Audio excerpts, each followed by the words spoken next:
So yeah, so what I would like to talk about today is to tell you more about machine learning and how it can be applied to materials.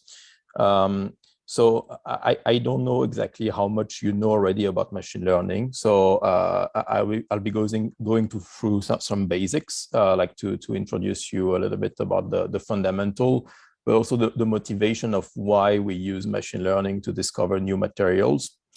And then we'll go towards more practical aspects of what are the foundation behind machine learning and how to use it in practice. What would be the different steps if you want to develop a machine learning model for given materials? What would be the different step from the very beginning to the very end of how to deploy a machine learning pipeline? So those are mostly the three parts of today's course, and hopefully we'll have some short breaks in between those. And yeah, so if you have any questions during this, feel free to just interrupt me. I don't think we have to wait for the end to ask questions. Like I would rather you just ask me questions as you go. So either by raising hands or just by opening your mic and just asking questions. So feel free to interrupt. In terms of the objectives of this course, so of course it's still like a pretty short course, so we cannot go through everything, but what I would like to really have you get out of this course is understand what can be done with machine learning and what cannot be done. So understand both the potential possibilities, but also the limitation of what we can do using machine learning for materials. And another thing is to get a first taste of what are the different potential application of machine learning in the field of materials. In this presentation, I'll focus a little bit more on glasses. So I'll take glass as an example of materials because it's a good example of a material that you can really optimize or understand better using machine learning. But everything that I present is also general to any kind of materials. And then the next thing is that when it comes to machine learning, there's really many methods available. And to some extent, if you want to work in the field of machine learning, the difficulty is not necessarily to use a given machine learning tool, because most of those tools, they are available, they are free to use. There's a lot of tutorials online, and it's typically not that difficult to use. I think the real difficulty is how to choose the right tool. Like if you have thousands of machine learning package available, how to choose the right one, how to choose the right algorithm to solve a given problem that you have. So I think this is more where the difficulty, and this is more what will distinguish somebody who has more experience in machine learning from somebody who doesn't have so much experience, is how to choose the right tool to solve a given problem. And so what I hope also is that after this course, you would be able to understand better, like if you are reviewing a paper involving machine learning for materials, then you would be in a better position to understand the content of this paper, the potential limitation, or use this paper to inform your own research as well. So yeah, as I mentioned, feel free to ask any question as we go. Just turn on your mic and feel free to ask if there is something that is not clear, or if you want more detail about something in particular. Yeah, so let's get started then. So the first thing I'd like to talk about is how do we discover materials in general, and how machine learning can help discover new materials more efficiently. So the reason that we need to discover new materials is really about like the story of mankind. Like if you think about like the story of human as a civilization, like the progress of humans are really linked to the discovery of new materials. And most of the progress that we have seen over the past centuries is very often linked to discovering a new material that unlock a new functionality that we didn't have before. And so this is true to the point that like, you know, the big ages in mankind are often named after materials. Like, for example, you have the Stone Age, the Bronze Age, the Iron Age. So those are all ages that have been named after the material that enable some key advances in the story of mankind.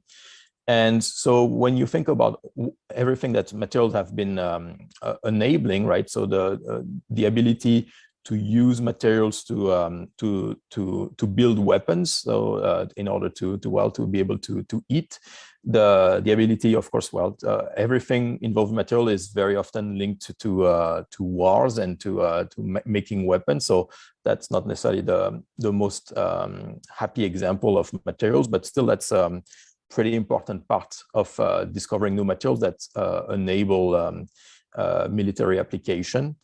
And then more recently, like the discovery of concrete about 2 centuries ago has really enabled like a modern infrastructure as we know it today. The discovery of steel also is really what has enabled like the construction of structure that were not possible before.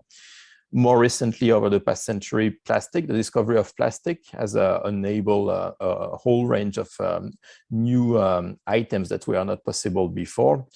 And to some extent, now we are still living in the silicon age, where everything revolving about transmitting information or computing, everything relies on some silicon for chips. And so over the past year, like the discovery of silicon and the ability to build silicon chips with a very fine resolution has really enabled like the modern information age, where you can process a lot of information, share information, and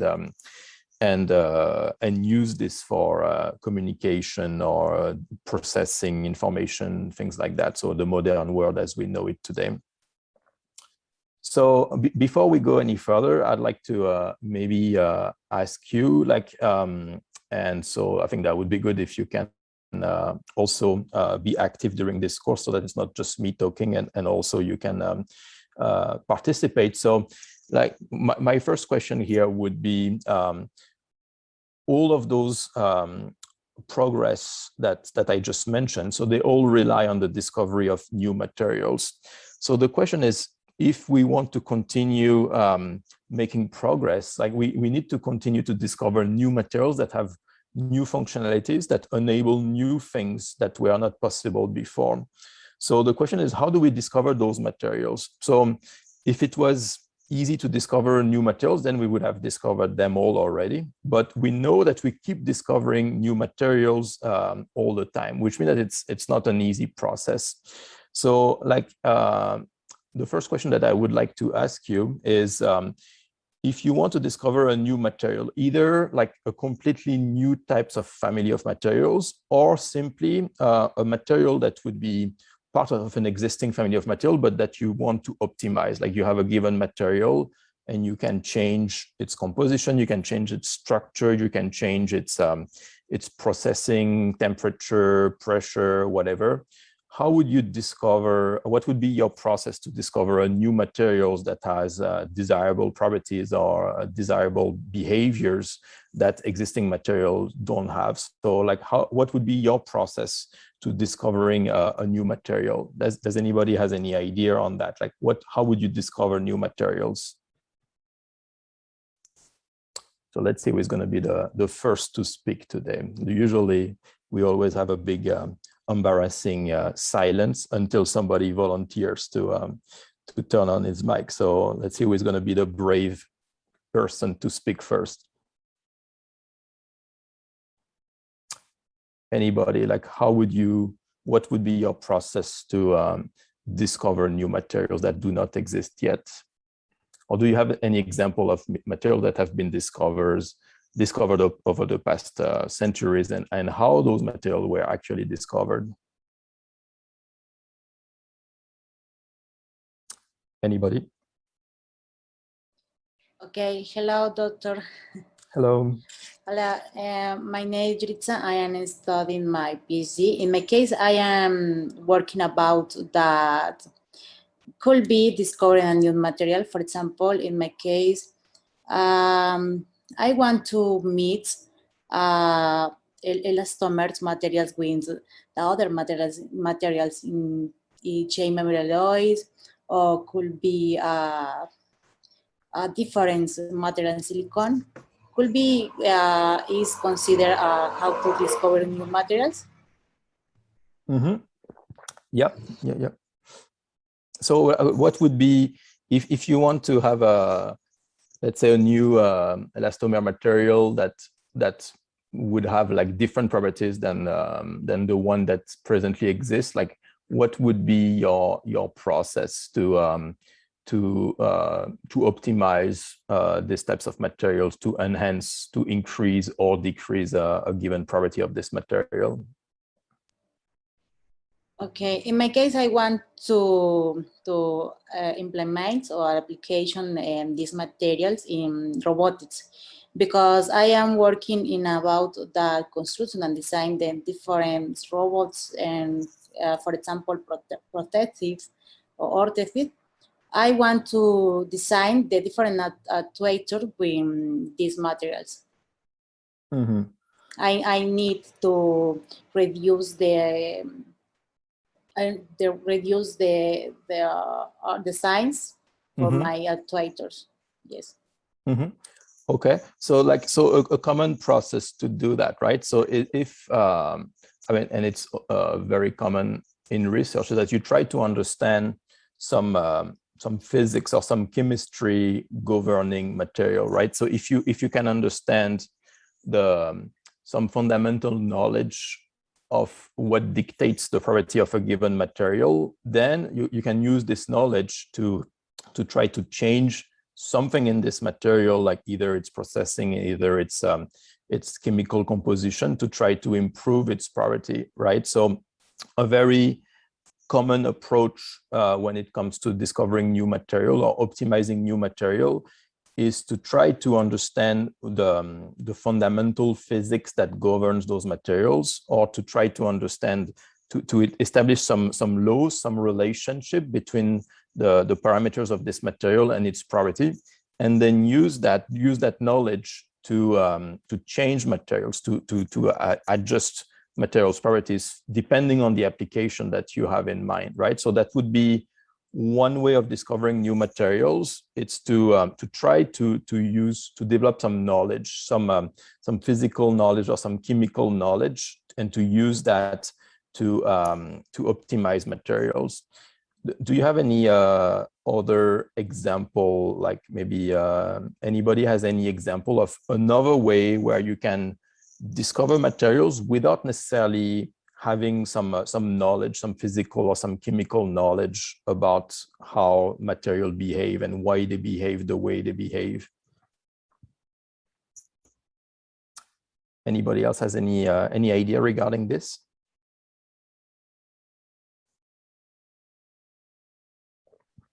Do you have maybe some? Yeah, go ahead. You can repeat the question, please? Mm-hmm. Yeah, so what I was mentioning is, so one way to discover materials is to understand more about their physics or about their chemistry. Like if you understand some fundamental knowledge about why materials behave in a certain way, then you can use this knowledge to optimize materials, to try to change something in materials, like for example, their chemical composition, in order to change their behaviors, change their functionalities, change their properties. So that's one way of discovering new materials. It's to use some knowledge, to develop some knowledge. Can you think of another way to discover new materials that would be different from that? Like when you don't know anything about a given material, you don't know anything about the physics or the chemistry that governs the behavior of these materials. Like how would you discover new materials? Like how would you optimize materials? How would you change materials to enhance their properties? Any other idea of what could be other types of discovery process for materials? Yeah, hello, Mario Avila from Optical Research Center in León, Guanajuato. I'm postdoc. I think so. I remember from my master degree in France, we have to start with oxysulfur metal synthesis. It was kind of new. Normally it was for catalysis, but it was not sure. And we start to synthesize from different elements. And after that, we have to analyze all the synthesis, the property of the synthesis, the time reactions, temperature, everything. And after, with studies in physical chemistry, we discover we have properties for the catalyst, also for imagining properties for the cancer, so how to say, tumors for cancer, something like that. It was something pretty new because it was only exist in the macro meter, and it was very new for the nanometer. I think so it was only to start with one article. We start to synthesize from the nanomaterials. We try with first the time reaction. After, if you use one solvent, we use another solvent. We use one one reactive, metal reactive, or other metal reactive. What is the property, or what is the difference between one and another? And I think so you have all the data they give us. I think so you have something for understand all the chemistry and the physics of this new material. I don't know. Yeah, I think that's a great example. So I think this is a good example for when you start exploring a new type of material or new types of process for which you don't yet have some knowledge. And then a very common way, as you just said, for example, in your case, you just try different types of solvents, etc. A very common way in that case to discover a new process or new material is just to try everything you can think of, right? So if you have a list of solvents that you can use, for example, then the one very common way to optimize this process is trying all the solvents that you have at your disposal and see which one will give you the best properties at the end, right? So this would not, in that case, this would not really be a process that is based on knowledge, because we don't really have knowledge initially when we start to study a new material. It would be something that we would call like a systematic exploration, or a high throughput exploration, where you have a list of potential candidates. So that can be candidates in the sense of you have a list of solvents that you can use, or maybe you have a list of condition, like I don't know, like the temperature, the pH, etc. So those are a list of candidates that you can choose from. And if you don't know initially what are the best candidates for a given application, then you just, a common strategy is just to try them all and see which one is going to perform the best, right? So that would be another types of discovery process where you just explore systematically all the parameters that you have at your disposal, and you will see at the end which one performs the best.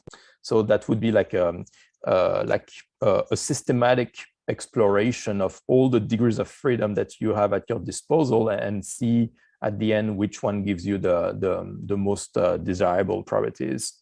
So that would be a very common second way of discovering new materials.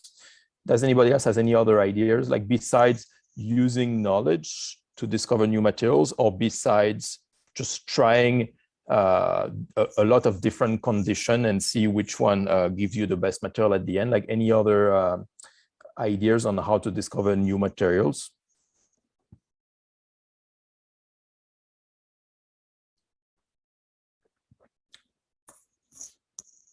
Okay, so let me review a little bit like what I think are like the main ways of discovering new materials. So one thing when you discover new materials is a lot of these things sometimes rely on intuition, is especially when you have worked with a given types of material already. In many cases, you already have some intuition about what are what are going to be the right condition, the right the most promising condition to make a given material. So in many cases, like if it's a scientist is trying to optimize a given material, is going to use his previous experience, use its intuition, and use this knowledge to optimize materials. And in that case, a very common process would be, first you try, so you synthesize this material, so you follow a given recipe to prepare a given material. Then based on that, you are going to experimentally test this material. So you are going to measure the performance of this material. And after that, either the material will pass the test, so either it will show some properties that are the one that you expect, either it will not. And so if it passes the test, then you can keep this material and you have successfully discovered a new material.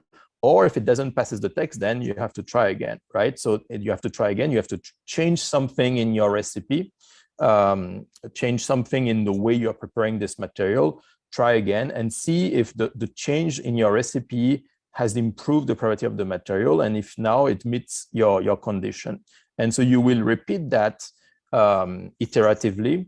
And every time that you fail in your experiments, you will try to use those failures to build your intuition about what are the right conditions to prepare a new materials. And at the end, once you have found your material, then you will usually, it's one thing to test it in the lab, but you will also want to test it in operating condition, like to test it in real life to see if what you tested in the lab also translates to operating conditions. And if the material perform well in operating condition, then you have found the material that you wanted to find. And if not, again, you need to go back to change something in the way you prepare this material until you have found the material that performs as expected. So a very other common way that you have not mentioned, but is actually very common, is very often materials are just discovered by chance, and it can be either due to some mistakes that you make, or just like purely by chance, by just trying a lot of conditions until you find like a set of conditions that gives you something unexpected, like a new types of material that you were not expecting. It's very common, for example, that scientists would try to change something in a material to optimize it, and in the process, either due to a mistake, either due to luck, they will discover a completely new types of materials that they were not necessarily expecting. So like for example, one example is the material of glass ceramics. So this is the material like vitroceramics like this that is used on certain types of cooking station like this. It's a metal that can sustain like very high temperature or very rapid changes in temperature. It can go from very cold to very hot very quickly without breaking, unlike glass that would be subject to thermal shock. So like this is an interesting material because it was, in this case, this glass ceramics completely discovered by chance. So it was discovered like about 50 years ago by Dr. Stuckey, who was a scientist at Corning, which is a company that makes a lot of glass and a lot of ceramics. And so the way it happens is that, so this scientist, Dr. Stuckey, was trying to discover new glasses. And the way to make glasses is to melt something in a furnace and then to quench it very quickly to prevent any crystallization and to form an amorphous glass. And so what he did by mistake is that he left a piece of glass in a furnace and just left it like all night long and forgot to remove it from the furnace before he left. And so what he discovered in the next morning when he came back to the lab is that this material that he has left in the furnace overnight was not transparent like you would expect for a typical glass. So it became like pretty dark. So like basically this material had crystallized overnight, like it was not amorphous anymore. And so what he did is that then he just realize his mistake and just take this piece of material and just throw it in the trash, and then realize that after throwing this material in the trash, that this material actually did not break. Like if you take a typical glass and if you drop it, this piece of glass is going to fracture because it's a very brittle material. But this material that he had synthesized was very tough and actually didn't break when he just threw it in the trash. So then that's the point that he realized that actually he had discovered something, a new way to synthesize material that can result in material being very, very tough. So material that can be used for application where you don't want the material to break. So that's one example where sometimes you just do a mistake or something happens by luck, and you can discover this new family of materials, this glass ceramics that did not exist before. So discovering material by luck is actually something that is pretty common way of discovering new materials, especially when it's material that you did not really envision, that you had no idea could really exist. Then it's very hard to discover those materials because you don't have any intuition about how those materials would work. So in that case, it's very common that they are discovered just by chance. Another way of discovering new materials would be more like a trial and error approach. And so that's actually the way that Edison invented the light bulbs. And so in this case, what Edison wanted to have is to create a type of glass that can be used for a light bulb, where you have that you can use for light.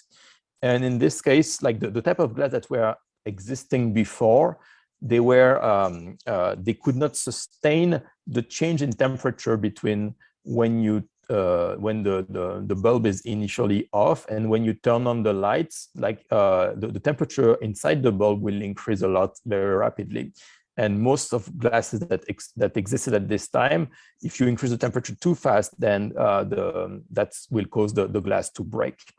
And so in that case, to enable the design of those light bulbs, what Edison had to do is really to try a lot of different glasses. And actually, in this case, Edison did not really have any good intuition of what would be the right type of glass for this application. So what he simply did is just to try a lot of them.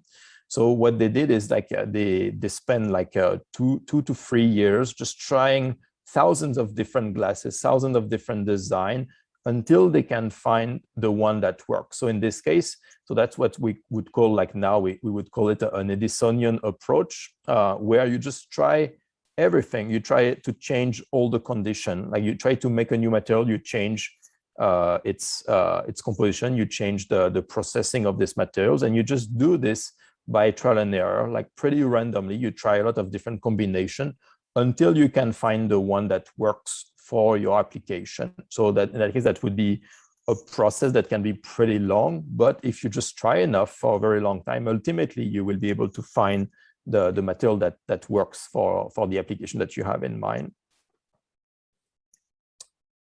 So if we want to summarize what are the different ways that you can discover materials, I would say they can be classified in terms of 4 big paradigms. And so the first paradigm, and that's the way material used to be discovered before I would say the 15th century, is relying on empirical science. And in that case, it means that at this time, the knowledge of, for example, of thermodynamics or the knowledge of physics and chemistry governing materials was very limited.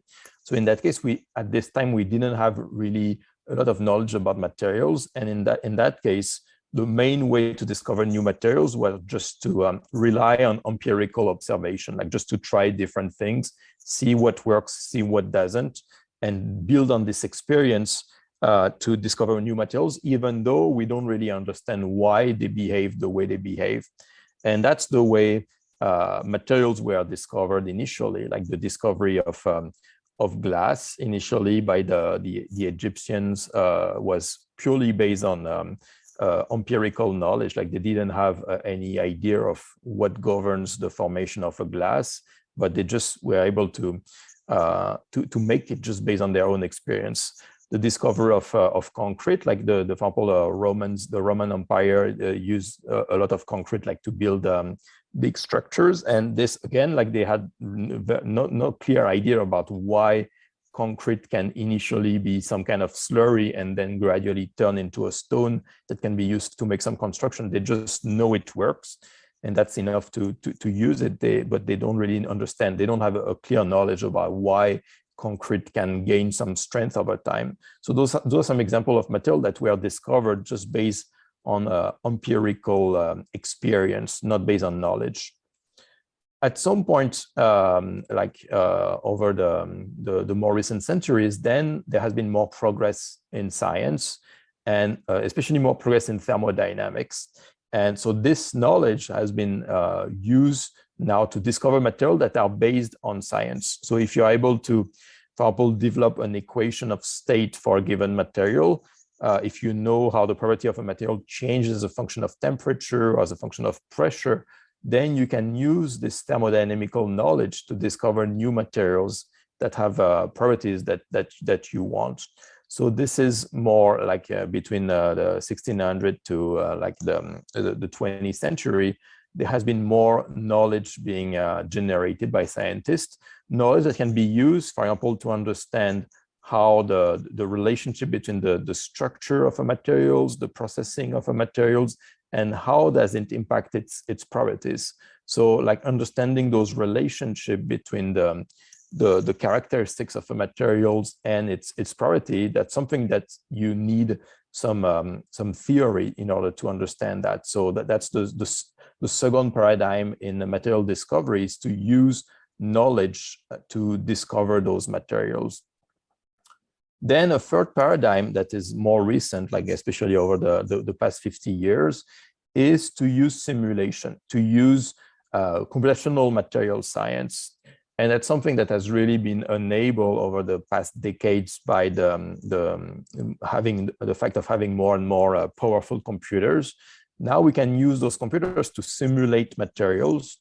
And that way, it can make it much faster to discover materials, because it means that you don't have to necessarily synthesize a lot of materials and then test them in order to find the material that you want. You can simply simulate them. So you can simulate them on a computer and use this computer to compute what would be the property of different material that you are simulating.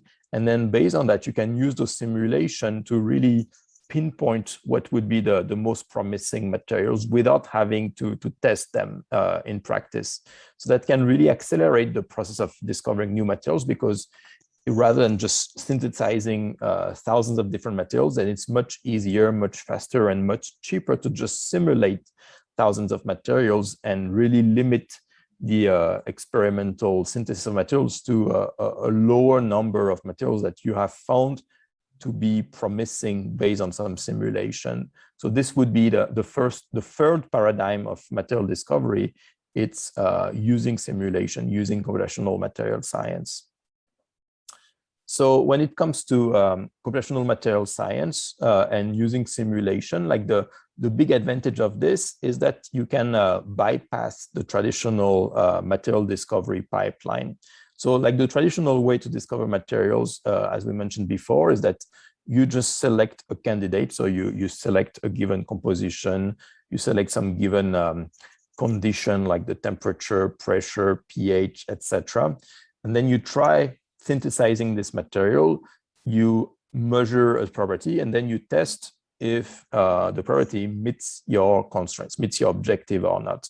And if it meets your objective, then you're going to keep this material. If not, then you're going to go back, loop back to change something in the way you make this material. So that's the traditional way to discover materials.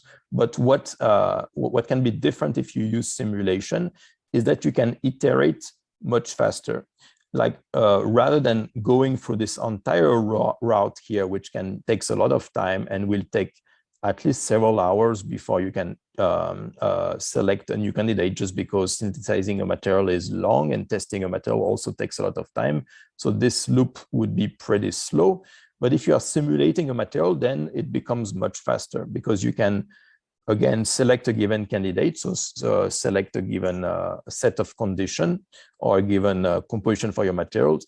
And then you can directly simulate this. So you can simulate this material and quickly figure out if this material looks promising or not. If this material doesn't look promising, then you don't need to synthesize it. You can directly move to a new candidate. But if the simulation predicts that this material looks promising, then you will synthesize it and test for its property and decide if you want to keep it or not. So by having this, the ability to simulate materials, you can really accelerate the way you discover materials because you don't have to synthesize materials all the time. You can just disregard very quickly materials that are not going to be very promising, so that you really focus your experiments on the most promising materials. So even though that sounds good, there's still some limitation behind this, because the first thing is that if you want to use knowledge to discover materials, then well, sometimes you don't have this knowledge. So this knowledge is not always available. So if you don't have enough knowledge about how the composition or the structure of a material impact its property, then you cannot use this knowledge. And when you don't have this knowledge, and if you just want to use trial and error, so just try a lot of potential candidates and see what works and what does not, this is something that can still takes a lot of time, because like if you, for example, if you want to discover a new glass and you are going to try different potential composition for this glass, like different oxides that you are going to melt in your glass, then you really have a lot of choices. Like you can pretty much put the entire periodic table inside your glass. So that would be a very, very high number of potential potential composition for your glass. So you would have like billions of possibilities. So you cannot just try all of them one by one. That would take a lifetime and probably more to come up with the best solution. So if you have a very small number of parameters that you can change in the way you make a glass, then it's okay to try all of them and just to see which one works, which one does not. But if you have more parameters that can change, then just using this traditional like Edisonian approach and trying all the possibilities would be a very slow process, very poorly efficient process. So we need to find some other ways of discovering new materials. And well, as we will see, machine learning will be a very efficient way to accelerate this process. So let me illustrate this. So let's assume that you want to discover a new material. So if you want to either find a material that will have the best possible properties, or just discover a brand new material that you have never worked with before, the way you have to do that is you have to explore a given design space. So what I mean by design space is the design space is going to be the list of all the parameters that you can change in the way you make a material. So you can think of the fact of making a material, it's the same as cooking a cake. You have a given recipe to make this cake. So the recipe will involve like some raw materials, like for example, you can put some flour, some milk, some butter, etc. So you have different ingredients that you can put. So in that case, the parameters that you can change is what are the ingredients that you are going to put inside your cake, and what are going to be the fraction of all those ingredients. Like, are you going to put like more milk, less milk, etc., more salt, more sugar? So you can change the fraction of the materials that you can put initially in your recipe. So that would be one example of design parameter. And then you can change the processing. You can change the temperature at which you're going to cook your cake. You can change how long you're going to cook your cake, etc. So you can change, when it comes to material, you can change the temperature, you can change the duration of the processing of the annealing, you can change the pressure, etc. So you have a lot of parameters that you can change. So the design space would be the list of all of those parameters, either the composition of the material that you are going to use, or the processing temperature, processing pressure. So this is a list of different parameters that you can change. And so this can be represented as a space. where the axis of this space would be the parameters, would be the composition, would be the pressure, etc. And so what you want is to explore this space to find what would be the combination of all of those parameters that will give you the best possible material. So it's like you have a given space. In this case, it's a pretty highly dimensional space. It's not simply a three-dimensional space because you have a lot of parameters that you can change. And you want to explore this space in order to find somewhere here, like this, this orange area would be, for example, the position in this space where the material will have the best possible properties. And so the question is, how do we explore this space as efficiently as possible? How do we find the sets of parameters that will give you the most promising material? So one first way to do that is to find this optimal material here, which I represent as a star here. So this is the optimal material. Initially, we don't know where this material is. We want to explore this space to find this star material here. And so one first way is to just do this Edisonian approach that we talked about, this trial and error approach. And in that case, what you will do is just a lot of random trials. You will explore randomly this design space and try many combinations of your design parameters until you can find one combination of parameters that will give you something that is close to the optimal material. So that's one potential way to explore the design space, is just by trial and error, just trying until you find the right combination. And so this process eventually is going to work if you are just very patient, and if you try for a very long time. At some point it's going to work. You will find the optimal process, but that can be something that can take a very long time. It can take many iterations, like thousands or millions of iterations, until you find the right material.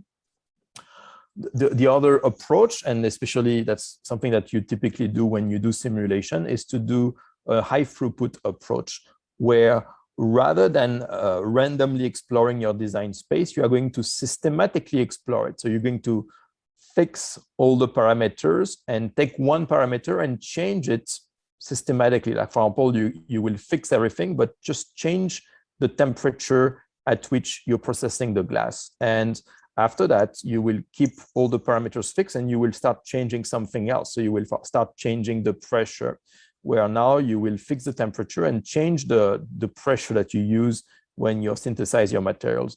And then you will repeat that, where you iteratively either change the temperature or the pressure, and you will do that for every possible combination of pressure and temperature, or every combination of composition, or you will just change all the parameters in your design space in this high throughput fashion. And you just try all the possible combination until you find the material that you were looking for. So in that case, that's also a process that eventually is going to work. Like if you just try every combination, then necessarily at some point you will find the best combination.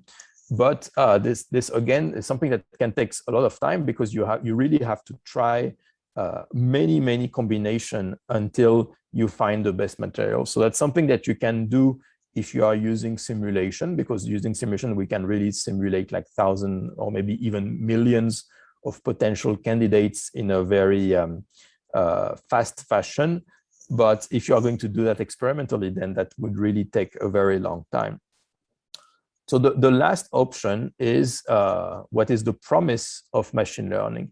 The promise of machine learning is that you can accelerate the way you design materials. You can use the knowledge that you generate as you design new materials, and use this knowledge to discover new materials. So in that case, the promise of machine learning is that rather than just exploring randomly or systematically your design space, then machine learning will tell you in which direction you should go to find as efficiently as possible your optimal material.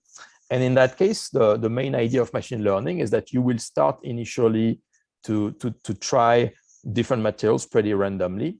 And as you make those materials, you will generate some data. So you will generate some data sets for different materials. You will have both their design parameter, like the temperature, the pressure, the composition, etc., together with the measured property. So you will have more and more data about those materials as you generate them. And then what you will do is use this data to train some machine learning model. And the machine learning model will tell you what should be the next material to try. So in that case, that's the promise of machine learning, is that it will tell you which material to try next based on all the data that you have accumulated so far. And in that case, so that's an efficient process because it can really, it can guide you towards the most promising materials by minimizing the number of experiments that you need to get there. And that's also a very powerful process because this process of discovering materials with machine learning does not require knowledge. It doesn't require you to understand some physics or some chemistry about the material. You just need some data. You just need to start synthesizing materials, measure their properties, and then use this data with some machine learning to predict what should be the next material that you are going to try. So it only relies on data, not on knowledge. And that's something that makes it very efficient, especially when you don't know yet any knowledge about materials. So that's mostly what we are going to talk about today, is how we can use these types of machine learning techniques to discover new materials or optimize materials or find materials with optimal properties as quickly as possible without having knowledge or without having to just simulate all the potential combination of materials that you can have. Do you have any questions so far?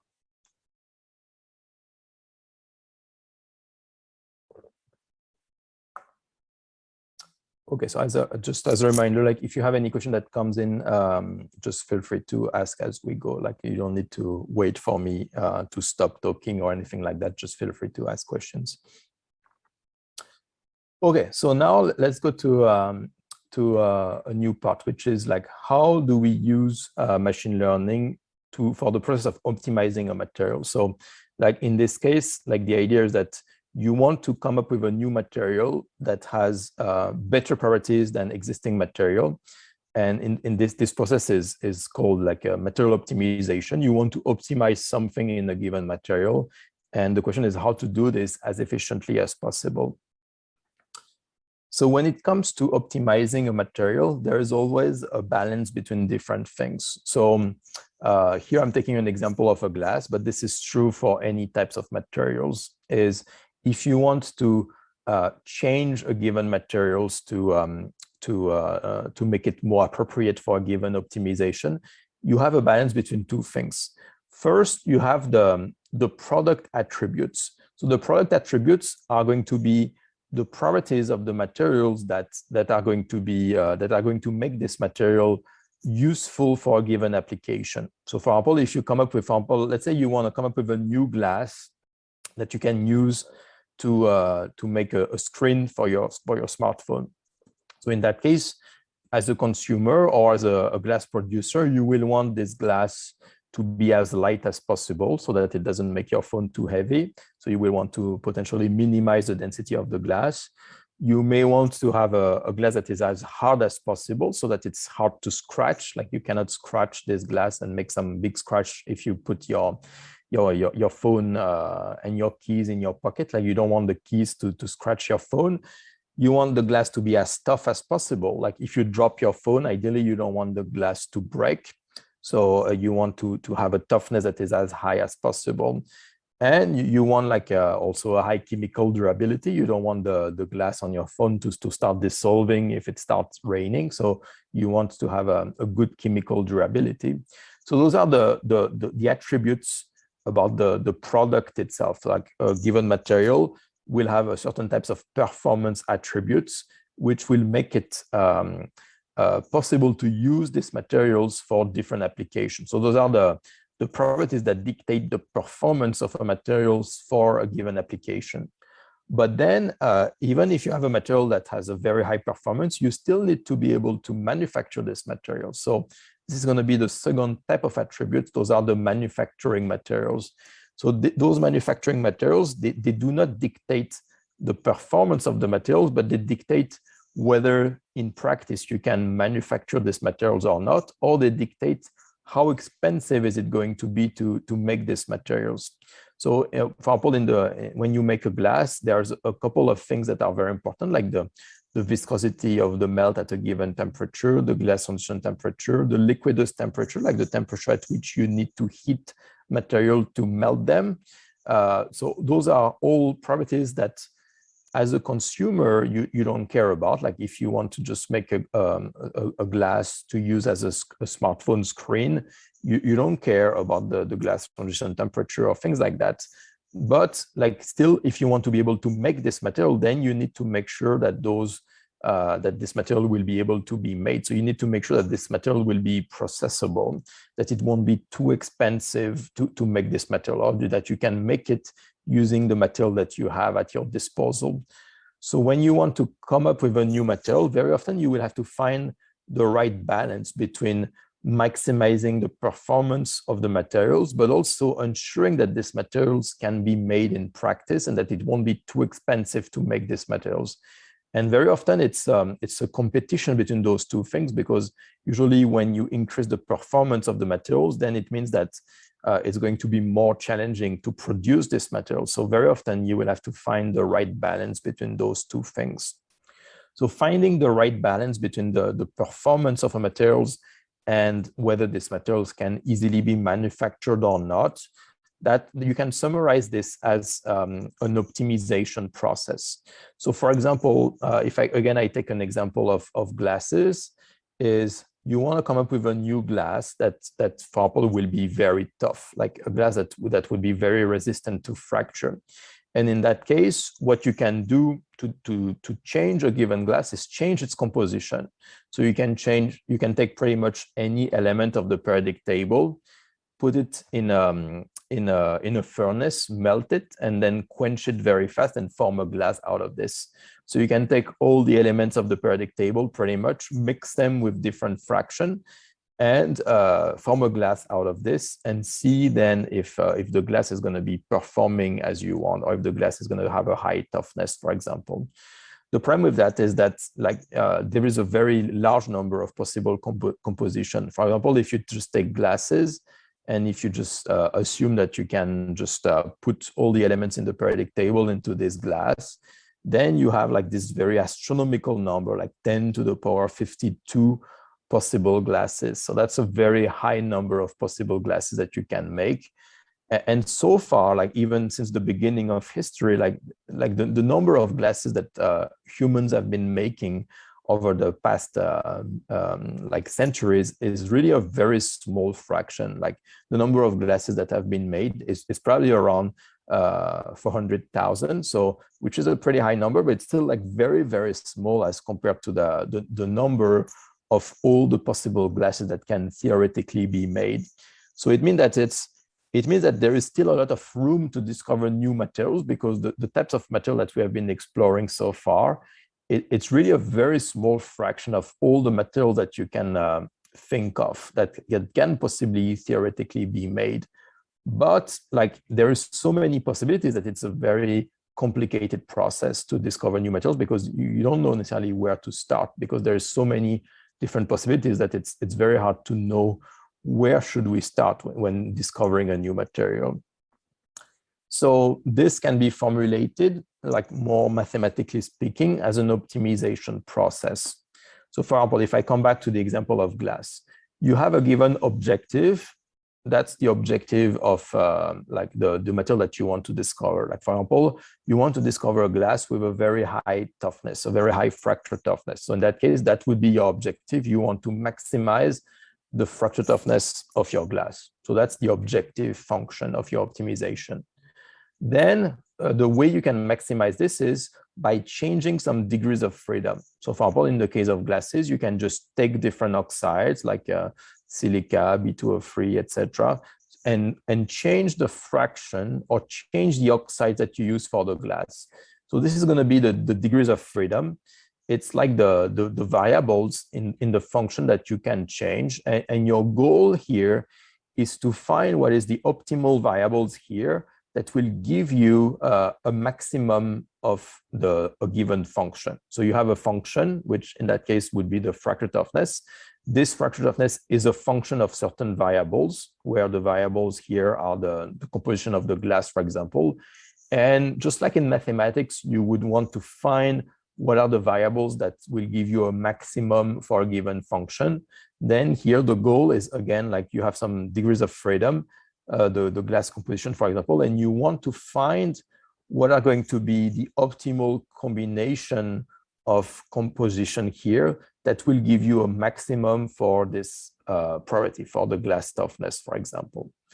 So as you do that, you will want to change the composition until you find the maximum in the glass property here. But as you do that, you always need to obey certain constraints. So it's not simply about finding the composition that will maximize a given property. You also need at each step to ensure that certain constraints are satisfied.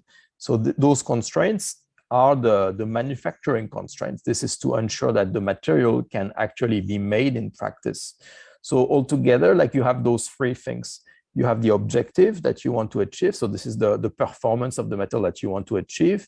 You have the degrees of freedom that can be changed. So those are the design parameter that you can change. And then you have the constraints to ensure that the material can be made in practice. And if you are able to find an optimal set of design parameters that can maximize the property while obeying certain constraints, then you have achieved what you wanted. You have discovered like the optimal material or the optimal glass for the application that you want. And it's going to be a material that can still be manufactured because it obeys the manufacturing constraints that you would have enforced during the optimization process. So this is exactly the same as a mathematical optimization process where you want to maximize or minimize a function by changing some variables, but you have certain constraints on those variables. So this is very similar to an optimization process in mathematics. So the way that you can solve these types of optimization process is by finding some relationship here, like those arrows here. They symbolize some relationship between the design parameters and the properties, or the design parameters and the constraints. For example, if you have a model here that can tell you the relationship between the glass composition and the fracture toughness, and if you have another model that will tell you the properties with between the composition and the viscosity, liquidus temperature, etc., then you can use those models to very efficiently solve these types of optimization problem. You can use those relationships here to quickly find what is going to be the best composition that will maximize a given property while ensuring that certain constraints are met. And if you don't have those models here that tell you the relationship of how composition is affecting properties, of how composition is affecting your constraints, then it's something that would be very difficult to solve. So here, like what we, one of the main objectives that we will want to achieve using machine learning is to build some models that can tell you those relationships here. A machine learning model that would be able to use as input, for example, the composition here, or the temperature, or the pressure, and use this as input for a model that can then predict how those inputs will affect a given property. So this is what we hope to do with machine learning, is to find a model that can be used to transform some design parameters into some properties. If we have this model here, then it makes it very efficient to solve these types of optimization process. So for this, we need some models. We need some models that we can use to map some design parameters to some properties. So we need to find some models that can take as input some design parameter, like the temperature or the pressure of the processing. And this model will then predict what will be the performance of the material as a function of the design parameter. So for this, there is when it comes to developing new models like this, there is various models that are available, or various families of models. So you can either use what you know about the physics or the chemistry of those models. So those are the models that are rooted in physics, for example. So if you understand enough about the physics of the material, then you can develop a model that is based on physics and will relate composition, pressure, temperature to the properties of the materials. Or on the other hand, sometimes you don't know anything about the physics of those materials. So then you will need to follow like purely empirical approach. And so this is where machine learning will go. So this is where if you don't have any physical or chemical knowledge about the materials, then you can use machine learning. If you have some data, then you will use those data to train some models that can learn based on those data to find a relationship between the design parameters and the properties of your materials. So here in this case, like this family of models, those are the models that are based on data only, rather than being based on knowledge, based on physics or chemistry, those models will be based on data. And so the main idea of machine learning is that if you have data, then the machine learning model will look at those data and try to learn by example how to use those data to develop a model. And that is very similar to the way humans learn in practice. Like if you are a child and the way you discover how to do certain action, like how to eat, how to walk, it's very often, if you discover how to walk as a kid, it's not because you understand the physics of equilibrium, of how to stand on equilibrium on your legs. It's not based on knowledge that you learn how to walk. You learn how to walk by watching other person walking, or you learn how to walk by just trial and error, just trying different ways until you find the right way of walking.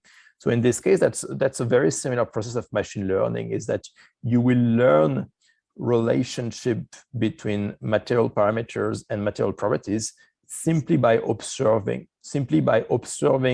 many materials with many different features, many different design parameters combination, and observing how those design parameters change the properties of materials. And simply by observing previous data that you have, then machine learning will be able to develop some models that can relate those design parameters with the properties of those materials. So in that case, machine learning, they really learn by example. You have some example of materials, and machine learning will learn from those examples without learning anything about the fundamental physics or the fundamental chemistry. So that in that case, it really mimics the way we learn as when we are a kid. Like we learn everything simply by observing, not really by understanding the fundamental knowledge governing the action that we do. We mostly observe other person and mimic what they are doing rather than understanding the fundamental reason of why we do things in a certain way. So this is really what machine learning can do. And the main reason machine learning has become more popular over the past decades is that machine learning is only based on data. Machine learning models will learn some relationship based on existing data. And the main reason we use machine learning more than ever is because we have really a lot of data. We produce much more data than we used to. So this is because of the fact that internet is now facilitating the storage and the sharing of the data. This is also because we have much more computing power than before. So it makes it possible to really generate much more data than before. But still, every year we produce much more data than the year before. And this is really this accumulation of a large number of data that has really enabled the development of new machine learning methods that were not possible before, just simply because we did not have enough data available.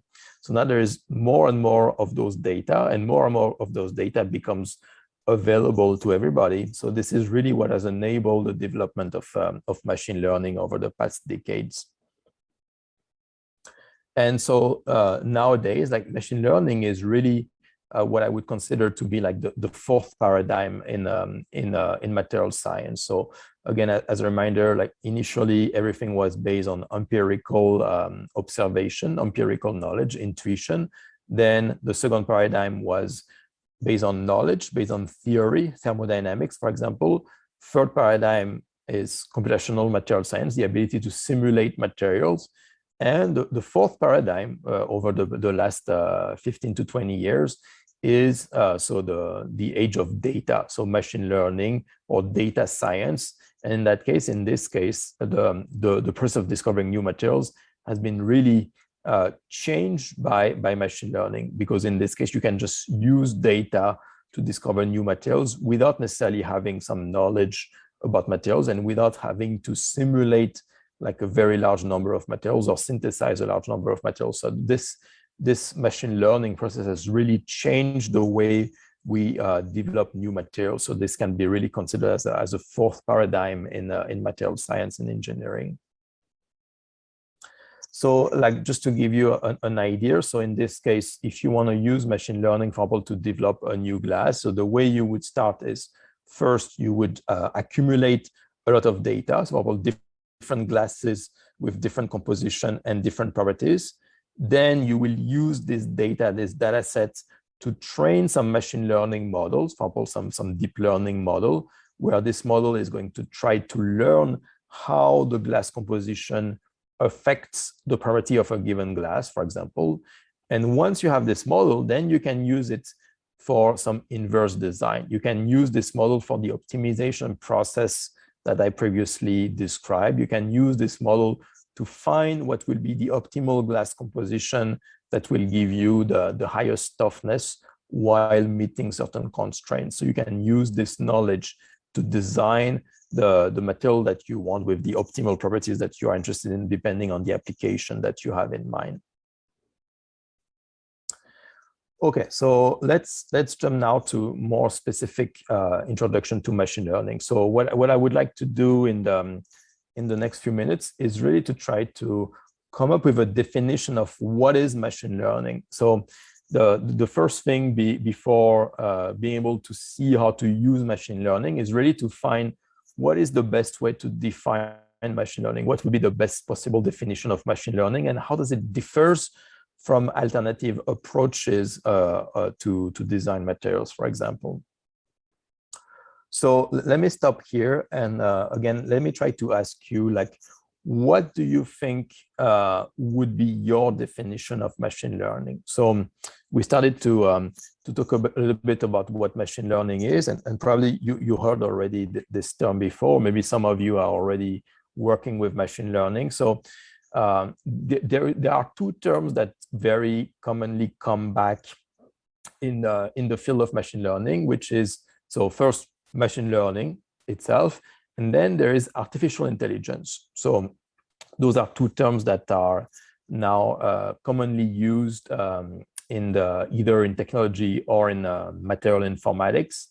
So does anybody has an idea of how can we define machine learning and how can we define artificial intelligence? Is it the same thing? Is it two different things?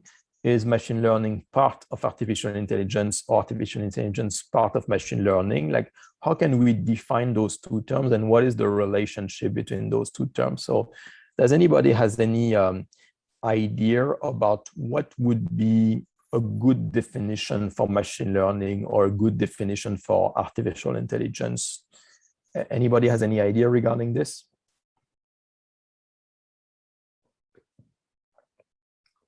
So let's start with machine learning. For example, like, how would you define, like, either based on what you know already or based on what we discussed about what is machine learning, what do you think could be a good definition of machine learning?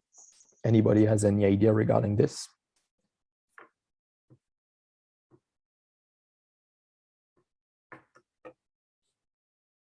Any idea? So when it comes to defining something, there is, I would say, three ways you can define a concept.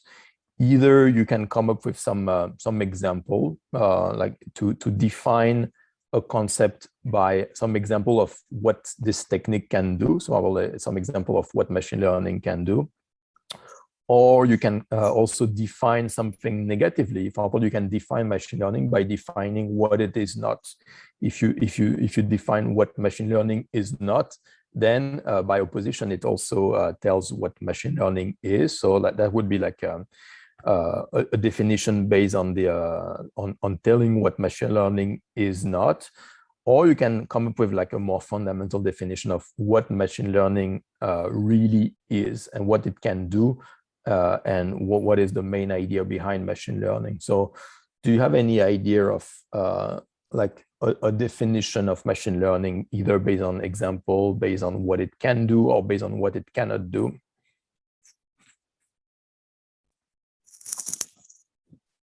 Anybody has any idea?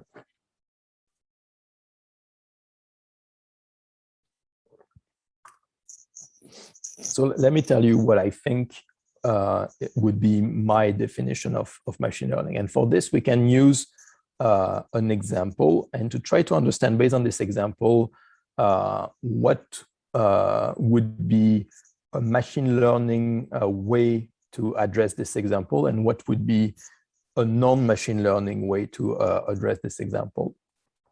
So the example that I want to take here is, let's assume that you have a plant that produces some glass containers. So for example, you have like a factory that where you build some containers that are going to be used to store liquids or something like that, that are made out of glass. And so in that case, you want to control the quality of the containers. So for example, like you have a given manufacturing pipeline where you have different steps, and at the end you have those glass containers that are being produced, and you want to find a way to check if those containers are satisfactory or not. Do they meet certain quality control or not? So one way you can do that, for example, is that every time a new glass container is being produced, then you're going to take a picture of it, for example, and then based on this picture, you want to have a model that will tell you based on this picture whether this container looks okay, or whether it looks like there is a defect. For example, like it looks like it is cracked, or it looks like there is some kind of bubble in the glass, or maybe the glass doesn't have the right color. So you will use those picture of the container as they are produced, and then you will have a model that will tell you, is the quality of this glass okay, or is it not okay? And based on that, you will say, okay, this glass is ready to go, or no, it's not okay, I need to disregard this piece of glass and basically throw it away because it doesn't meet the quality that I want. So in that case, the goal would be, can I develop a model that will look at the picture of a given glass, and this model should be able to tell you, is this glass satisfactory in terms of its quality or not? So do you have any idea of how you would do that? Like if I give you as a human like a picture of a glass container, like how can you decide what would be your process of deciding whether this glass meets a certain quality requirement or not? Like what would be your process to do that, and how can we do it with machine learning? Does anybody has any idea regarding this? Like how would you ensure the quality of a given product based on, for example, a picture of this product?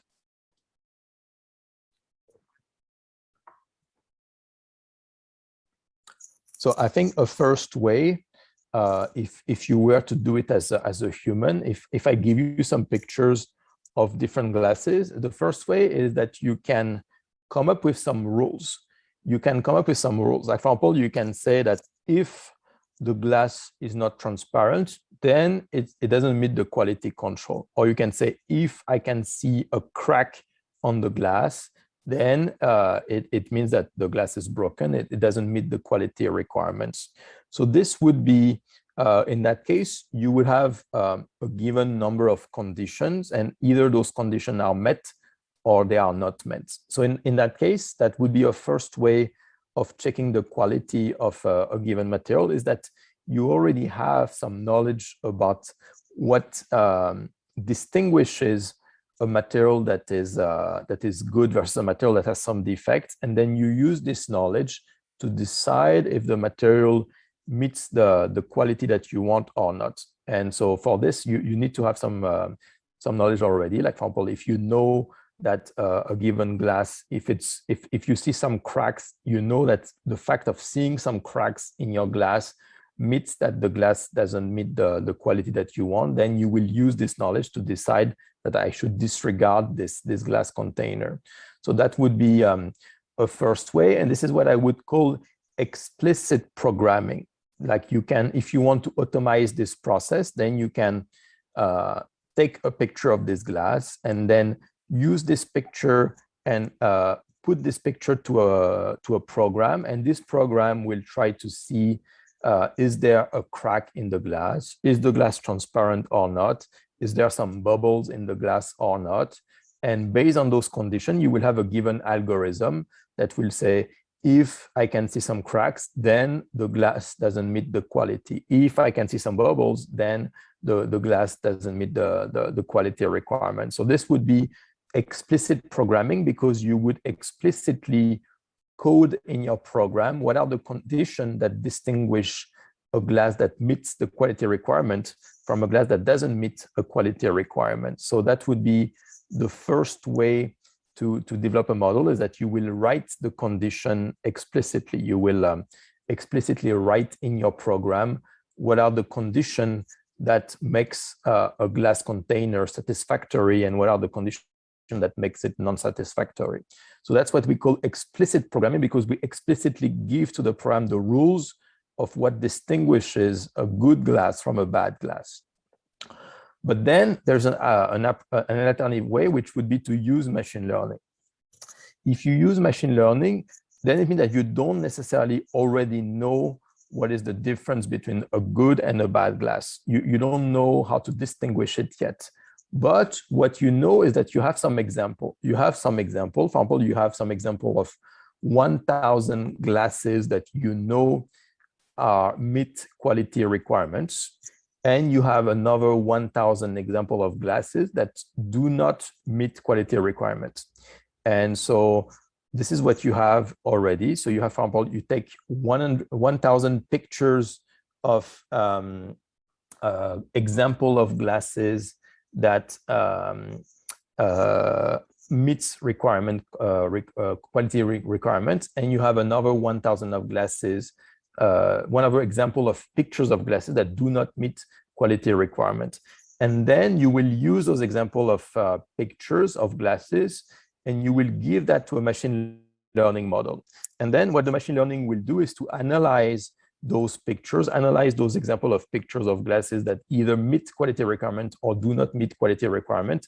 And by analyzing those example of pictures, the machine learning model will try to understand what are the rules that distinguishes good glass from bad glasses.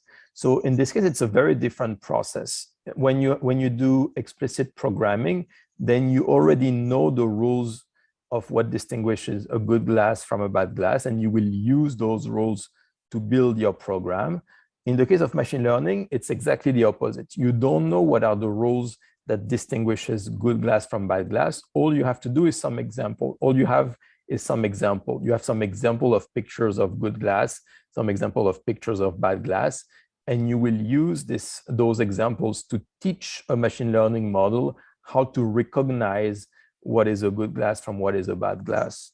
So one way that we can summarize this is, if you want to write a given software that can recognize what is a good glass from what is a bad glass, so there is two ways you can do that. One would be this explicit programming. So that's the first option here. And the other one would be the machine learning option. And in that case, the idea behind this would be very different. In the case of explicit programming, what you need to come up with is some rules. So you need to come up with an algorithm. So for example, you need to come up with some rules that if I see some cracks, then the glass is not satisfactory. So in that case, that's what you need to provide first, and you need to provide some rules. And then your software here will use those rules to decide if the glass is satisfactory or not. So that would be the first way. And then once you have those rules, then you can put some inputs. So the inputs would be the picture of a new glass. And then what this program will do is to analyze this picture and then use the rules that you came up with. And based on those rules, the program will tell you an output. And this output will be either, it will be like you can have two options as an output, which be either the glass is satisfactory or not satisfactory. Either it meets quality control condition or it does not. So in that case, that's the first way to come up with a software that would check the quality of a given materials. You provide the rules explicitly, then you provide an input. So in that example, this input would be just a photo of a given glass, and then the program analyzes this photo, check the rules that you imposed, and then based on those rules will tell you if this glass is either okay or not okay. So that would be explicit programming. That's option one. Machine learning is very different. In machine learning, you don't know those rules. So you don't know what distinguishes a good glass from a bad glass. All you have is some example. So it means that you have some example of inputs. So you have some example of photos of glasses. And for those glasses, you already know the output. So you know already if this glass is satisfactory or not. So in this case, that's a completely different approach where rather than providing the rules, if you don't know the rules, then you will kind of do it in the completely reverse way, where you use some example. So here that would be some example of glasses where you both know the input. So you have some example of photos of this glass, but you also know the output. So you know if this glass either meets quality requirements or it does not meet quality requirements. So in that case, that's where you start from. That is what you're providing to the machine learning model. And the main difference here is that then machine learning model, as an outcome of the machine learning model, it will give you the rules. It will give you the rules on how to distinguish a good glass from a bad glass. So the machine learning approach is completely the opposite of explicit programming. Usually you know the rules that govern the given materials, but in the case of machine learning, it's exactly the opposite. You don't know the rules, you just know some example. You know some example of materials that are either good or bad. You use those examples, you feed them to a machine learning model, and then the machine learning model tells you as an outcome the rules. So it's going to learn, for example, that if it sees some cracks in the glass, then it means that the glass is not satisfactory. It will learn by example that if it sees some bubbles, then the glass is not satisfactory. So here it's exactly the opposite. You get the rules that distinguish a good glass from a bad glass as an outcome of the machine learning model, rather than having the rules as an input. Here you have it as an output. This is what the machine learning model tells you. And once you have those rules, then you can use those rules to come back to a more traditional approach, where you will use those rules and based on that, analyze new photos of new glasses. And based on those rules, you can decide if the glass is satisfactory or not satisfactory. So this process here is the machine learning approach. This is where you don't know the rules that dictates the material's behavior, but you have some example of materials, and you will use those examples to teach some machine learning model to try to come up with the rules. So that's completely the opposite of the traditional way of studying materials is rather than using some rules to make some prediction, here you just start with some example and the machine learning model will give you the rules rather than the opposite. So that's a completely reverse way of approaching materials. You just approach it based on examples, based on data, rather than based on rules, rather than based on knowledge. So to some extent, in the traditional way, you use some knowledge to make some prediction. Now in machine learning, that's completely the opposite. You use some example, and based on that, you can generate new knowledge, or you can generate new rules that then you can use to inform your materials, or discover new materials, or check if a material is satisfactory or not. So it's a completely reverse way of thinking about materials.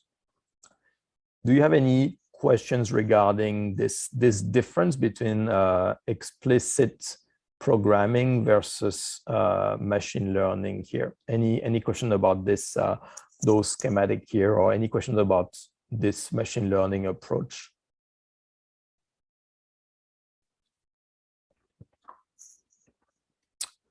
Okay, so that was one example. So let's continue from there.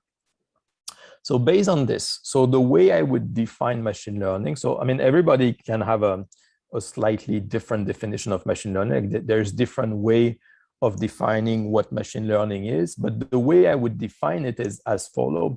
So I would define machine learning as the science of getting a computer to learn how to perform a given task by example, without being explicitly programmed on how to perform this task. So just like many definitions, like every word in this definition is important, right? So the first thing is that machine learning is a science, so that's one thing, and it requires computer. So machine learning will require a computer to be trained. So that's the first thing. The goal of machine learning is to perform a given task. So again, based on the previous example, a given task can be based on a given photo of a given glass. Tell me if this glass meets quality requirement or not. So that could be an example of a given task, or another task could be based on a given composition, predict what will be the property of this material, predict what will be the density of this material, predict what will be the modulus of this material, the toughness of this material, etc. So predicting a given property. Or it can be like based on a certain condition of temperature and pressure, predict if a material can be made or not. Is a given material going to be formed or not under certain condition? So that would be some example of task that you would want your machine learning model to be able to do. So that's the next thing. Now the question is, how do you learn how to perform this task? So what we said for explicit programming is that in that case, you would do this task based on explicitly putting some instruction. For example, if you know already, you have some physical knowledge about how the composition of a material is going to affect its property, then you are going to use this knowledge to build a model like a recipe, where you will tell your software if the composition contains these oxides, then the material will have this property, or if there is more than a given threshold, then the property will be affected in a certain way. So in that case, that would be an example of explicit programming. It's if you know some knowledge about a given material, then you can achieve a given task. A computer can achieve a given task by you providing some instruction of what to do, what are the list of instructions, some conditions, etc., to achieve a given task, to make a prediction based on certain list of instruction. Here, in the case of machine learning, there is no instruction. The only way you will learn how to perform a task is by example. So without being explicitly programmed on how to perform this task, Here, you won't tell the computer how to do this task. You will just provide some example of materials, and the computer in that case will learn how to make a prediction simply by example, but without being explicitly programmed on how to do that. So for example, you will provide a large number of examples of pictures of materials, and then you will also tell the computer, for this picture, the material was satisfactory, or for this picture, the materials is not satisfactory. And then you let the machine learning model learn by example how to recognize the satisfactory materials versus non-satisfactory materials. And in that case, you don't tell anything to the computer on how to discover that, how to recognize the satisfactory materials versus the non-satisfactory materials. Just provide some example, and you let the machine learning model recognize on its own what distinguishes the satisfactory materials from non-satisfactory materials. And that's something that computers are very good at doing, because they can find some patterns in data, or they can find like very subtle differences in pictures, for example, that as a human, you would not necessarily be able to see. And then computers can use those patterns or use those small differences to learn on their own how to distinguish the satisfactory materials from a non-satisfactory materials. So that's the way I would define machine learning. So again, it's the science of getting a computer to learn how to perform a given task, but learning this task only by example without receiving some explicit instruction on how to perform this task. So that's really what machine learning is, and that's really how it differs from the more traditional explicit programming. Any question based on this definition so far?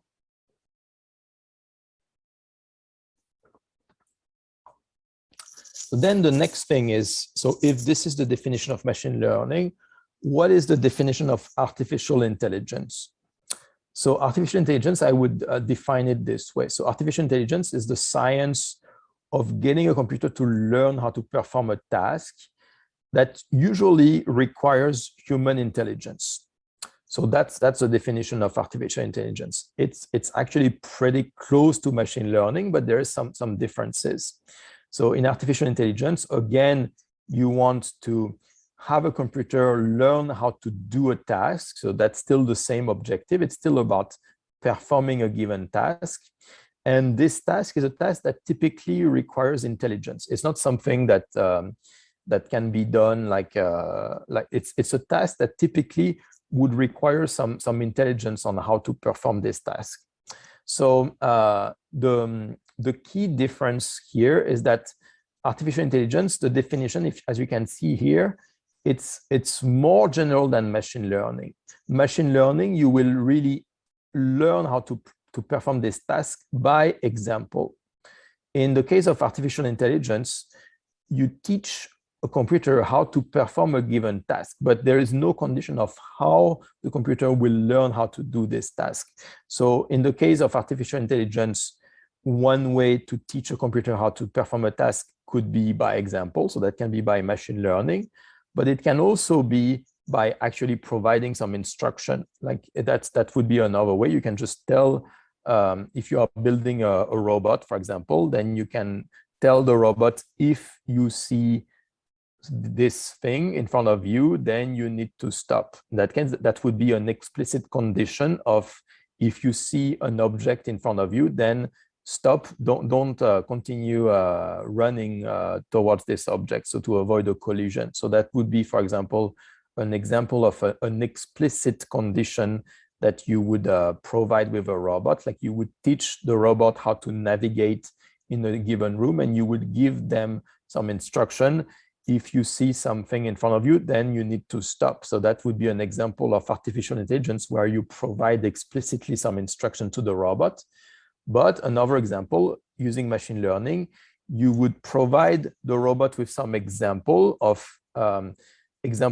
motion that is safe versus some example of motion that is unsafe that led to some collision. And in that case, the robot will just learn directly from those examples how to avoid collision. So the robot, you won't teach explicitly the robot that it needs to stop if it sees something in front of you. but the robot in that case will just learn this on its own because it will have seen some example of previous condition where the robot would have collided with something in front of him, and it will use those examples to learn how to avoid collision in the future. So like this process of learning by example, it's very similar to the way babies learn. Like they learn by example. If they do something that make them feel painful or something like that, or if they do something that and then an adult tell them that this was something bad, then they will learn based on this example that they should not do this thing in the future. Or if they do something that leads to something happy at the end, like if they eat something and something that tastes good, then it's something that they will tend to do again and again because it's something that they got rewarded for this. So this is the process of learning by example, doing something, and either you will receive a penalty based on what you did, or you will receive a reward because you did something good, and then you will tend over and over to do things for which you receive a reward, and you will tend to avoid things for which you receive a penalty. So this would be a process of learning by example. This is very often how kids learn, but artificial intelligence can be more general by that. You can also learn based on some condition. So artificial intelligence, or more commonly abbreviated as AI, it includes more things than just machine learning. It includes logical reasoning, like planning, how to plan different actions in a way to achieve a given task, perception, how to perceive your environment, how to analyze what you see, how you analyze what you hear, or what you can feel, like with all the five senses. So the perceiving information about your environment, that's also a subfield of artificial intelligence. Interacting with your environment, like taking some actions. Natural language processing, this is about understanding language, understanding some written instruction or some vocal instruction, or the process of learning in general. So those are all subfields of artificial intelligence. So again, artificial intelligence is something that is more general than machine learning. Machine learning is a more specific subfield within artificial intelligence. And then the last thing, another common term that is used is data science. So data science, the way I would define this is I would define it as the science of extracting meaningful insights from data. So in that case, that includes the process of learning from data. If you have some data, you want to learn something based on those data, that's data science. It also includes statistics. So generating some statistics based on some data, that's part also of data science. So those are three things: machine learning, artificial intelligence, data science. Those are three fields that can be used for materials informatics, that can be used to discover materials or optimize materials. And so if we were to summarize this, so you have like the field of AI. So we can represent it as a potato like this. So that's the field of AI. And then you have the field of data science. And so if you see the definition here, data science includes learning from data, and AI also includes learning from data. But data science, it also includes other things, like for example, statistics. The fact of coming up with some statistics based on some data, that's something that falls within the reach of data science, but it's not part of artificial intelligence. So to summarize, like we can represent this like this. You have AI, then you have data science. They have some intersection. There is some intersection between data science and AI, but it's two different things. So it's like two circles that have some intersection like this, but it's not like one is completely containing the other. And then somewhere here at the intersection of AI and data science, this is where you have machine learning. Machine learning is a subfield of data science because machine learning only deals with data, but machine learning is also a subfield of AI.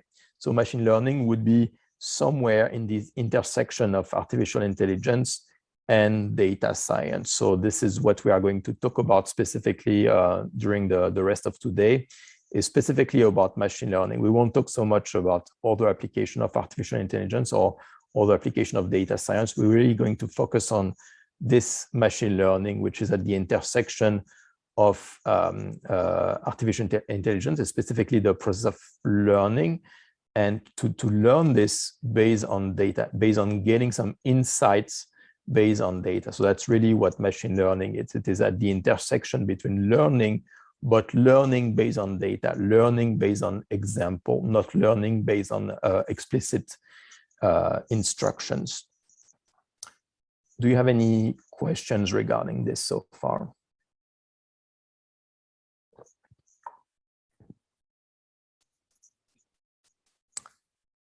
Okay, so I think maybe now is a good time for a short break so that we you can relax a little bit before we continue. So just as a reminder, so this course is supposed to be about 6 hours. So I think so it's about 2 hours already now. So I think we can have a 15-minute break, and we can restart in 15 minutes. So like at least for my time here, it will be noon, 12 p.m. So we can restart at 12 p.m. Meanwhile, if you have any questions, let me know. Otherwise, I'll see you in 15 minutes. Okay, thank you. Thank you. Okay, welcome back. So we are going to restart. So what we are going to do in the following 2 hours is to start to see more technical detail of what are machine learning, what are the different types of machine learning approach, and what are some examples of how you can use those approaches to solve problems involving materials. So let's resume the course. Okay, so let's restart from where we stopped before the break. So as a reminder, so we define machine learning as the science of getting a computer to learn how to perform a given task by example, without being explicitly programmed on how to perform this task. So that's really the key aspect of machine learning, is that you don't have any predetermined rules, like you don't have any recipe that you can know to make a prediction. Like, for example, if you want to predict a property of a given materials based on its chemical composition, you don't have any rules regarding how composition will affect the property. You will just learn this by example, by examining existing data. So that's the main difference between explicit programming, when you have some rules already, some knowledge, and machine learning, where you have no rules. You want actually to generate those. You want machine learning to tell you what are the rules that you should use to convert a composition into a property.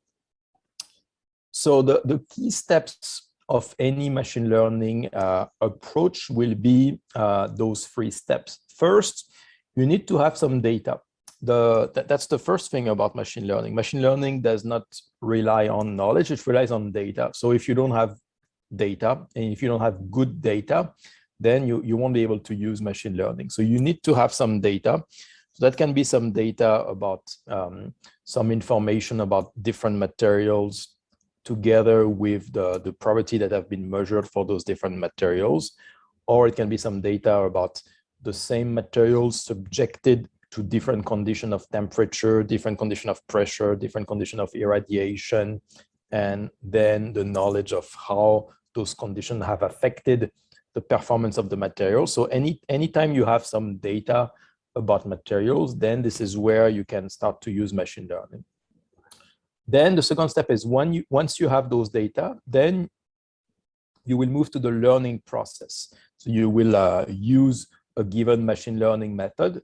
And what this machine learning method is going to do is to try to look at those data and infer some patterns.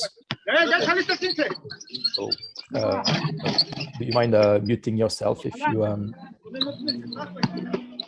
let me see if I can see who is... Sorry about this.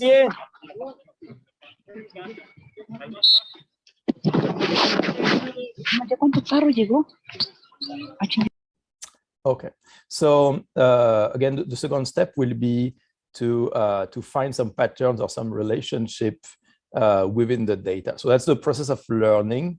It's the process of using your machine learning algorithm to find some relationship between some input and some outputs, for example. So for example, like you will provide a lot of data with different materials, different composition, and different properties. And the machine learning model will try to find some patterns, will try to infer a relationship between composition and property. The next step is that once you have found those patterns, then the machine learning model will give you some rules. And then the next step is that you can use some rules to make some prediction about materials, new materials that you have never seen before. For example, if we come back to the example of the glass container that I gave previously, you will take the step one will be to gather a lot of pictures of glasses that are broken and a lot of pictures of glasses that are not broken. So that's going to be your data. Then you will feed that to some machine learning, and the machine learning model will learn how to recognize a glass that is broken from a glass that is not broken. So this is the process of learning. It will find some patterns within the photos to recognize what distinguishes a broken glass from a non-broken glass. And then once you have, once the model has learned, then it will have generated the rules that can be used to distinguish a glass that is broken from a glass that is not broken. And now the last step is you can use those rules and now take a new picture of a glass for which you don't know if this glass is broken or not. And then you can apply those rules that the machine learning model has learned and make a prediction for this glass. The model will predict, is this glass broken or not broken? So once you have used the data coming from the previous example to come up with the rules, now after that, you can use those rules to make some prediction about new materials that you have never seen before. So that's the basic aspect of machine learning. That's what makes machine learning powerful, is that you start with some example, the machine learning learns some rules based on those examples. And once you have done that, then you can use those rules to make some prediction for new material that you have never seen before. So you can make some prediction to predict the performance of future materials that you have never tested before, simply by learning from existing data. So an example for this, so for example, like you would consider the set of materials. So you have a list of materials for which something is changing. That can be the composition is changing, or the manufacturing condition is changing, like the temperature is changing, pressure is changing, or relative humidity is changing, something like that. Something is changing either in the material itself or in the condition, the environmental condition. And so for this, you also have a property that you are measuring. For example, you are measuring the density of this material, and your goal is to try to predict how the composition of this material and the manufacturing condition, how does it affect the density of this material? Maybe because you want to generate a new material that will have a very low density. So then the second step is, once you have this data set, you will expose this data set to a machine learning algorithm, and this machine learning algorithm will gradually learn by looking at those data. It will learn how to convert the composition and the manufacturing condition, how to use that to predict what will be the density. And once it has learned how to transform the composition and the manufacturing condition into a density, then you can use it to predict the density of new materials that you have not tested yet. So you can say that if I take this material and if I change its composition, or if I change its manufacturing condition, then I predict that the new density will be equal to a given value, which will be the value predicted by the model.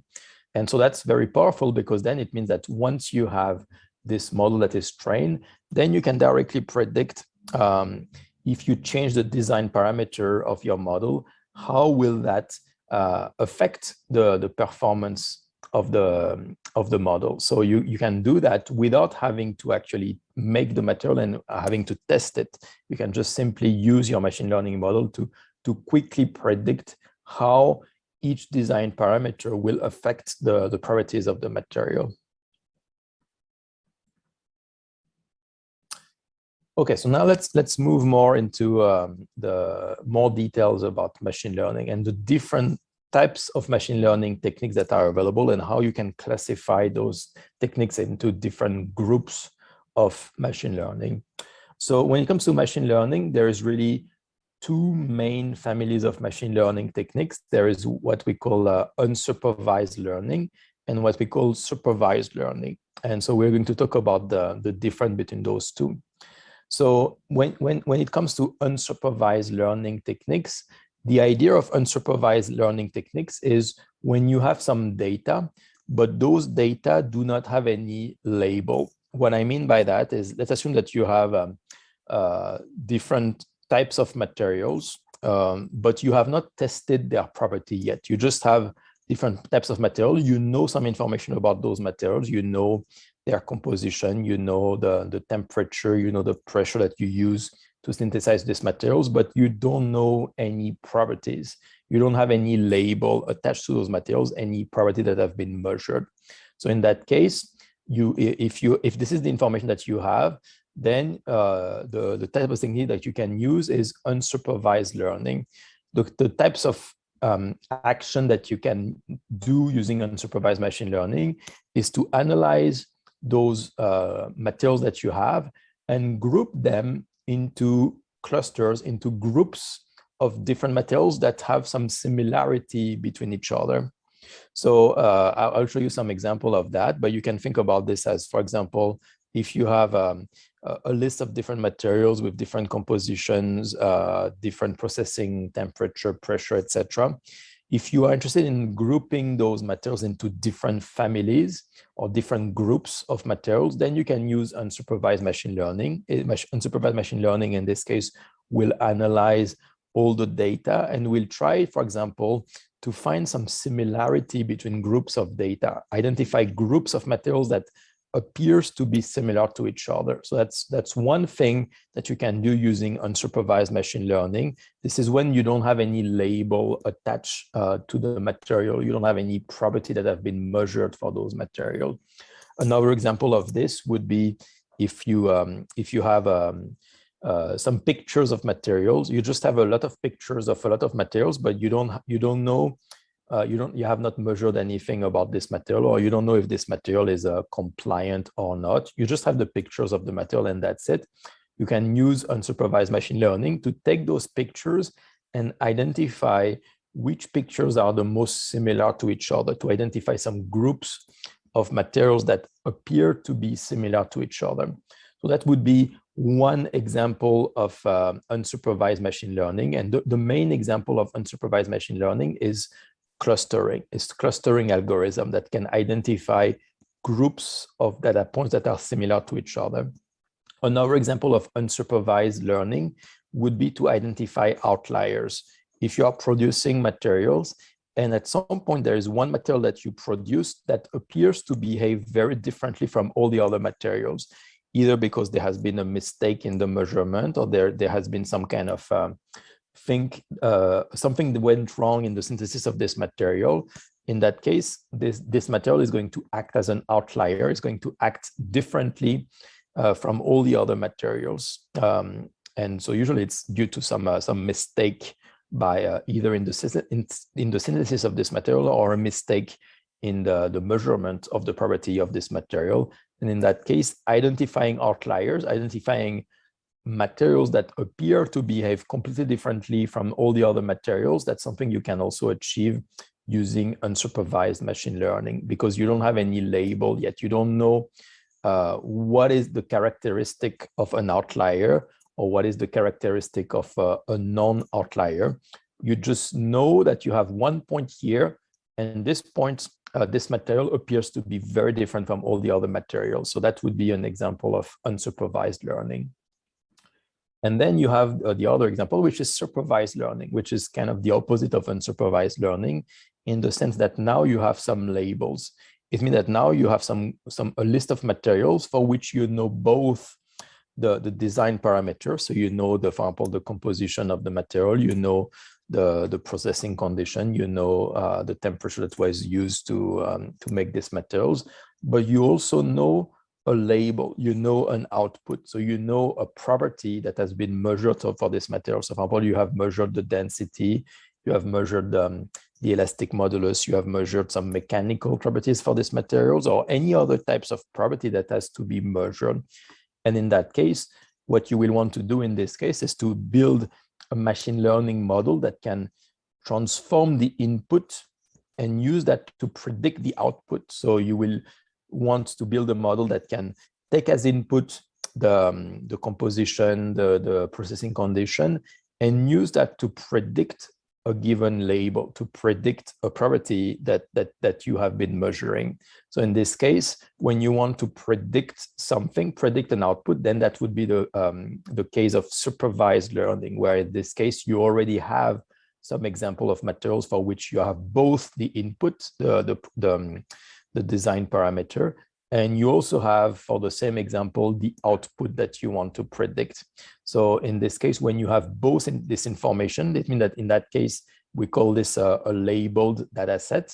That's the data set for which you have the label, you have the output already. In that case, you will be able to use supervised learning in this case. And there is two main classes of supervised learning. One is classification, one is regression. So we are going to talk more about what this is, but in the case of regression, typically it means that your goal is to predict a property of this material that can continuously change. For example, if you are predicting the density of a material, the density is a number that can continuously change. So that just a number that can have any value within a certain range. In that case, you would use regression techniques. But sometimes what you're trying to predict is not a number, it's more a class. For example, what you want to predict is whether a material will form or not, or you will want to predict whether a material will be transparent or not, or whether a material will break or not. In that case, you don't want to predict a number, you want to predict a class. You want to predict a characteristics of this material that won't be a number, that will be more like a condition, something like a yes, no. It will be more like a classification. For example, you will say, I want to predict whether this material is transparent or not transparent, or I want to predict that whether the color of this material, and the material will be either red, blue, or green. So in that case, that's not something you can easily quantify with a number. You will just have different classes, the red material versus the blue material versus the green material versus the yellow material. And in that case, you want to just predict in which category this material is going to be. In that case, that would be a classification problem. So those are the two types. Classification, you want to predict a category. Regression, you want to predict a continuous number, a property of a material, like its density, its modulus, etc. So those are the two types of supervised learning techniques that we are going to talk about. So let's start with the case of unsupervised learning. So here again, in this case, in the case of unsupervised learning, you have some data, but you do not have any label associated to those data. You have not measured anything. So for example, let's take those characters here. You can think of those characters as some pictures of some materials, for example. And so here you have a list of pictures of characters. And what you want to do in this case, you don't know anything about those characters. You only have their pictures. And you want to group them into families of materials that appear to belong to the same family. So you want to group them together. So the way the machine learning algorithm would do that is to follow an unsupervised approach. It will look at those pictures, and it will try to identify some features in those pictures, and we'll try to see which pictures appear to have the similar features and which pictures do not. So for example, if you look at those images, the first thing that you can look is maybe the color of the character, but in this case, they all have a different color. So it's not a very useful feature to identify groups of character.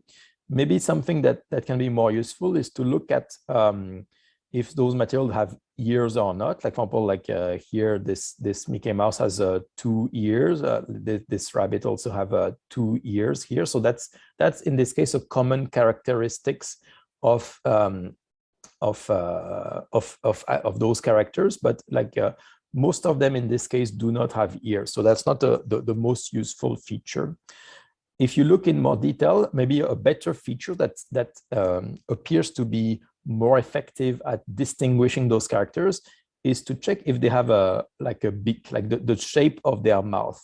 Here, if you look at those 3 characters here, like this one, and this one, they all have a similarity that they have this yellow beak here. So they have like a very similar shape for their mouth. While on the other hand, like those 2 characters, they do not have these types of yellow beak.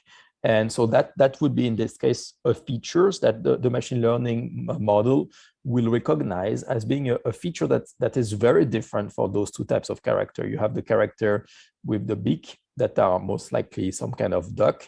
And then you have the other characters which do not have a beak, which will be something else, like either a mouse or a rabbit.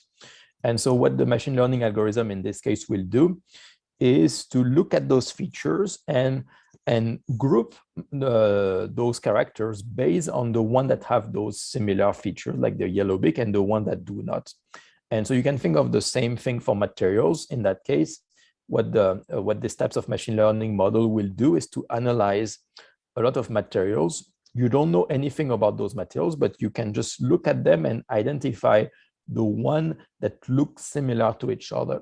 And so that's an efficient way to group material into different families, just by looking at some features of those materials and grouping them into materials that appear to have comparable features with respect to each other. So some example of application of this would be, again, like you have different materials, but you don't really know how to classify them into different families. So you can use these types of unsupervised learning to group materials together into several families of material. You can also use that to identify some outliers. For example, like here, if you were to find a character that is completely different from the other, like for example, all of those characters here, they have 2 legs and 2 feet. If there was a character that has 3 legs, then that would be an outlier. That would be a character that is completely different from the other. And you can use that to detect that, yeah, there is something abnormal, something unusual about this character. So that would be an outlier. Something went wrong with this example. So in the case of materials, you can use that to identify if a material is behaving completely differently from the others. Then that would be an example of an outlier, a material that either something went wrong during synthesis or something went wrong during the measurement of a property. And so this material either needs to be checked, either needs to be retested. It's an outlier. So this is something you can achieve with unsupervised machine learning. The last thing that you can do is to, if you have some information about the atomic structure of those materials, then you can also use this information to identify groups of materials that appear to have similar atomic structure with respect to each other. So again, that would be, in that case, an unsupervised learning process, because you don't know anything about those materials except you know their atomic structure. And in that case, you will just use that to group material that appear to have similar atomic structure and separate them from others that have a different atomic structure. So that's about unsupervised learning. The second type of machine learning is supervised learning. So in that case, that's the case where you have some label. So in that case, you have something that you already know about this material. So you know you have some property that you want to predict. For example, in the case of the unsupervised learning, you just have the picture of those characters, but you don't know what types of animal they are. Like you don't know that those are ducks, mouse, or rabbit. Now, in the case of supervised learning, you know, for example, what those characters are. You have a, for example, you have a list of pictures of animals, and you know what type of animal they are. So you have some example of pictures of dogs. You have some pictures of horses, and what you will do is, based on those example of pictures, you will try to train a model that will recognize, based on a picture, to recognize whether it is a dog or a horse on the picture. So in that case, that would be a classification problem, because you don't want to predict a continuous number. You just want to predict, is it a dog or is it a horse? So that's, in that case, it's just about categorizing data. It's not about predicting a continuous number. So in that case, the way these types of classification machine learning would work is that you have some example of animals. Those animals are already labeled, so they have two colors. You know whether it's a dog or whether it's a horse. And what the machine learning will do is it will try to identify what are some useful features to distinguish those two types of animals. So for example, you have if you know the weight and the height of those animals, then the machine learning model will recognize that if the weight is small, or if the height is small, then it's very likely that it is a dog. On the other hand, if the height is very high, or if the weight is very high, then it's more likely that it is a horse. So in that case, the machine learning model will identify those two features as being the very useful features to find here a boundary. So it will find a boundary that tells you that if you are on one side of this boundary, then you are most likely to be a dog. But if you are on the other side of this boundary, then you are more likely to be a horse. So in this case, this is an example of a classification problem where you have different features. Those features gives you a space. So you have different axes. So here there is only two features. So it's a two-dimensional space. But for materials, you can have much more features than that. You can have hundreds of features. So there are some features that describe your material. And then you will have some example of materials. So each material will occupy one position within this feature space. So you will have a different example of materials that each of them occupy one position in this feature space, because they have one, for each material, it will have a given value for each feature parameter, like in the same way that each material has each animal here has one weight and one height. So for each material, you have the information of its weight or its height. So that would correspond for each animal, or for each material, that would correspond to one position inside this space here. And then the machine learning model will learn how to find what is the best boundary here. So this boundary is called the decision boundary.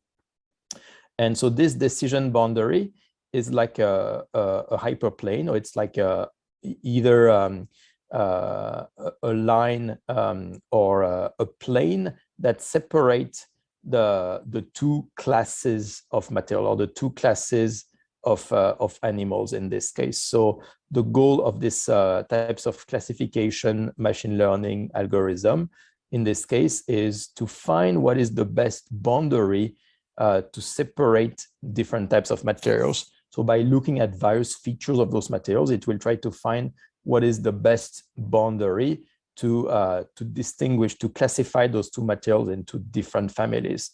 And then once you have this boundary, it means that now if you make another material, and so in this case, or if you encounter a new animal, and if you don't know what this animal is, you can measure the height of this material, of this animal. You can measure the height of this material, so that gives you a new point here, and then you can check on which side of the decision boundary are you. If you are on the right side, then most likely it means that this animal is a horse.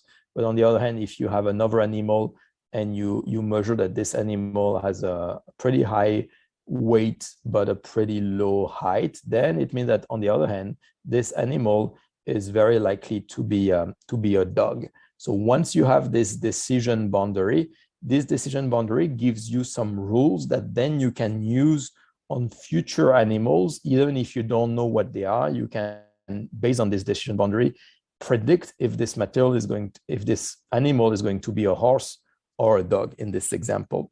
So it would be exactly the same for a material. If you have different classes of material, you will use the example that you have to determine with the machine learning algorithm what is the decision boundary.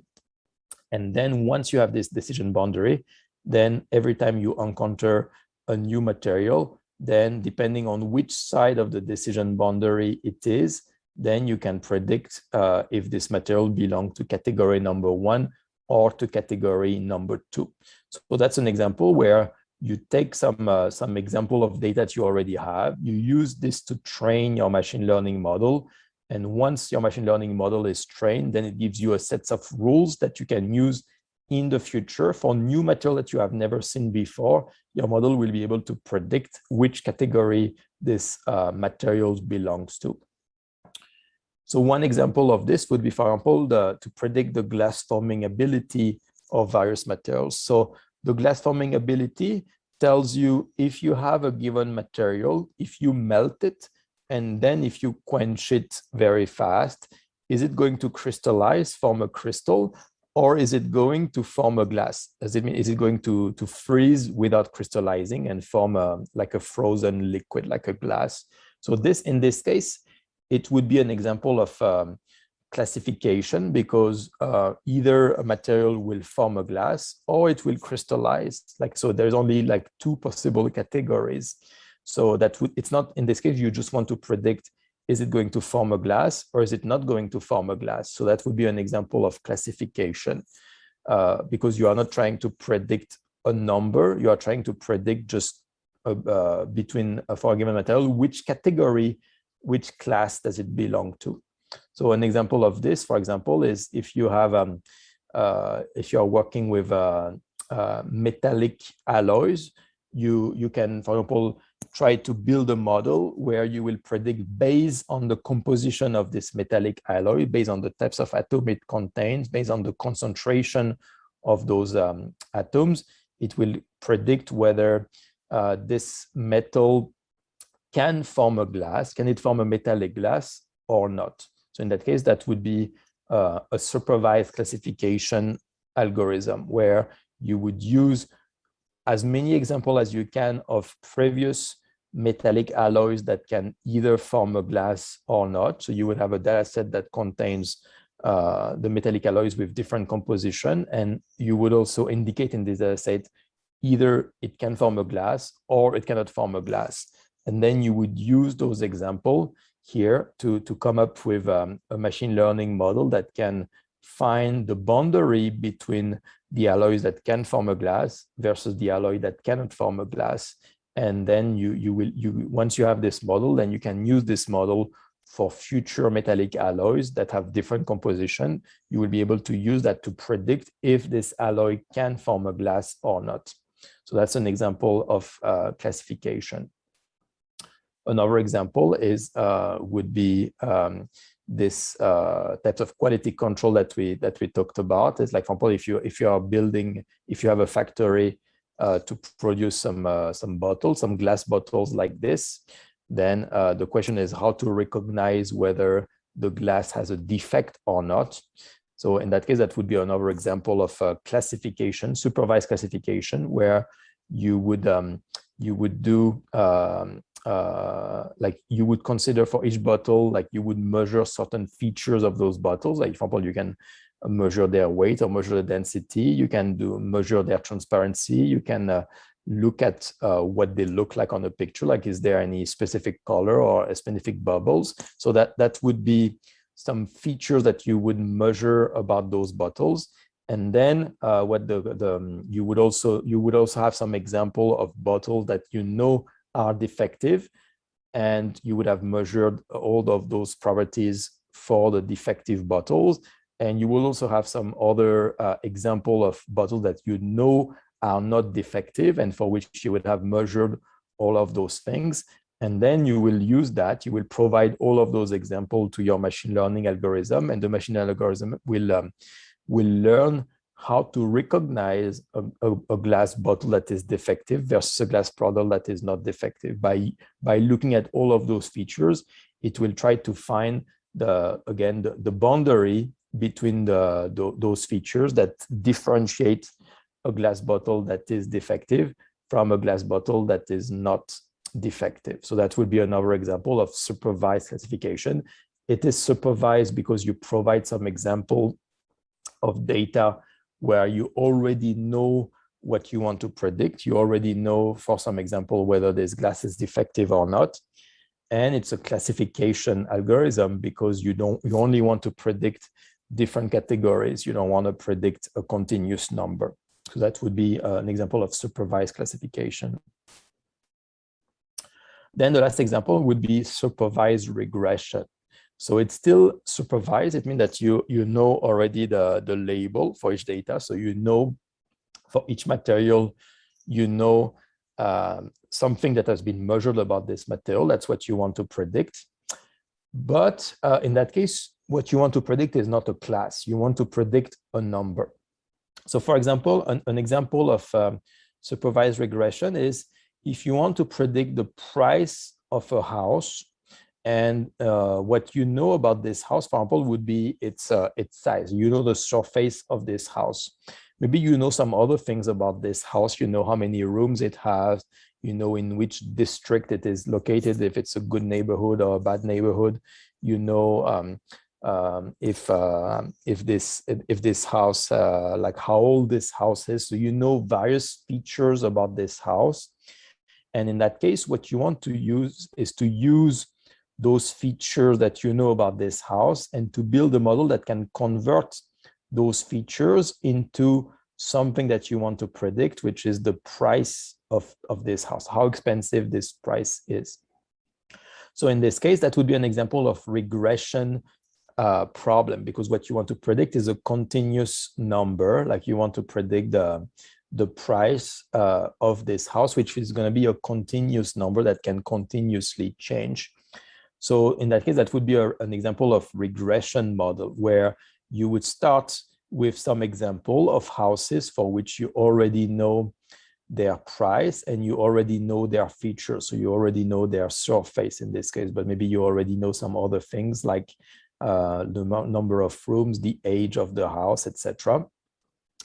And then in this case, what the machine learning algorithm is trying to do is to find, to fit those data, to find a relationship here that you can use to transform the surface into the price. So in this case, the idea is that if you know the surface, which I can call X, that's the input, then once you have this model here, then you can use it to predict an output Y.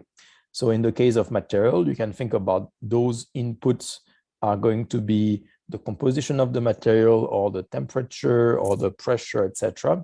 And based on that, the regression model will convert those inputs into an output, which will be a property of this material, like for example, density, modulus, etc. So in that case, that would be some example of regression problem, because what you want to predict are not some classes, but you want to predict a continuous number.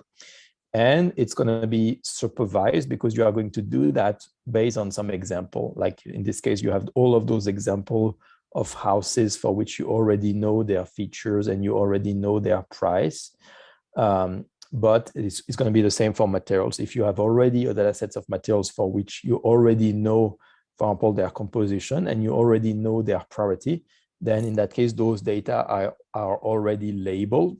And so you can use that for supervised regression. You already have some example of materials for which you already know the property that you want to predict. And in that case, the machine learning model will try to find what is the best relationship, the best function that can be used to map the input into the output, to transform the input and to use this to predict the output. So it will try to find, for example, a mathematical function that can be used to predict the output. So it's going to be, it will try to find a function where the variable of the function are going to be the input x, and this function will transform x into y. So it will transform the input into the output. It will transform the composition, for example, of the material into the properties. So composition would be the input x, and the probability would be the output y. This is what you want to predict for this material. So that would be an example of regression problem in this case. So some example here would be, for example, if you have some glasses or other types of material, and you want to predict how certain properties of these materials will depend on their composition. So in this case, those are two examples here of glasses for which based on how much SiO2 or based on how much B2O3 or how much Na2O, like based on the oxides, based on the concentration of the oxides that they contain, then the glass will have a different density of different Young's modulus.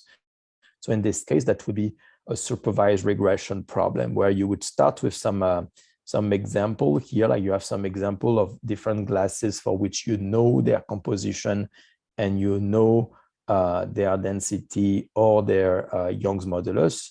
And so you will use those examples to train a supervised regression machine learning model, where now the model will be able to predict for any glass composition, even a composition that you have never seen before. The model will be able to predict what would be the density or the Young's modulus of those glasses, even if those are glasses that the model has never seen before. So that would be an example in this case of supervised regression, where it's supervised because you train your model by providing some example of previous glasses where you know both the composition, the density, or the Young's modulus, or whatever you want to predict about those glasses.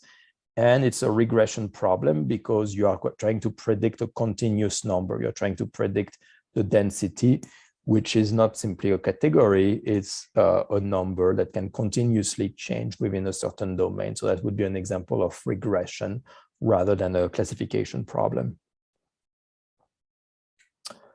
Okay, do you have any questions regarding those differences between supervised versus unsupervised, or between regression and classification? No, all it's okay. Thank you. Thank you.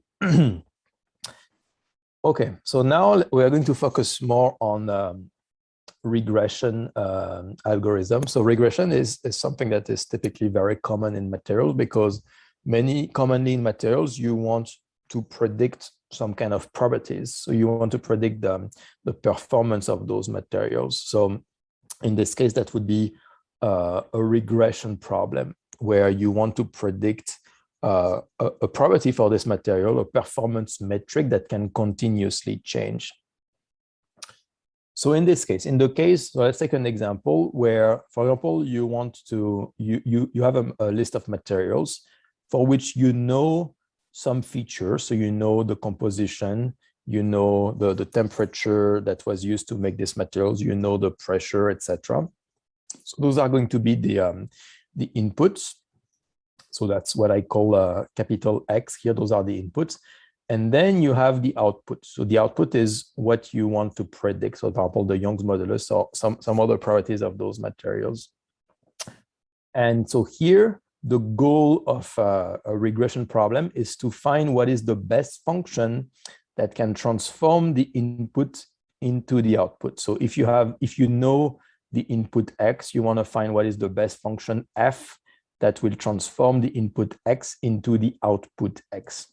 So you will try to define this function by looking at some example. If you have some previous example of materials for which you already know X, you already know the composition, and you already know the Young's modulus Y, then you will try to learn based on those examples what is the best function F. And once you have this function F, then you can use it for new materials that have new composition that you have never seen before. You can use it to predict what would be, for example, their Young's modulus. So like an example for this would be so what we just discussed. If we start with a simple example is you have a list of houses, and for each of those houses, you know their area. So you have a lot of example here of different houses, and you know their corresponding price. So, and then you will use those data to try to come up with the best function. For example, in this case, like a quadratic function like this, look like it could be the best function to transform the area of a house into its price. And once you have this, then you can say, now I have a new house here. It has a given surface of, let's say, 2,700 square meter. And then based on that, you can say, I predict its price to be $120,000 in this case. So in this case, that would be an example where you take those data, you know both their input and their output. Based on this, you learn the relationship between input and output. You learn that this is going to be a quadratic relationship. And once you have this relationship, then you can use it for every input X. You can predict what is going to be the output Y. So in the case of material, let's take another example. So now let's assume that you have a glass for which you know how much silica, how much SiO2 this glass contains. You also know how much alumina, how much Al2O3 this glass contains. And so you have various examples here of data points for which you know already how much SiO2, how much Al2O3 it contains, and you know a property. For example, you know the glass transition temperature of this glass. So that would be, in this case, the third axis here. So you have a two axes here and here. Those are some inputs. So that's going to be input X1, for example, input X2. That's about how much silica or how much alumina they contain. And then you want to predict the temperature at which the glass is going to melt. So the glass transition temperature. So what you do in this case is that you start with those example of data points. Then based on that, you try to come up with what is going to be the best function that can convert the input into the output. And then once you have a new glass, for example, you have a new glass here for which you know how much alumina it contains, how much silica it contains. And based on that, once you have the function, you can say that I predict that this glass transition temperature will be equal to this number. So once you have this model that can map the input to the output, then you will be able to make some prediction for new materials that you have never tested before. You can predict what its property is going to be based on this machine learning model. So that's the main idea of the regression model. And that's very useful because if your goal, for example, is to find the glass that has the highest glass transition temperature, or maybe find the glass that has the lowest glass transition temperature, then once you have this model, it's very quick to see where it's going to be minimum or where it's going to be maximum. So it's once you have this class of model, then you can use it to very quickly explore the design space that you have, explore the different composition that you can use, and based on that, quickly pinpoint what is going to be the best condition, what is going to be the best composition for your glass in order to achieve whatever you want to achieve. So now the next question is, the goal here for regression problem is how to find the best function, that can be used to transform some inputs into the output. So to find the best function, there is several algorithms that are available. So the question now is which algorithm to use, what are the different families of algorithms that you can use to find the best relationship between some input X and some output Y. So for this, you have various options, and we're going to briefly review what are the possible options that you can use for this. So a first option would be something that probably you have all done, which is polynomial regression. So in this case, the idea of polynomial regression is that you have some data for which you already know some input X, and you want to predict some output Y. So again, like the X could be maybe the composition of the material or something else, the temperature. and then you have y, which is going to be a property that you want to predict. So then in that case, what you will do is first start with some data points of materials for which you know at the same time the composition X and the property Y. And then once you have those data points, your goal is to find what is the best function that I can use in order to transform the composition into a property. And so, for example, one example here is that you can say, I'm going to use polynomial regression. So I'm going to assume that the relationship between the input and the output is a polynomial. So, for example, you can say, first, I'm going to try a linear regression. So I'm going to try to fit those data by a linear function like this. So something that would look like that, like a linear function of X.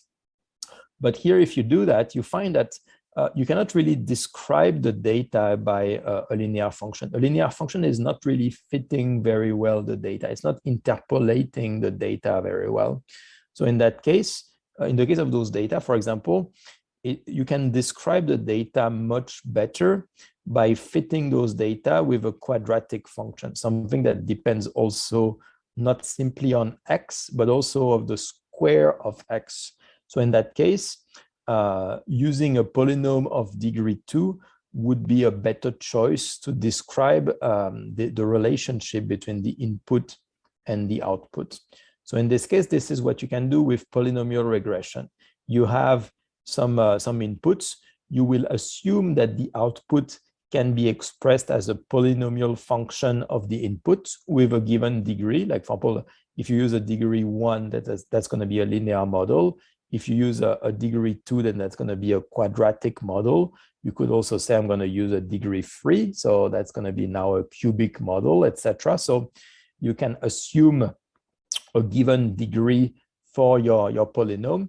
And then based on that, you will find what is the best polynomial that can fit the data. So what the polynomial function that can best represent the relationship between the input and the output. And again, like once you have this polynomial, and once you have found that it describes well the relationship between input and output, then I mean that if you have a new material that has never been tested with a new input X, then you can use that and predict what would be the corresponding output. So you can make some prediction for material that you have never seen before to predict what would be their property based on their composition, based on the polynomial model that you have been fitting, based on the data that you already have. So that would be an example here of a regression, a supervised regression model, because you want to predict a property that can continuously change. The property Y can continuously change. And you want to, for this, you will need some example of previous data for which you already know both the input and the output. So those are, in this case, this is a supervised approach because you have already the input and the output. You have some example of data for which you already have the label, you already have the output, and you will use that to train your polynomial regression model.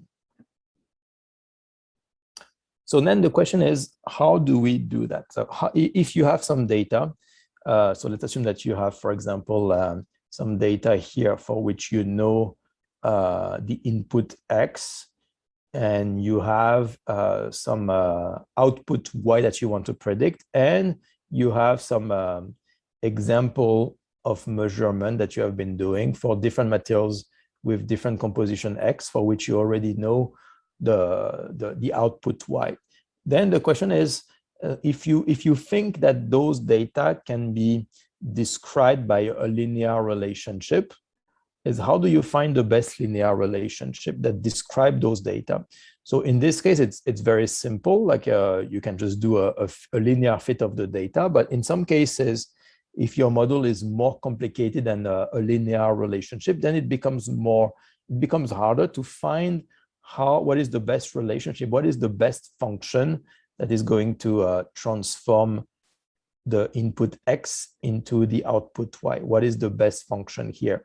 For example, if you are just assuming that it's going to be a linear model, So let's assume that your hypothesis is this one. You hypothesize that your function, your output y can be described as a function that is a linear function of x. So in this case, you assume that it's a linear function. So it's a linear function of x, and you have two parameters. So you have the intercept and you have the slope of this function. And the question here is, how do you find the optimal value for those two parameters, for θ1 and θ0, for the intercept and for the slope, that will best describe the relationship between the input and the output? So for example, if you don't know what is the best choice for the slope θ1 and the intercept θ0, then you can say, well, I'm going to start with that. That's my initial assumption, that this function here, where here this is θ0, that's the intercept, that's the value of the function when x equals 0, and then you have the slope here. The slope would be θ1, that's the slope or the derivative number. So here, if you take those value of θ1 and θ0, then those parameters here, they are not the correct one. Like θ0 is too high. Like we would need, the right function that we would need is this. We would need to decrease θ0, and we need to also increase θ1 to increase the slope here. So the question is, how do you find the best parameter? And that's always going to be the case in regression machine learning problem, is that you have some parameters that describe the relationship between the input and the output. So in the case of linear regression, the parameter are just the intercept and the slope. But if you have a more complicated model that is quadratic or cubic, then you will have more parameters. Or if you are using an even more complicated model like an artificial neural network, like we are going to talk in a few minutes, then you can have hundreds of parameters, and you need to find what is the best value for those parameters. And initially, you don't know what is the value for those parameters, but you need to optimize them. So the goal in this case is you have some parameters. Here it's only two, but in general, you will have potentially hundreds of parameters. And you want to find what is the best value for those parameters that will give you like a good description of the relationship between input and output. So the way that we are always going to do this is to define a cost function. So the cost function is a function, and this function depends on the parameter.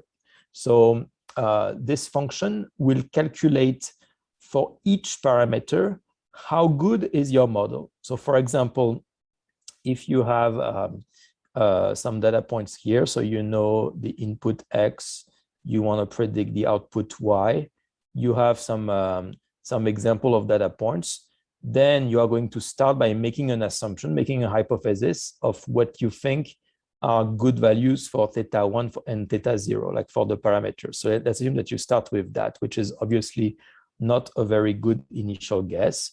So to check how good this guess here is, we are going to define the cost function.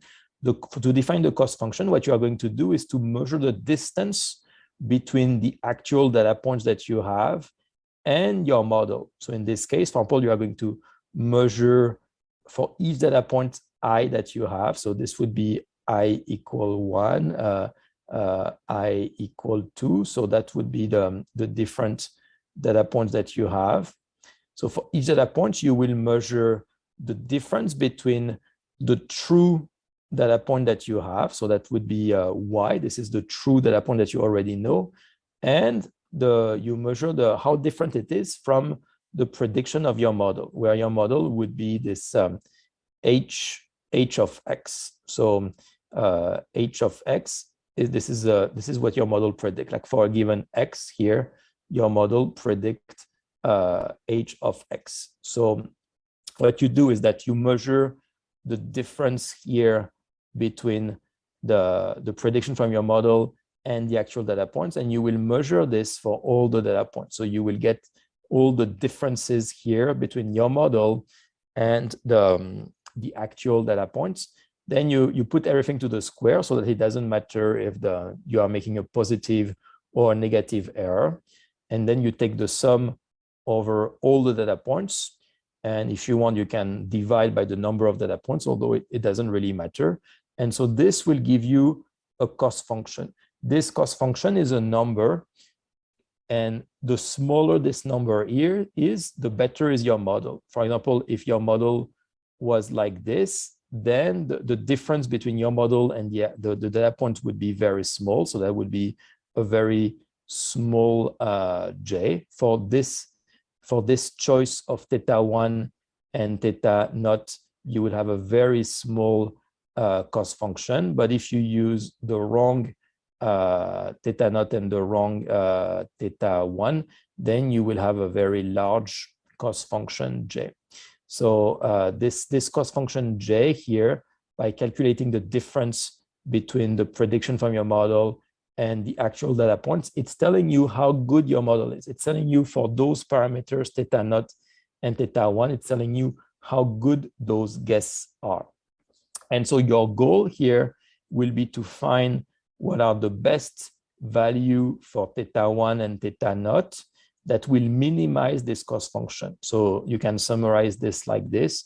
You want to find the parameters for your model, theta 1 and theta naught, that will minimize the cost function. You want to minimize the cost function as much as possible.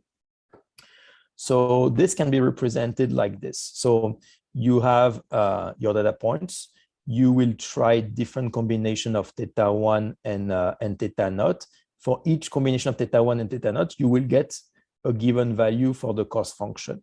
So now you can represent things like this. So you have one parameters here, which is theta naught. You have another parameter, which is theta 1 here. And then if those parameters change, then your error is going to change. So this axis here will be the cost function. This is the error made by your model.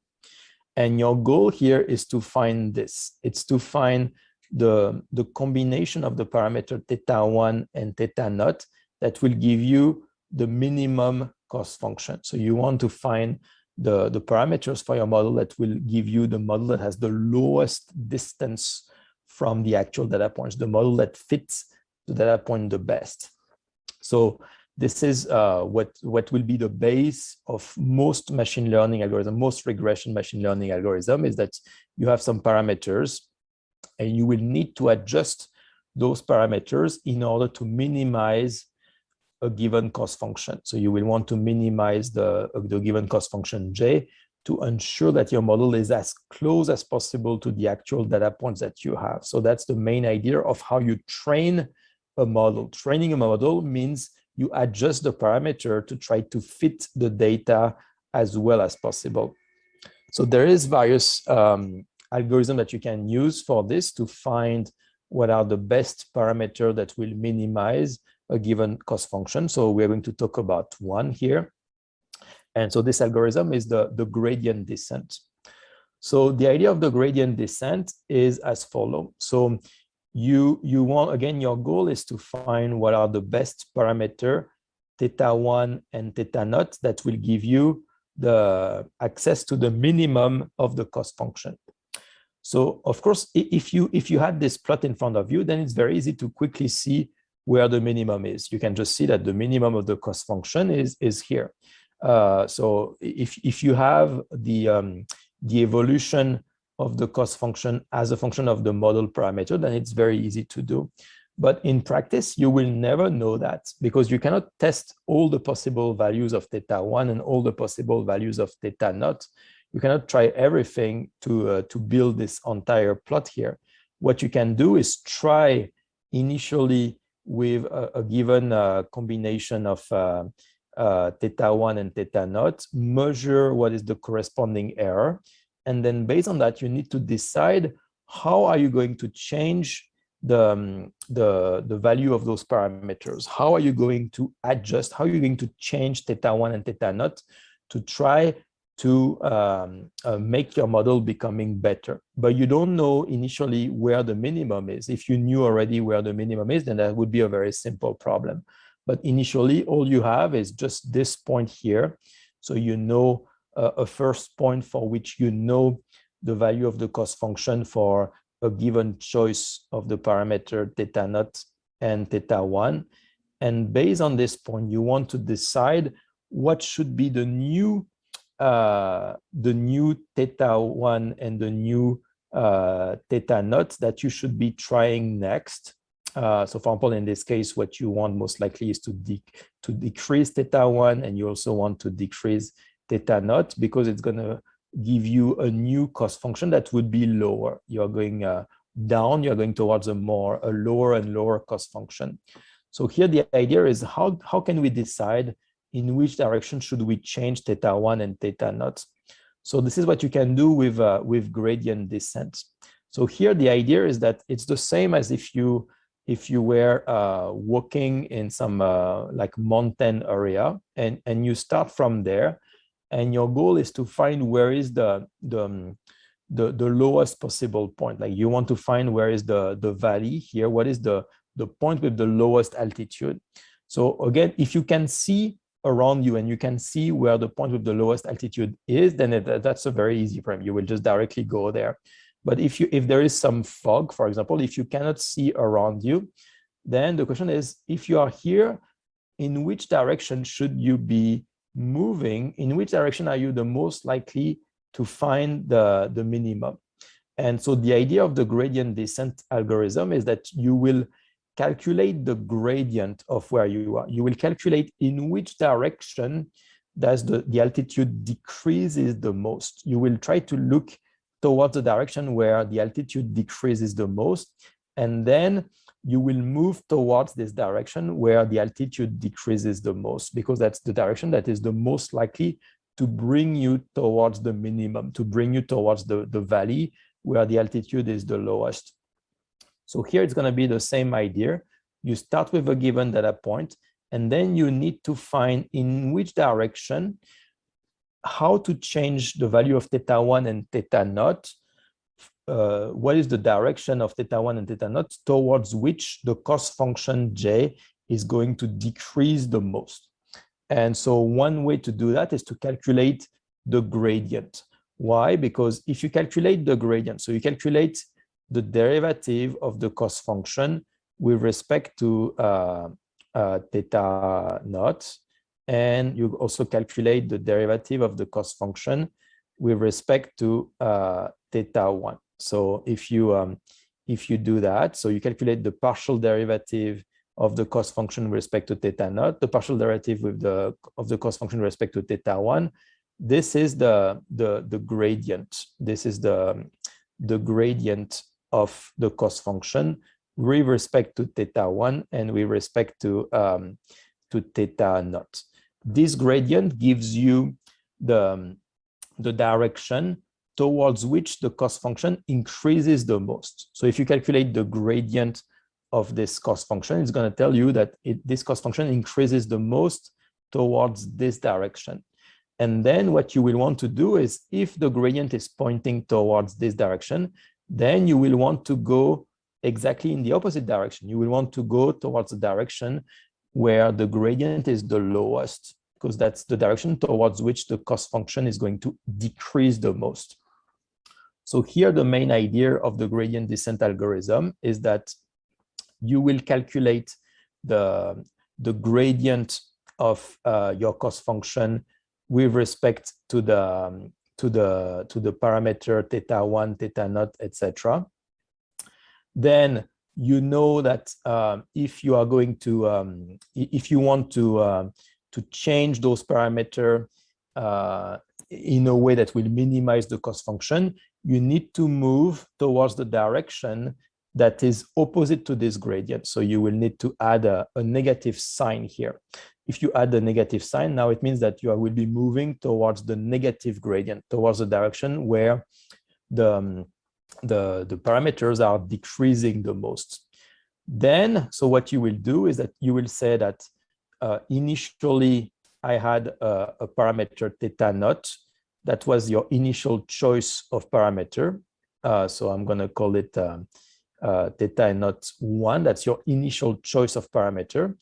And what you will do is that you are going to change to adjust this parameter theta naught. So for example, in this case, you find that you can decrease the cost function by decreasing theta naught. Why? Because the derivative of j with respect to theta naught is positive if you go towards the right. So it means that you should go towards the left. So what you can do is here, you calculate the gradient of the cost function with respect to theta naught.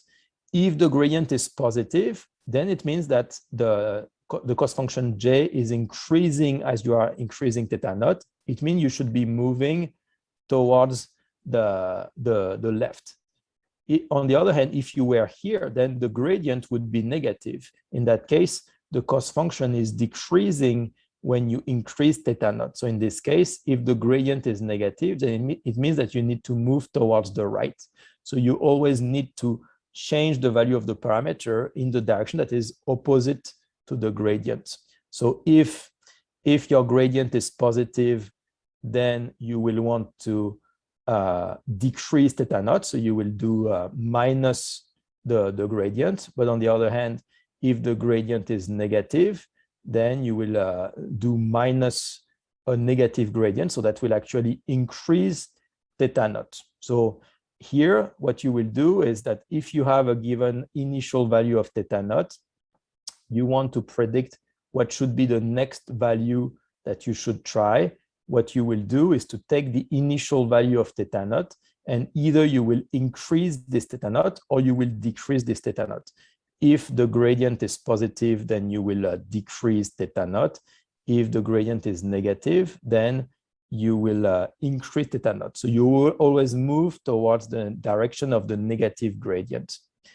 Then the next question is, how much do you move? Like if you realize that theta naught is too high or theta naught is too low, then you will need to increase or decrease theta naught. But you cannot increase it too much or you cannot increase it too little. So you need to decide how much are you going to change theta naught if you realize that the gradient is positive or the gradient is negative.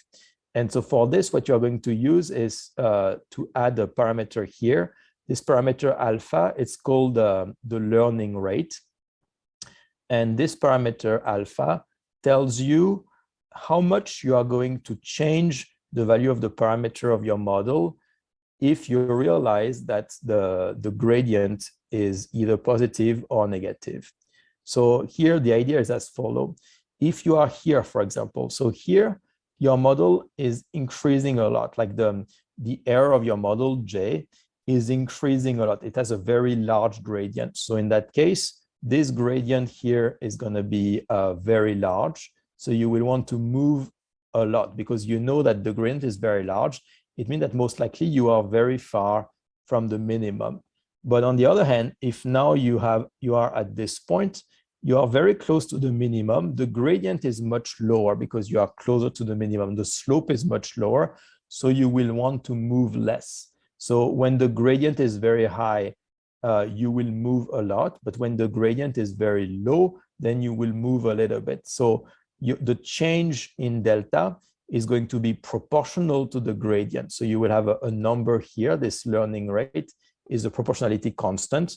And if you start with a given choice for your parameter theta 1 or theta naught, you will change this parameter proportionality to the value of the gradient. If the gradient is very large, it means that you are very far from your minimum, so you will move a lot. And as you get closer and closer to the minimum, then the gradient decrease. So your steps, you will change the parameters with smaller steps as you become closer to the minimum. So that's the main idea of the gradient descent. You start at a given point, you look at what is the gradient, then you move towards the direction opposite to the gradient to find what are going to be the best parameter, theta, that will minimize the error of your model. Now, the next question is, if you do that, like how do you choose the optimal learning rate? How do you choose what should be how much do you want to move if the gradient is positive or negative? You know that if you are exactly at the minimum, then by definition of the minimum, like the derivative of the cost function would be 0. at the minimum, the gradient would be 0, which means that once you reach the minimum, you won't move anymore. Your gradient is 0. You have found the minimum, so you don't need to move anymore. You have found the best parameter that will minimize the error, minimize the cost function. So you have found the best possible model. But if you are still not there, so if your gradient is either negative or either positive, then you need to decide how much are you going to change the parameter of your model. And this depends on your choice of the learning rate alpha here. And so for this, you will need to decide, do I want to use a small learning rate or a large learning rate? And usually the way you will do that is that you will need to choose a learning rate that is not too small, but also not too large. So the reason for this is if you choose a learning rate that is very small, it means that, for example, you will start here. So what this plot shows here is you have the cost function on the y-axis. It tells you how good your model is. And then you have the parameter of your model on the x-axis, which tells you the parameter of your model. And your goal is to find how to change the parameter in order to find the best parameter that will minimize the error of your model, minimize the cost function. So let's assume that initially you start with this point here. You start with this parameter. And if you choose a very small learning rate, so here you will calculate the gradient. So in this case, the gradient of the cost function with respect to the parameter. This gradient is, in this case, positive. So since the gradient is positive, then you will go towards the negative theta. You will go towards the direction that is towards the negative gradient. But if your learning rate is very small, then it's going to take you a lot of steps before you can reach the minimum. It's going to take you many, many steps before you can find the minimum. So it's eventually you will find the minimum. You will find the best parameter that minimizes the cost function, but it's going to take a very long time because your learning rate is very small. So it's going to take a lot of iteration before you find the minimum, before you find the best parameter. So that would be the problem. If your learning rate is too small, it takes you a lot of iteration before you can find the best model.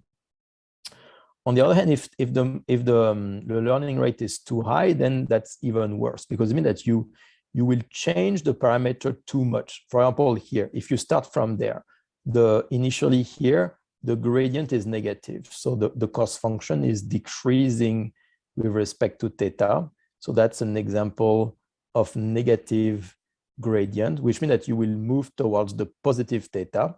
You will move towards the right since the gradient is negative.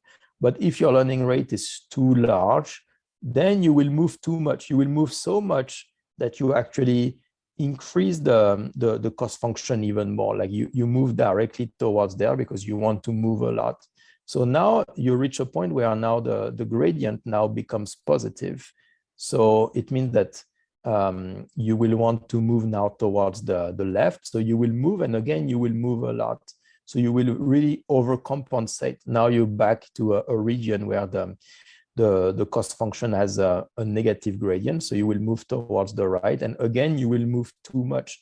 And the more you go towards the right or towards the left, the gradient becomes larger and larger because you go far away from the minimum position. So since the gradient becomes larger and larger, then you will move more and more. So you keep going you keep going further and further from the minimum position. So this would be an example where your learning rate is too high, and you keep overcompensating. If you make a given error, you keep changing the parameters too much so that you actually go further and further away from the optimal value of those parameters.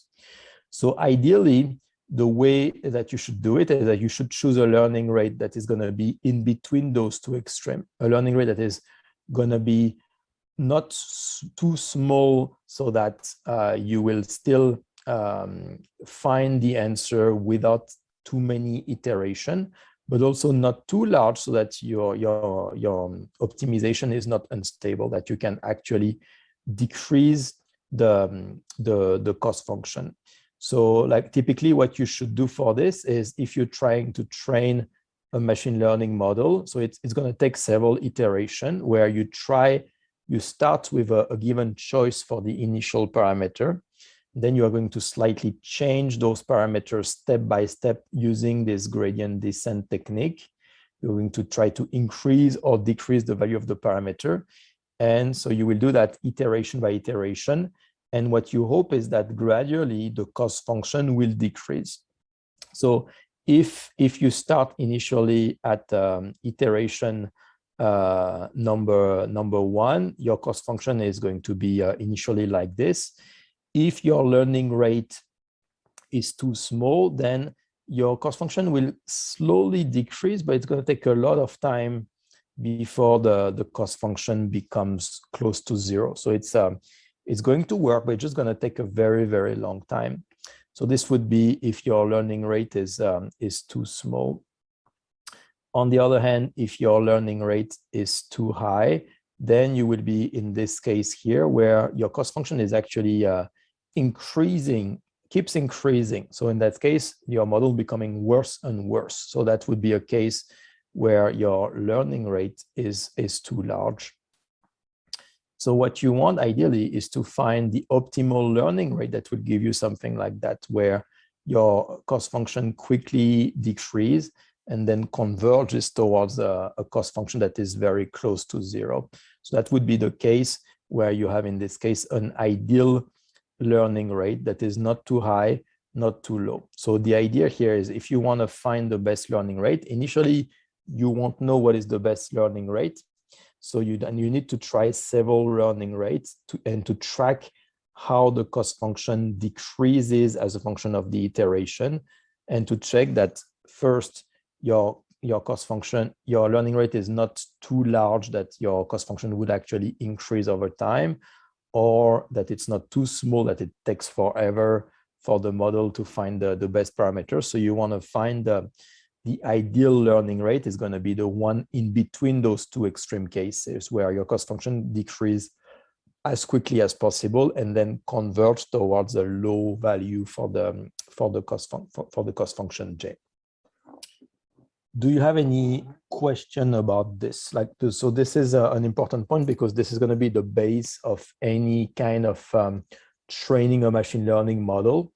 You will start with a model, and then you will need to train to adjust the parameters of this model so as to decrease the difference between the model and the actual data point. So this is always going to be the idea of any machine learning model. You will define a cost function J. Then you will need to adjust the parameters of your model to decrease J as much as you can. And typically you will do this using this gradient descent algorithm here, where you adjust step by step the parameters in order to decrease J. And for this, you will very often need to use these types of learning rate, where you decide if the gradient of the cost function with respect to the parameter is not zero, then how much are you going to change the parameter? Are you going to change the parameter very quickly, or are you going to change the parameter more slowly? And for this, you will need to find what is the optimal value of the learning rate so that you have a model that can learn as fast as possible what are the right parameters without taking forever or without being unstable, where your model becomes worse and worse at each iteration. Is there any questions regarding this? Yes, doctor. I have a question for you. Mm-hmm. Okay, your simulation is MATLAB programs, or what is? It can be anything, right? So you can do it in MATLAB, or you can write it. So you will need to use some kind of language, right? So you can many machine learning people use the Python language, for example, to do that. But you can do it in MATLAB or in C, or like whatever language you want. Like the advantage of using MATLAB, for example, is that it will already come with some function that you can use to do these types of gradient descent, right? So in MATLAB, you already have some optimization techniques that you can already use to optimize some parameters of a function in order to decrease a cost function like this. So if you are using MATLAB, for example, then you can already these types of algorithm will be already implemented, so you can directly use it. But it can be done with any programming language, MATLAB or something else. Okay, thank you. Another question, and in your experience, you recommending that use could be toolbox in MATLAB for machine learning? I would recommend you to use whatever you are already comfortable with. Like you can, I don't think there is necessarily a language or a software that is much better than another one. Like, because like you can do almost everything with MATLAB, or you can do almost everything with Python, or you can do almost everything in R, for example, which is another language that is used for machine learning. So I think the premise is not how to choose the best package. It's just you should use the software or the language that you are already familiar with, because that's going to make it easier for you to use it quickly without having to learn everything from scratch. So I would recommend, if you already know MATLAB, then you should just use MATLAB. If you already know Python, then you can use Python. I mean, if you don't know anything, if you're not familiar with any programming language, then maybe I would say if you have more an engineering background, then MATLAB is going to be maybe the easiest for you. If you are more like I would say a computer science background, maybe Python would be the best choice. So if really you're starting from scratch, then you can choose either MATLAB, either Python. But if you already know something, if you know MATLAB already or another types of language like this, then I would recommend to just use the one you know, because that's just going to make it easier for you to get started. And again, there's no big difference between what you can do with MATLAB versus what you can do with Python. You can do most of the machine learning model, you can do them with any language. So you should just use the one that you prefer. Okay, thanks, Doctor. Thank you. Any other questions regarding that?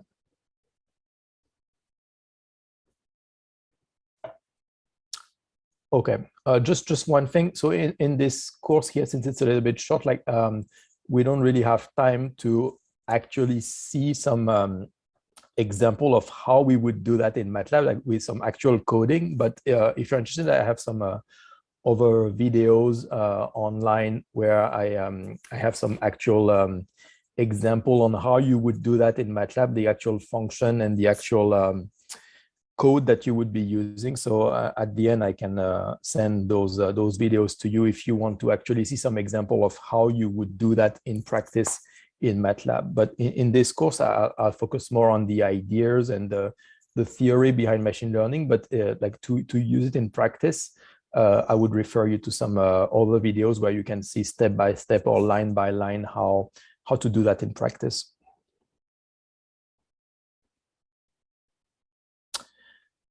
Okay, so I suggest we do another short break. So we can do another 15-minute break if that's okay for you here. And so what we're going to do after we come back from the break is now to see a complete pipeline, like to see if you want to solve a given problem in material, like what would be step 1, step 2, step 3, etc. So like what would be all the different steps that would be needed in order to achieve to create a machine learning model and to use it in practice. So we will see with all the different steps that you should be doing in practice. So we'll see that after the break. So again, like so I think we can take a 15-minute break and come back in 15 minutes. Again, if you have any questions, meanwhile, let me know. Otherwise, I'll see you in 15 minutes. Thank you.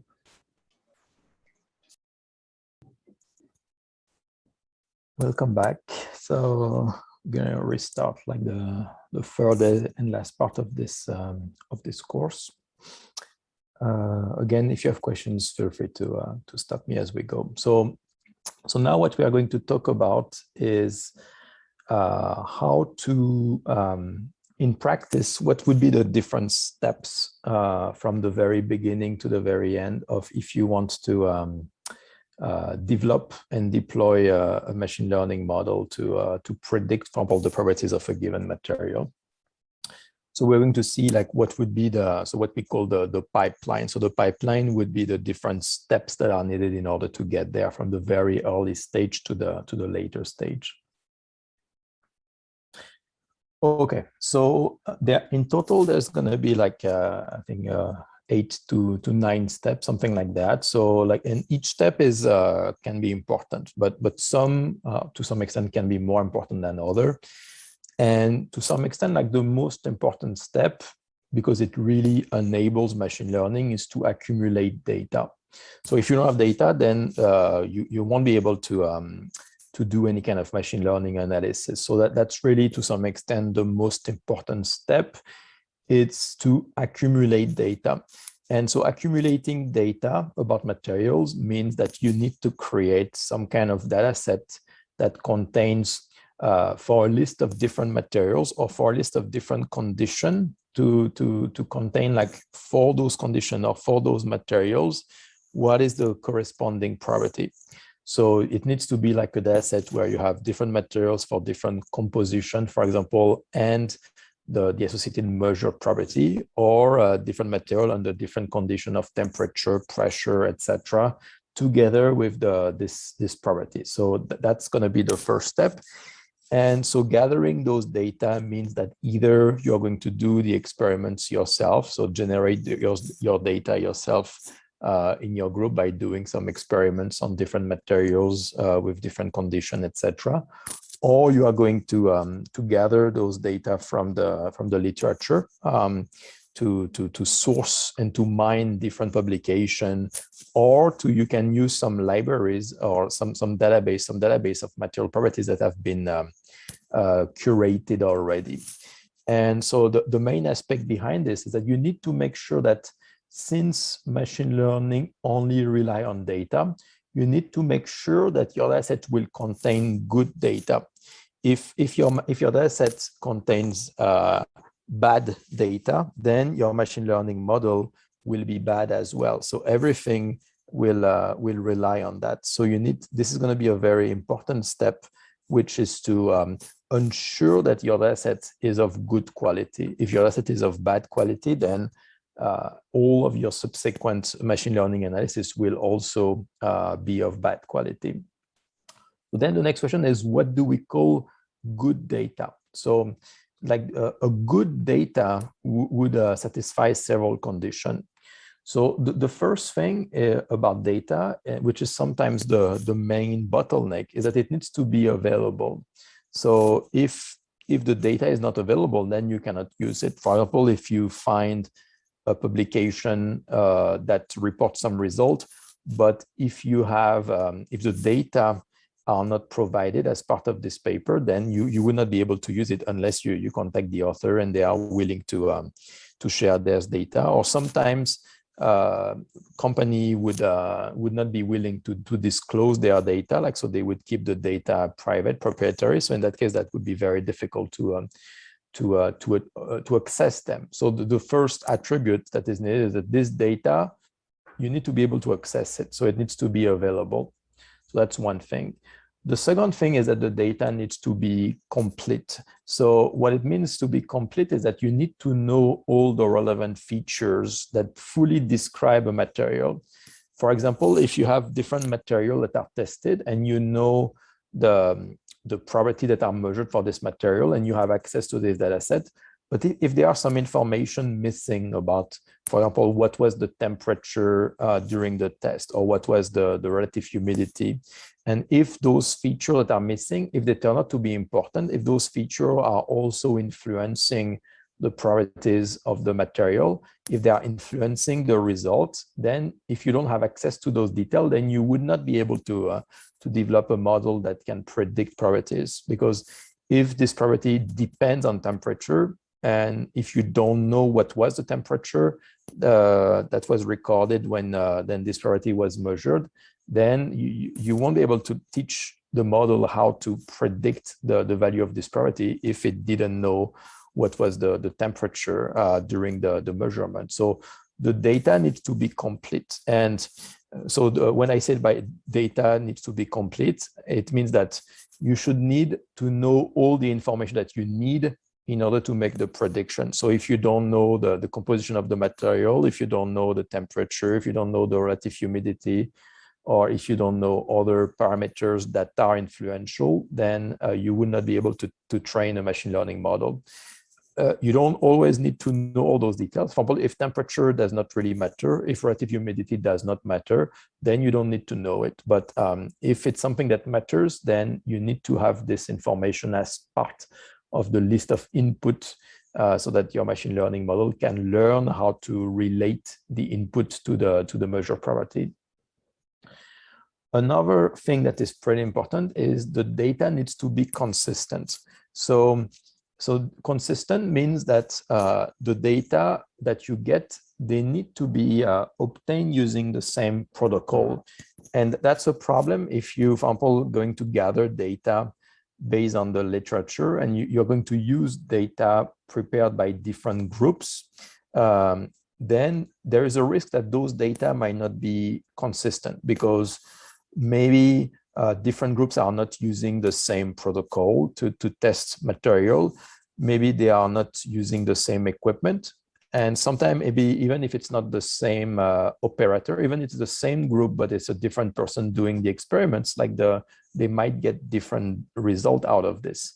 So ideally, since you are using those data to train a machine learning model, all those data needs to be fully consistent with each other, tested exactly in the same way. So if they are not consistent, then that's going to be very difficult for the machine learning model to find a universal pattern that can dictate how to predict the property that you are trying to measure. If the property that is measured is going to be different based on who is measuring this data, then that's going to be very difficult to find a universal pattern. So when you gather data, you need to make sure that they are as consistent as possible. The best way, of course, is if you just generate all of those data yourself, then that way you know it's exactly fully consistent. But sometimes we cannot generate enough data just ourselves. So we need to gather data from other groups as well. But in that case, we really need to make sure that those data are as comparable as possible, that they are tested using the same protocol, the same type of equipment, the same condition. Otherwise, that might be very difficult to merge data that are not consistent with each other into the same data set. The next thing is that the data needs to be accurate. So, like, of course, since everything in machine learning relies on data, if you use data that are not accurate, like your data that have been measured improperly, or if there is some kind of mistake, some kind of typo in the data, then that's going to be an issue. So there will probably always be some inaccuracy in the data, like no data can be perfectly measured. So that's fine. That's something that machine learning algorithm can deal with. And sometimes there will be typo, there might be some outliers. So it's okay as long as the fraction of those outliers is very small. But if you have a lot of very noisy data, a lot of outliers, a lot of experimental mistake, then the machine learning model will learn from those mistakes as well, since it only learns from the data. If the data themselves are not accurate, then the model will also learn something that is not accurate. So you need to make sure that the data are as accurate as possible. And sometimes this requires some experience, like to figure out if this data appears to make sense or not. Or we can also use some algorithm to clean data, to remove outliers. So that's something we will talk about in the next few steps. So that's something like if you don't have like a good intuition of what is a good data point and what is a bad data point, then there are some techniques to identify outliers using unsupervised machine learning. And the last thing is that the data set that you need to use, they need to be as big as possible. So that's a key aspect that we haven't really talked about. But for machine learning to work, you need to have as much data as possible. So there is not like a magic number of data points that that will be like, okay, if you exceed this magic number, then you can use machine learning, and below this magic number, you cannot use machine learning. So there is no clear magic number, but for sure, you need to have as much data as possible. The more data you have, the more accurate your machine learning model is going to be. So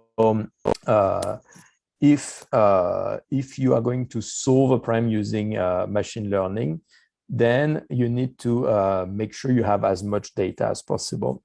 The number of data points that you need, it really depends on the problem that you are trying to solve. For example, it depends on mainly two things. It depends on, first, how many variables do you have? For example, if you're trying to train a machine learning model where you have a material and there is only 2 or 3 parameters that can change in this material. For example, you can change the temperature according to which this material is prepared. You can change the pressure, and that's it. Those are the only 2 parameters.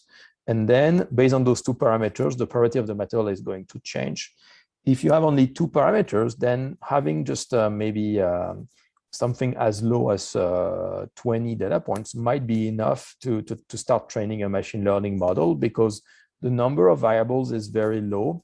So it's okay to have few data points, and the machine learning model will still be able to find a relationship between the parameters like temperature, pressure, and the probability. Typically, I would say ideally you need at least 6 data points per dimension. Per dimension, I mean per parameter that can change. If your material, if the property of the material can change as a function of temperature, as a function of pressure, as a function of how much of a certain element it contains, as a function of the annealing time, or as a function of the radiation time. So those are all parameters.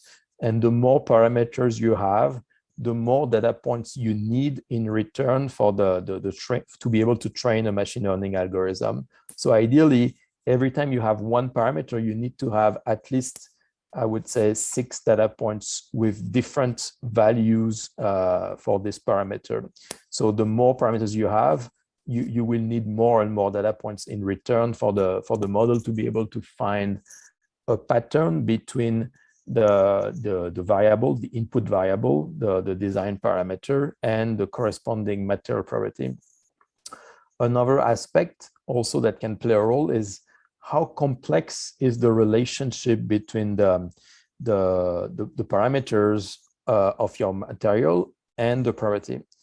If, for example, you are trying to predict the density of a material as a function of its composition, then very often this type of relationship is very simple. Like usually the density is going to change linearly with the composition, the chemical composition of the material. So since it's going to be a very simple linear relationship, it might be enough to just have a few data points. That's going to be enough to train your model, because it's a very simple linear relationship. But if you have a very complex relationship where you have a given input X, and then the way this input X is affecting the variable Y is very complex, like a very complex relationship like this that is non-monotonic, then you will need probably a lot more data points in order for the machine learning model to be able to learn this relationship.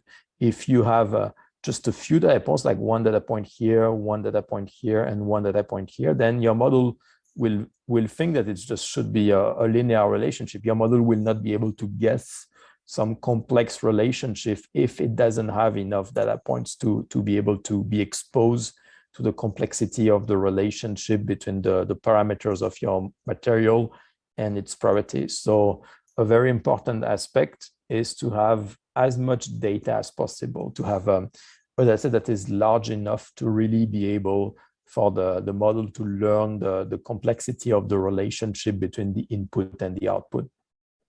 Do you have any questions regarding this so far?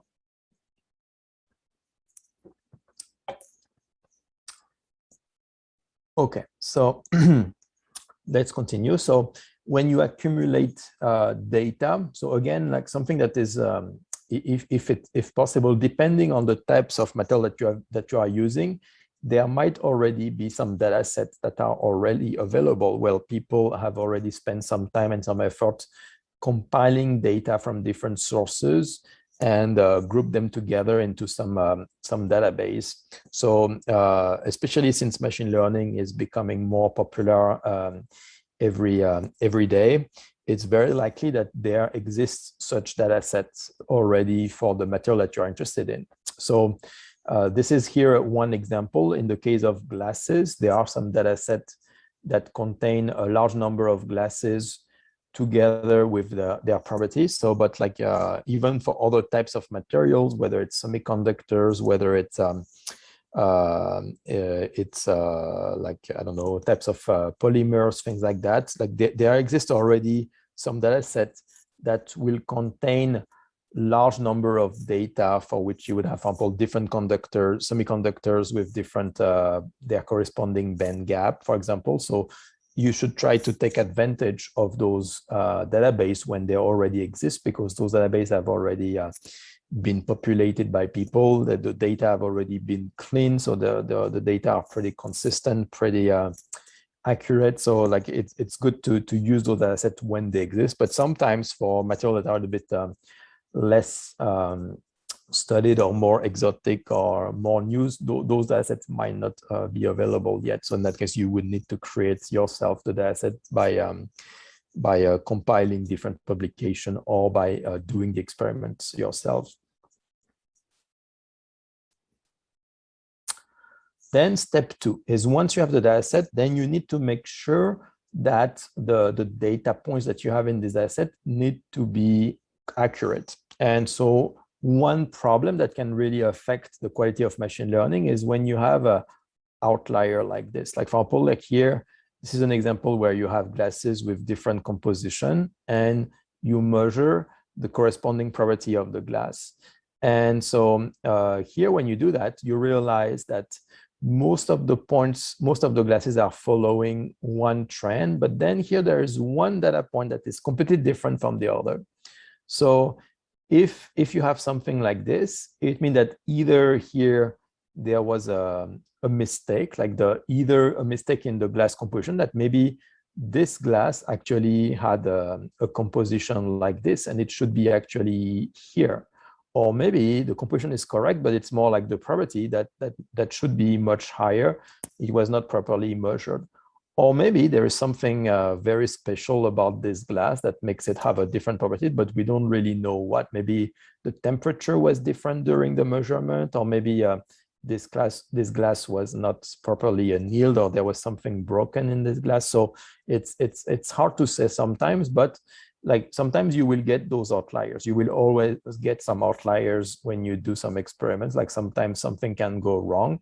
So in that case, either this is a real point that can be very interesting because it's a material that behaves very differently from all the other, but it's also possible it's an outlier. It's a mistake. And in that case, you need to remove it from your data set. Otherwise, your machine learning model will not be able to understand what to do with this point. It will not be able to understand the true relationship between the glass composition and the glass property, for example. So you would need to remove outlier if those are true outliers, if they correspond to an experimental mistake, or if it's something that you cannot really understand, or if it's something that went wrong in the synthesis of the material.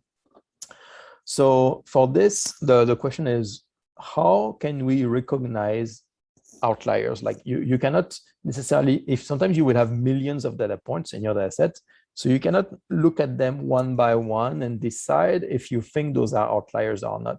Like in this case, on this plot, it's pretty easy because there is only one input. And in that case, it's easy to just see what seems to behave as an outlier. But when you have many dimensions and millions of data points, then it's almost impossible to look at them one by one. So you need, in that case, some other techniques that you can use to identify outliers, or at least to flag outliers. And once you have flagged an outliers, then you can look at it more carefully to decide yourself if you think this is a legitimate point, or if it really suspicious points that needs to be, for which you need to redo the experiments, for example. So the way I would define outlier is like this. It's an observation that deviates so much from the other observation that it raises suspicion regarding the true nature of these data points. So again, like when you do experiments, you always get some fluctuation. So like, for example, like here, you will get some noise. Anytime you do an experiment, there is an uncertainty associated to this experiment. So it's okay to have some deviation between data points. But when this deviation is so large that it really becomes suspicious that something went wrong, then that would be the case of an outlier. It's a point that is so far away from the other point that you can be very suspicious that something might have gone wrong with these data points. So in that case, it needs to be checked or removed. So the different thing that can cause outliers, so that could be like an experimental error, like maybe there was a mistake in the calibration of the equipment or something like that. So it can be an error like during maybe the synthesis of the material, or like the planning of the experiment, or the human execution of the material was not conducted properly. So that can be another thing. Like the composition of the material might not be the one you think. So there might be some impurities in your material, something like that. There can be some issue, like your material is not homogeneous, or it can be phase separated, partially crystalline. So this can be an issue about the quality of the material. So that's another potential source of error. Sometimes there is just some measurements include some kind of randomness. For example, if you test the fracture of a material, the fracture of glass, for example, sometimes like you need to do the same experiment several times and take some average, because each experiment individually might give you a very different answer because of some intrinsic variability of the measurement. So if it's very sensitive to small detail of the material, so in that case, it might just be like a random deviation due to the variability or the sensitivity of a given measurement. So of course, another potential mistake is just like a human mistake. For example, if somebody did a mistake in the converting one unit to another or something like that. So that would be like a mistake during the processing of the data. Something that is actually very common is just typos. Like you just if you write a given measurement on a piece of paper, and then somebody else will read the number but cannot exactly see based on the handwriting, will think one figure is another figure, something like that. Or you enter data on the computer and you forget the point, so you forget the decimal point. So that would be like a typo. So those mistakes can always occur. So it's something that is going to be part of that. I said there's always going to be a small fraction of typos like this. Of course, there's also the possibility that something that looks like an outlier might not actually be an outlier. Like it might be just that there is, for example, in the case of a glass, there might be a very special composition for which the glass will suddenly behave very differently than if the composition is different. So for this, the only way to make sure of that, whether it's an outlier or actually a very special material, is to repeat the experiments, like to do the experiment again and see if this measurement is repeatable. If you redo it and you find out that actually the new measurement is now in line with the other measurements, then it means that it was probably an experimental error, like something like based on those reason 1 to 7. But if you keep getting the same measurement over and over, then it might not be an outlier. It might just be a point, a material that suddenly have very different properties. And sometimes that can happen, like there can be some very specific condition where material will perform very differently than for other conditions. So sometimes you need to be careful when you see outliers. You should not always say, okay, I'm going to delete it.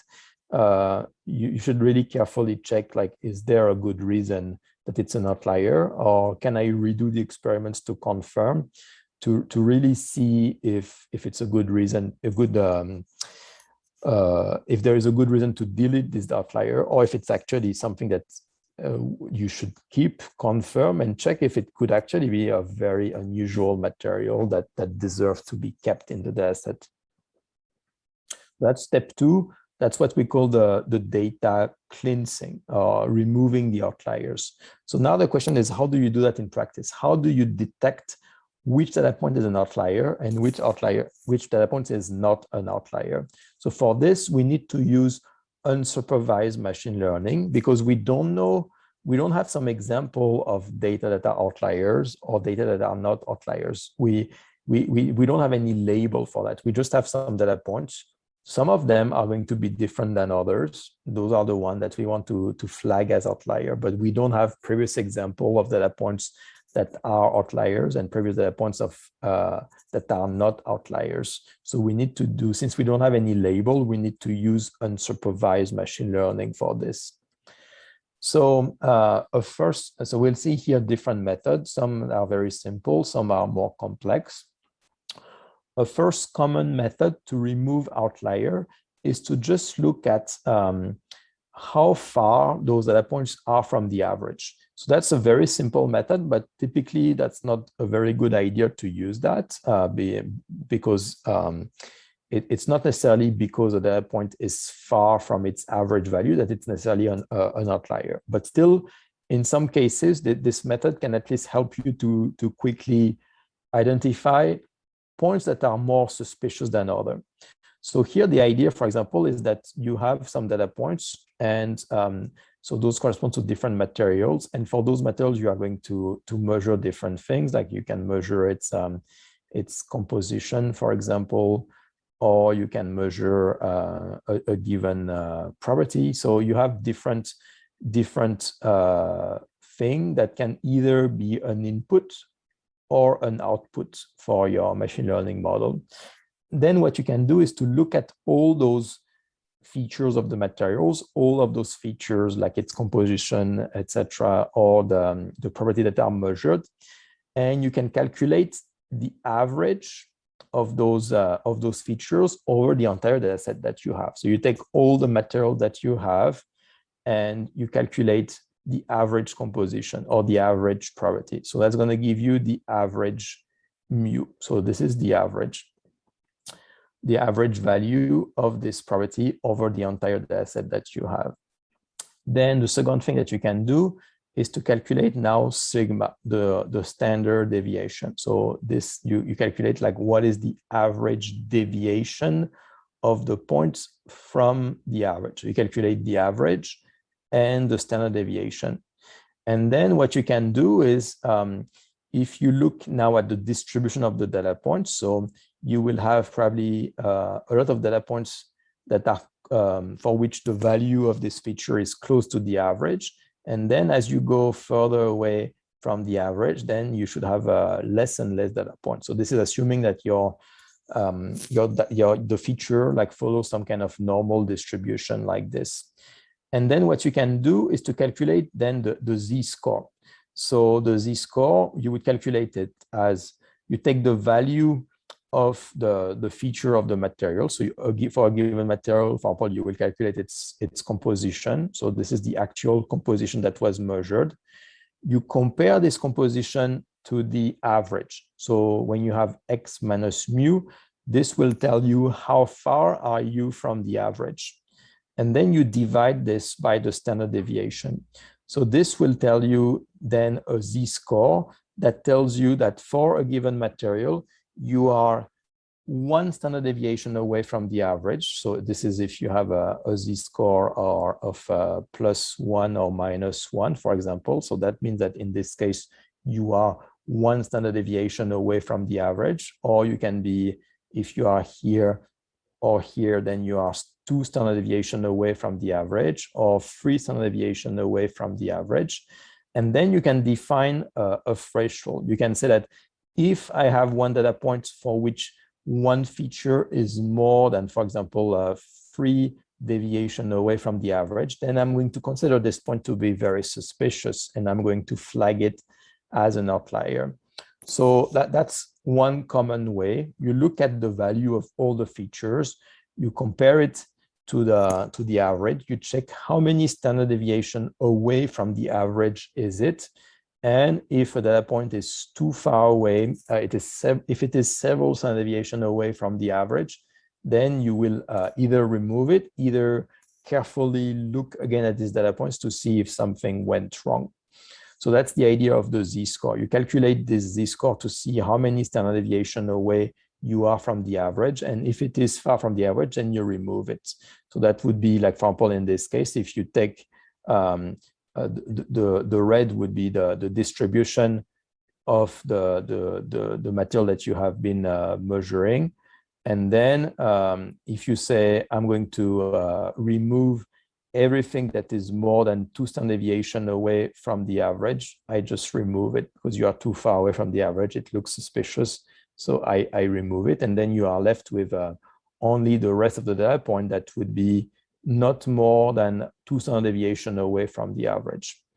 So that's a common way to clean data set, but it's not always necessarily the best method, because sometimes, for example, if you are testing materials with different composition, sometimes you will have a material that has a very different composition, and that's not necessarily a bad thing. Like, it's just going to be a composition that is very different from the average, but it doesn't mean it's an outlier. It might just be that it's a different types of material that you have in your data set, and in that case, you should not remove this data point. So this is a method that can work in some cases, but you need to use it very carefully to avoid removing data points that would actually be real data points.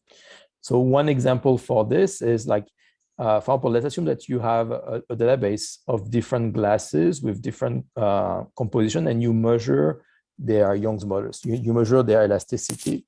So if you really see, like, a very high value, like, for example, in the case of glasses, the Young's modulus should be somewhere between 50 to 100 gigapascal. So if you have something that is really like 1 order of magnitude larger or smaller, like, for example, you find 1000 gigapascal as the Young's modulus, then you know it's very unrealistic. Your z-score in this case would be very high because you would be very, very far from the average. So in that case, you can probably assume with a high degree of confidence that something went wrong in the experiments and that you should not have such a large Young's modulus in this case. So by calculating the z-score, at least you can pinpoint those points that are really the most, that looks the further away from the average. And those points, then you can look at them more carefully to see if there is something that looks really suspicious. So the one drawback of this method is that you still have to choose what is going to be the threshold. Like, if you decide I'm going to remove the points that are more than 2 standard deviation away from the average, or maybe you're going to decide to remove the points that are more than 3 standard deviation away from the average. So you need to decide of a threshold here, and there's not necessarily a good choice on which threshold to use. So this depends on your intuition. This depends on what type of probability you are measuring. So this depends on how noisy the experiments are. So it's you need to choose the threshold based on your intuition of what is a reasonable and what is an unreasonable value for each of the probabilities that you are considering. So the advantage of this is that it's going to remove like the very obvious error. Like, if you have something that is 10 times too large or 10 times too small, then it's going to be removed because it's going to be a very obvious difference with the rest of the data points. But again, like, it's also possible that this method can remove points that are actually real points. It just happened to be far from the average. So again, needs to be careful when using this method to avoid removing points that are actually legitimate data points. So this is like the most simple method, but in practice, like, there are some better methods that you can use for data cleansing. So let's talk about this. Another method that is better is to use the DB scan method. So that's an unsupervised machine learning method that is used to identify data points that are behaving differently from the others. And in this case, the idea is to look at the local density of data points. So the idea is as follows in this case, is that if you have a data point here, what you will do is to look around this data point. So you will take a sphere around this data point, and you will check, do I have some neighbors? Do I have some other data points that are neighbors of these data points? Do I have, what is the local density of neighbors around this data point? And then if you do that, you can classify data point into 3 categories. For example, if you take this data point here, you take a sphere around this data point. Here you find that it has 3 neighbors. So that's a point that has a high density of neighbors. So that's what you will call a core point. That's a point that has many neighbors. And a point that has a lot of neighbors, it's a point that you can be really confident about because it has some neighbors. It means that it's a point that behaves similarly to other data points. So it's a point that is unlikely to be an outlier. It's behaving similarly than its neighbors. Then sometimes you will find points like this that are what we call border points. That's a point that when you take the sphere, you look at their neighbor, it doesn't have a very high density of neighbor, but it's because it's at the edges. At least it has at least one point, and this point itself is a core point. So if you have one point and it's connected to at least another core point, then you can assume that this point C here, despite the fact that it has only one neighbor, it's still a very reasonable data point because it's connected to another core point. So it means that it's a point that still does not behave differently from its neighbors. But then sometimes you will find points like this, where you take the sphere around them, you look at how many neighbors there is, and you find that there would be 0 neighbors. It's not connected to any core point. So in that case, that's a point that is that is isolated from the other data point. That's the point that is very suspicious because it appears to be disconnected from all the other data points. It's a point that is an outlier. It's an isolated point that is not connected to any other core point. So in that case, that's a point that has a very high chance of being an outlier, and that you should confirm or try to check or redo the experiments for this data point. So that's a pretty powerful way to identify outliers. It's not perfect though, because like you could, for example, have like if you take this plot here, you could very well have, for example, a point here. And this point would be pretty reasonable because it's actually on the same trend. But still, when you look around this point, you don't find any neighbor. So this point would still be classified as an outlier, despite the fact that actually this point looks pretty good. So this method is not perfect because it can still classify some points as being outlier just because they are far away from the other points, but it doesn't really, it might not necessarily tell you if it's on the same trend or not. A typical case where this method doesn't work very well is when you have a very high number of dimensions. So when you have a lot of parameters, like if the composition can change, the temperature can change, the pressure can change, relative humidity can change. So if all of those things can change at the same time, then you have a lot of dimension. And in that case, it becomes very hard to use this method because there is so many dimensions that each point appears to be pretty isolated. The more dimension you have, the more the database will look sparse, the more the points will look very far away from each other because you have so many dimensions. So if you have a very high number of dimensions, then, and if you use this DB scan techniques, it's possible that really a lot of data points will be classified as outliers just because there is so many dimensions. So that's one drawback, that when you really have a lot of dimension, like the DB scan method does not work very well. Another method that is probably one of the most powerful methods to detect outlier is what we call the angle-based outlier detection, or this ABOD technique. And so here, the idea is that rather than looking at the density of data points, like rather than looking here at taking one data point and looking at what is the density of neighbors around this data point, here, it's not based on density. It's based on looking at angles. And so the good thing is that if you look at angles rather than density, it's going to work better in when you have a high number of dimensions. So here, the idea of this method is that you're going to take one data point here, and you want to know if this data point is likely to be an outlier or not.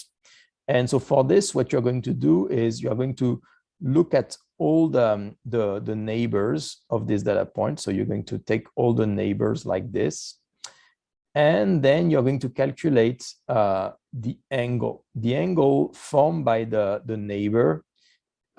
So like you will define some angles, which is one neighbor, the central point that you are looking at, and another neighbor. So that's going to define one angle. And so you can define all of those angles here between the central data point that you're looking at and two of its neighbors.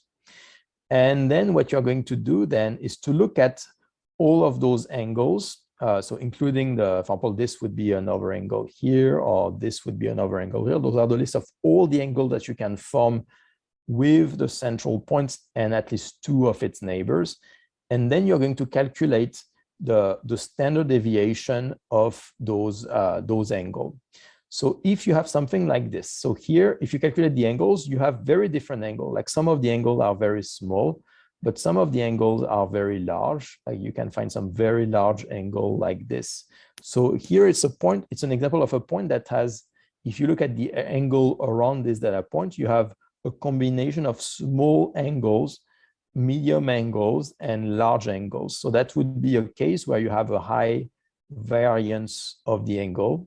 So that's going to be a case where the angles can be small, large, etc. It will have a high standard deviation or a high variance. So in that case, when you have a data point for which the angle around it has a high variance, that's a good sign that this data point is not an outlier. It means that it's surrounded by other data points in many directions around it. So it's a good sign that this data point is actually behaving as expected. It has some other neighbors in a direction all around it. So it's surrounded by some other data points. So that's a good sign that it's not an outlier. But on the other hand, if you have something like this, where now you look at this data point, and again, you will take all the neighbor of these data points, and you will calculate all the angle with the neighbor with respect to the central data point here. Now, all those angles, they are always small. So in this case, it means that those angles, if you calculate all the angles between the central data points and the neighbor, you will find a small variance because the angle will be always the same. It's always going to be small angle. And in that case, when you have some angles like this with a small variance, that's a sign that it's very likely an outlier, because it means that it's far away from all the other neighbor, and all the other neighbors are all pointing towards the same direction like this. So in that case, that's a sign that this is an outlier. It's far away from the other points, and the angles are all pointing in the same direction. So that's a sign where you have a small variance for the angle, that it might be an outlier. And so these types of techniques works better in high dimensional space, because it's not based on the density of data points. It's only based on the angle around a given data point. So it's a good way to distinguish point that behave as outlier from point that behave more expectedly as point that appear to be more legitimate. So what you would do in this case is look at all the data points that have a small variance in their angles, and then either you remove them, or you need to double check them or redo the experiments to check what could have gone wrong with these data points. But at least it gives you a fast method that is pretty powerful to detect those points that behave very differently from the others. Do you have any questions regarding this data cleaning step?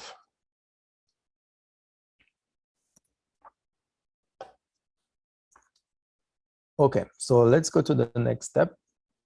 So step 3. So now, step 1, you have the dataset. Step 2, you have cleaned the dataset by removing the outliers. Step 3 is going to be about creating a fingerprint for your material. So let me explain what I mean by fingerprint. So initially, what you have in your dataset is a list of materials, and you have the corresponding measured properties. If you do that, it's going to be very hard for the model to find a direct relationship between those materials and the property, because you need to find, you need to describe those materials in a way that is going to make it easy for the model to predict the property. So what I mean by that is that, for example, when you test this material 1, this material 2, or this material n, you need to describe, you need to find some features to describe those materials. You need to describe them with a list of numbers. And those numbers are then what you are going to use as input for your model to try to see how you can predict the output property. So this is going to be about creating a fingerprint for the material. And the idea is going to be like, you start with your material, like material 1, material 2, material n. Then you will create a fingerprint. So you will find a list of features that describe this material. So that's going to be feature 1, feature 2, feature m. And then you are going to look at what is the value of these features for each of the material. And the value of those features for each material is what we will call the fingerprint. So let me tell you some example of fingerprint to make it clearer. So for example, if you have a material, you need to find a fingerprint that will be able to describe these materials. So for example, the fingerprint of a material can be its chemical composition. It can be what was the temperature that was used when you made this material. It can be what was the pH of the solution that you use, what was the pressure, what was the relative humidity. Those are all parameters that can act as the fingerprint of a given material, because it's a list of parameters that can describe a given material. So this idea of the fingerprint, it's the same idea as if you have an individual, like a human, and you want to figure out like which human is that. So like how to describe a given human. So if you have this, like you can look at a human, take a picture of this human, and look at all the details of this human. But then if you do that, you're really gonna have a lot of features, like the color of the eyes, the color of the hair, the size of the hair, like the weight, the height, etc. So those are a lot of features. What is more efficient is to find a more condensed way to represent an individual. And for example, if you are a human, a very simple way to identify one human and to separate it from another is to use like the fingerprint, like the actual fingerprint in your fingers. And it's a good way because like there is a very low chance that two different individuals will have the same fingerprint.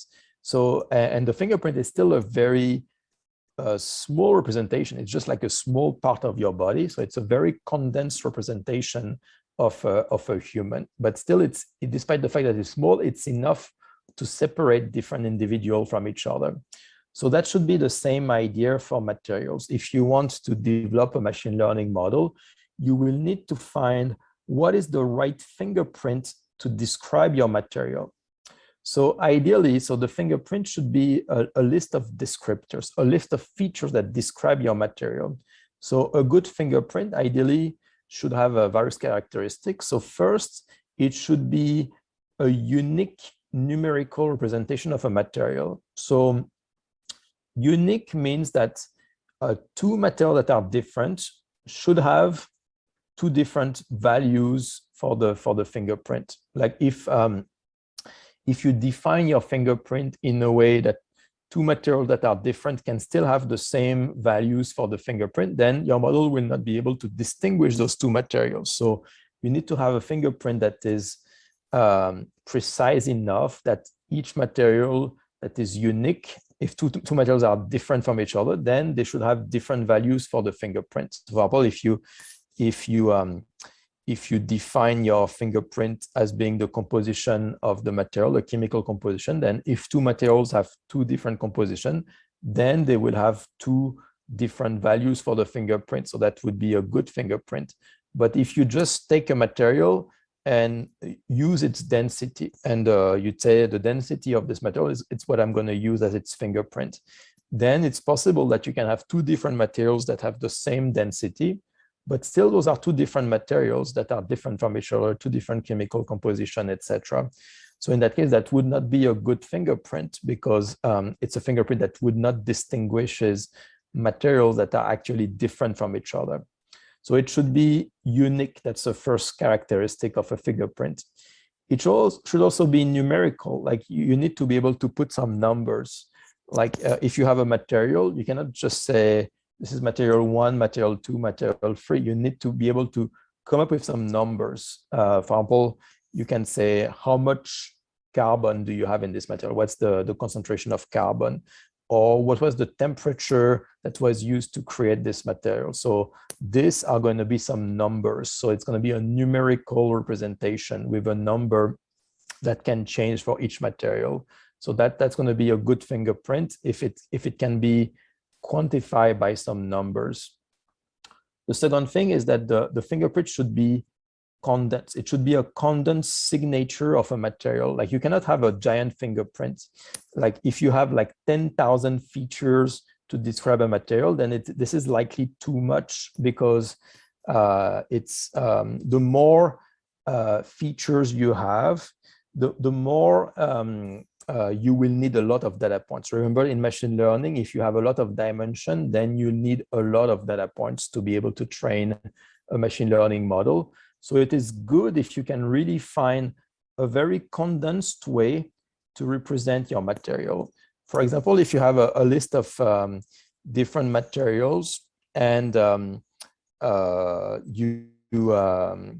only thing that is changing for these materials is the temperature that is used during the processing of these materials, then probably you should not use the pressure, or you should not use the relative humidity as being part of the fingerprint, because it's not really changing, it's not really influential.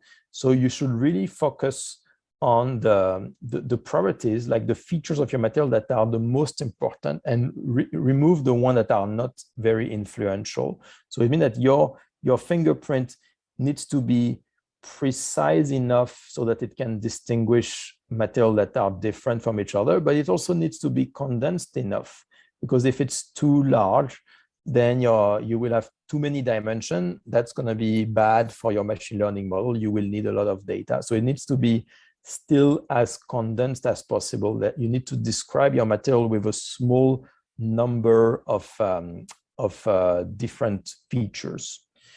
The next thing is that your fingerprint needs to be easy to compute, easy to calculate, or easy to measure. Like, for example, if you have a given material, and if you are going to say, I want to use the melting temperature of this material as a fingerprint, or I want to use the band gap of this material as the fingerprint, maybe that's a very good choice if the melting temperature or the band gap is an influential feature of this material. But then it means that you will need to be able to, for all the materials you have, you will need to measure their melting temperature, or you will need to measure their band gap. So that's something that might be hard to get if it's something that is hard to measure or hard to compute. So ideally, the good fingerprint should be something that is not too difficult to access, because otherwise it's going to take you a lot of effort, a lot of time to measure the value for this fingerprint for all the materials that you have. The next thing is that ideally your fingerprint, it should be based on some features of materials that are likely to have a physical or chemical relationship with the property that you're trying to predict. For example, if you're trying to predict the density of a material, then most likely you just need to know, for example, the composition of the material. Maybe you should know also the porosity of the material, and that's going to be enough to predict its porosity, because to predict its density, sorry, because the density is going to be very influenced by the porosity of the material and by the composition of the element that this material is made of. But in that case, maybe it's not that useful to know the band gap of this material, like because the band gap of a given material is maybe it has nothing to do with its density. So even if you know the band gap, that's not going to be so helpful to be able to predict its density. So when you select the various features that you're going to use in the fingerprint, ideally you should choose the one that are the most actually the most likely to be influential, the features that are the most likely to be actually related to the property that you are trying to predict. So that's another thing. Like if you have some intuition that this property should be influential or this property should not be influential, then you can use that to inform your choice of the fingerprint. So like an example of potential fingerprints. So some fingerprint can be about the environment itself. So either the environment during the synthesis of the material or during the condition during which the material is being tested. So the temperature, the relative humidity, the solution pH, etc. So those are all potential information that can potentially influence the property that are being measured. And so in that case, it's important to include them in your fingerprint. Then you have the manufacturing attribute. Like for example, if you form a glass, what is the cooling rate? What was the temperature at which you anneal your material? In which direction? How long did you anneal your material? Like all of those things, it's about the manufacturing. It can influence the property of the material. So in that case, if it's something important, it needs to be included in the fingerprint as well. And then you have some information about the material itself, like about its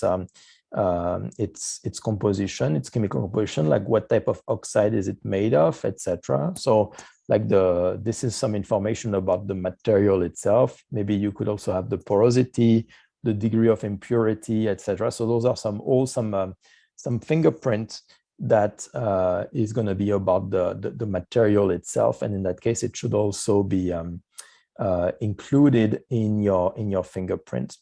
So then your fingerprint is going to look like this. Like you will have a list of features that you are going to determine. So each feature in this case here would be one column of this table. So for each feature, for example, you will want to have the temperature, that's going to be column 1. You will want to have the solution pH, that's going to be column 2, or you will want to have the composition of different oxide, that's going to be column 3, 4, 5, etc. And then you will have different lines. Those lines are going to be the different materials that you are testing. So here, for example, if those are different materials that you are testing, each material will be a given line. So you have the feature as columns. So this is the features according to which you are describing your material as different columns. And then as different lines, you have the material. So those are going to be different lines here. And so this then gives you a fingerprint. For each material, you need to know the value of the feature. So that gives you a table here where for each material, you have this fingerprint. With this fingerprint is going to be a list of values here. You will know for each material what is the value of all the features for this material. And so for each material, it will have one fingerprint, which is like the list of all those values here. So you can think about this like some kind as a barcode, where for each material, there is like one barcode, which is the value of all those things, or like you can think of this as a QR code if you want, where for each material, it comes with one list of values like this, which is the value of all the features in the fingerprint. And this is really what is going to be capturing a representation of your material. This is what is going to be used as input for the machine learning model. Do you have any questions about this, about this step of building a fingerprint for the material?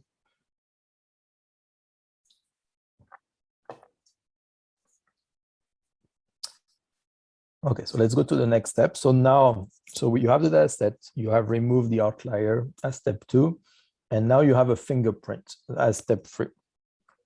So the next step is that you will need to select a machine learning algorithm. So we talked already about polynomial regression, but there can be some other algorithms that are more complex, because polynomial regression, it's pretty limited. Like you can have something that is linear, or you can have something that is quadratic, you can have something that is cubic, etc. But the number of potential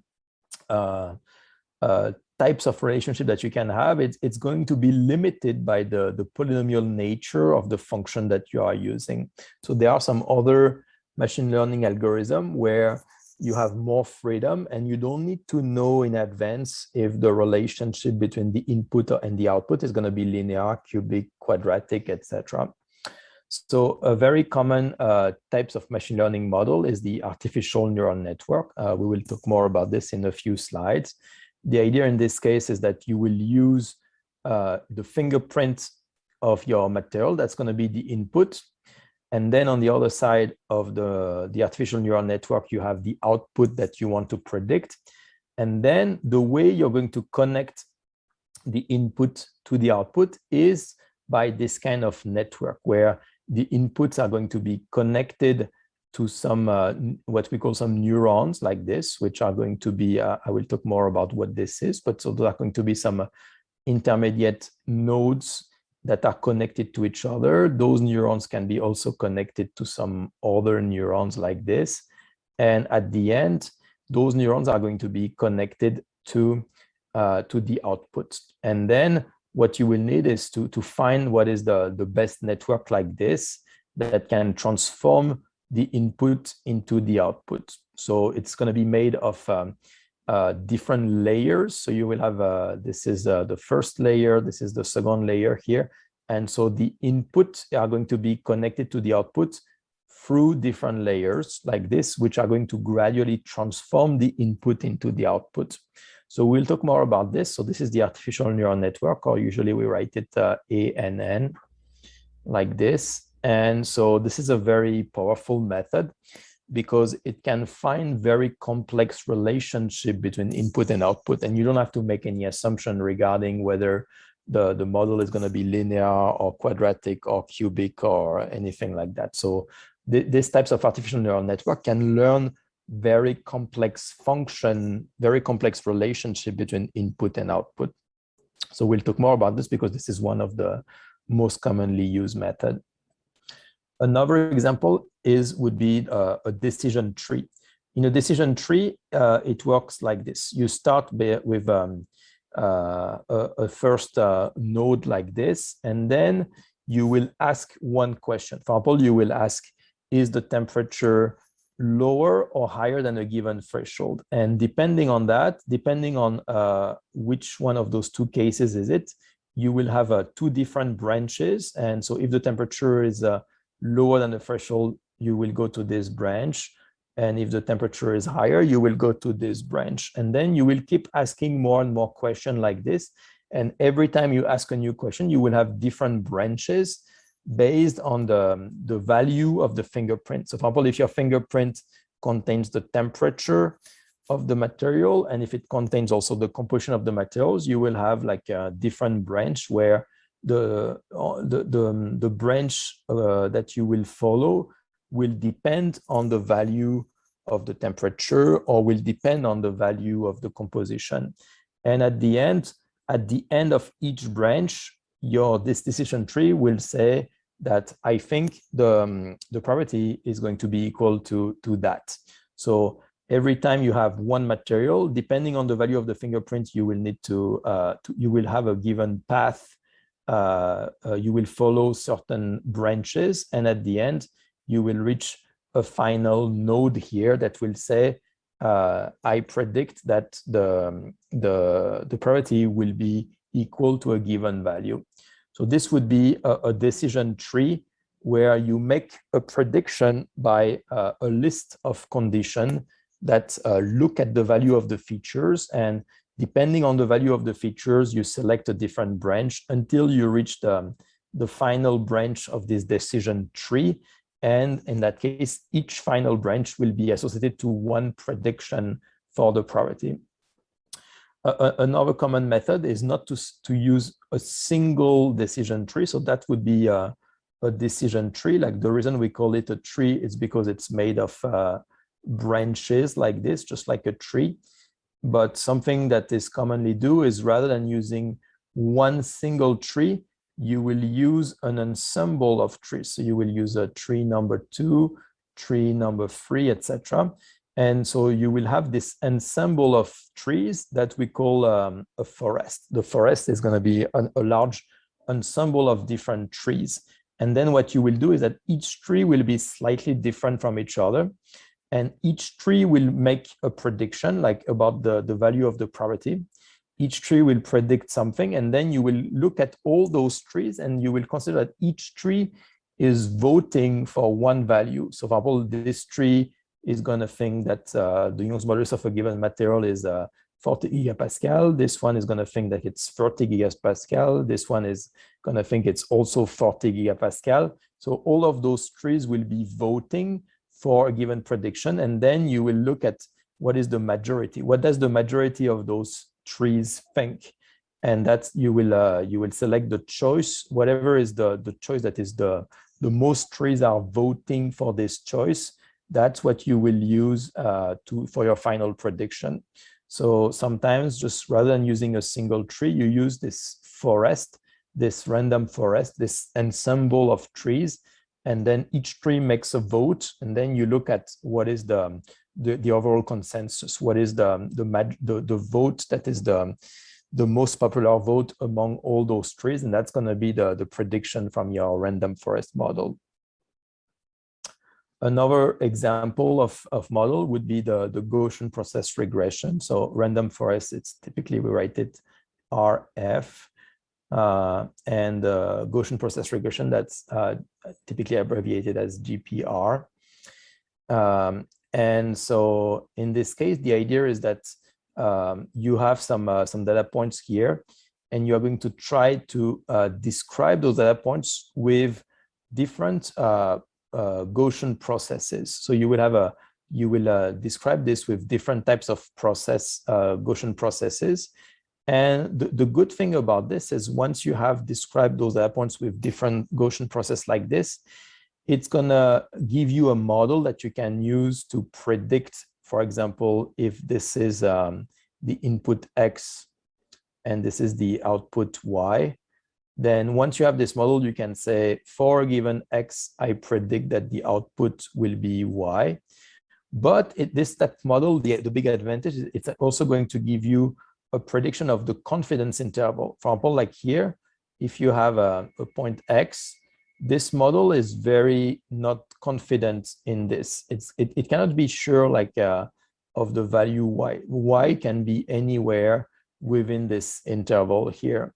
So the idea in this case is that this types of method not only is going to give you a prediction of what it thinks the value of a property should be, but it's also going to give you a prediction of the uncertainty of the prediction. It's going to give you the confidence interval of the prediction, which other method typically cannot do. Other method will give you, for a given material, is going to predict one property, but it won't tell you how confident the model is in predicting that property. So that's one of the advantages of the Gaussian process regression. Not only it gives you a prediction, but it also gives you the uncertainty. It gives you how confident the model is when predicting this this property. So that's a big advantage if you want to know also how confident should you be about this prediction. Okay, so now we're going to talk more specifically about maybe one of the most popular model in machine learning, which is the artificial neural network. And the reason this model is pretty popular is because it mimics the way the brain works. It's an approximate representation of how the brain works, at least, and how the brain learns how to perform certain tasks. So the idea of the artificial neural network is that it tries to mimic the way in the brain you have some neurons that transmit some information to each other. So if you look at the brains, it's made of different neurons like this, and those neurons are going to transmit some information that are going to be transmitted to other neurons. And those neurons are connected to each other, and they transmit some information to each other. So that's the same idea in an artificial neural network. It's also going to be made of different neurons that are connected to each other. So like the basic unit in the artificial neural network is this neuron thing, the neuron. So this would be here, like one neuron. This is what a neuron would look like in the brain. And now this is the way a neuron looks in an artificial neural network. Like this entire thing would be one neuron.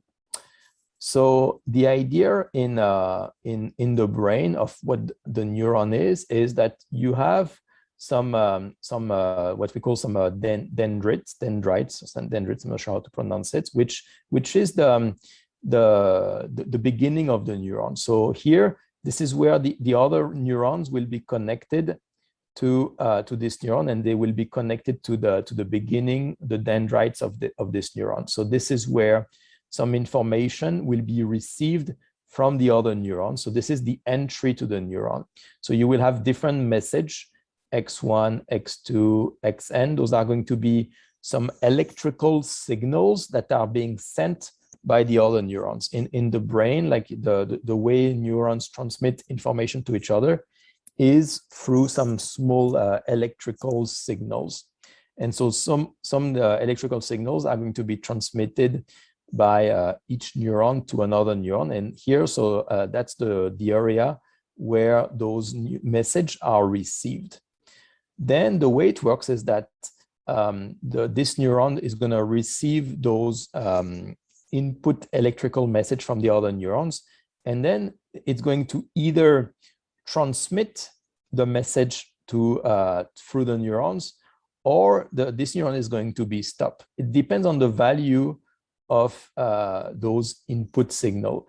If those electrical signal X1, X2, Xn are very small, not so intense, then they are not going to be transmitted to the next neuron. But if those electrical signals are very intense, then they are going to activate, like those dendrites here are going to be activated, and they are going to create their own electrical signal, which again is going to be transmitted to the next neuron. So that's the base idea of a neuron. It's a unit, it's like a processing unit that is going to receive some inputs. And if those inputs are intense enough, then an output is going to be generated. And this output is then going to be transmitted to the next neuron. So that's the basic idea of a neuron in a brain. Now, a neuron in an artificial neural network, it's fairly similar, not exactly the same, but still fairly similar. So the idea is still the same. You have different inputs. Those are going to be some inputs that are going to be transmitted by the previous neuron. So each, this is going to be a previous neuron here, is going to be transmitting different information. And so this neuron here is going to be receiving various information from several other neurons before it. Then what this neuron is going to do is that it's going to take the signal from each of the neurons. And the first thing is that it's going to attribute a weight to each neuron. So it's going to take the signal, it's going to take all the signal xi, where I is equal to 1, 2, 3, etc. It's going to multiply this by a given weight. So it's going to multiply this signal by a weight, where each input signal will have a different weight. Then it's going to take the sum of all those weighted signals. And then you take the sum of all those things, where you sum from I equal 1 to m, where m is the number of input neuron. So here it takes the sum of all the input neurons after they have been multiplied by the weight. Then the next thing is that you are going to add a bias. So you add a parameter B, which is the bias. I will take more about what is this bias. And so this is now going to give you like an output that we can write H, for example, here. So this H is going to be what is what you get after summing the weighted signal X and adding the bias. So at this point, you just have like a weighted sum of the different inputs after you add the bias. Next, once you have this, you will feed that to an activation function. So this activation function will play the role of the dendrites here. This activation function is going to be it's going to be a function that decides whether this input signal here, is it intense enough that it deserves to be propagated to the output, or is it too small so that it should be blocked?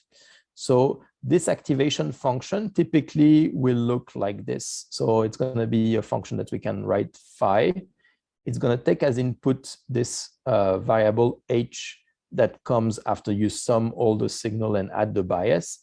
And then the activation function can be, for example, something like that, where if h is large enough, then this function is going to be activated and an output will be generated. But if h is too small, then phi is just going to be equal to 0. It means that this neuron is not going to transmit anything. So what this means here is that one way to understand this is that here, this is the message that you receive from the previous neurons.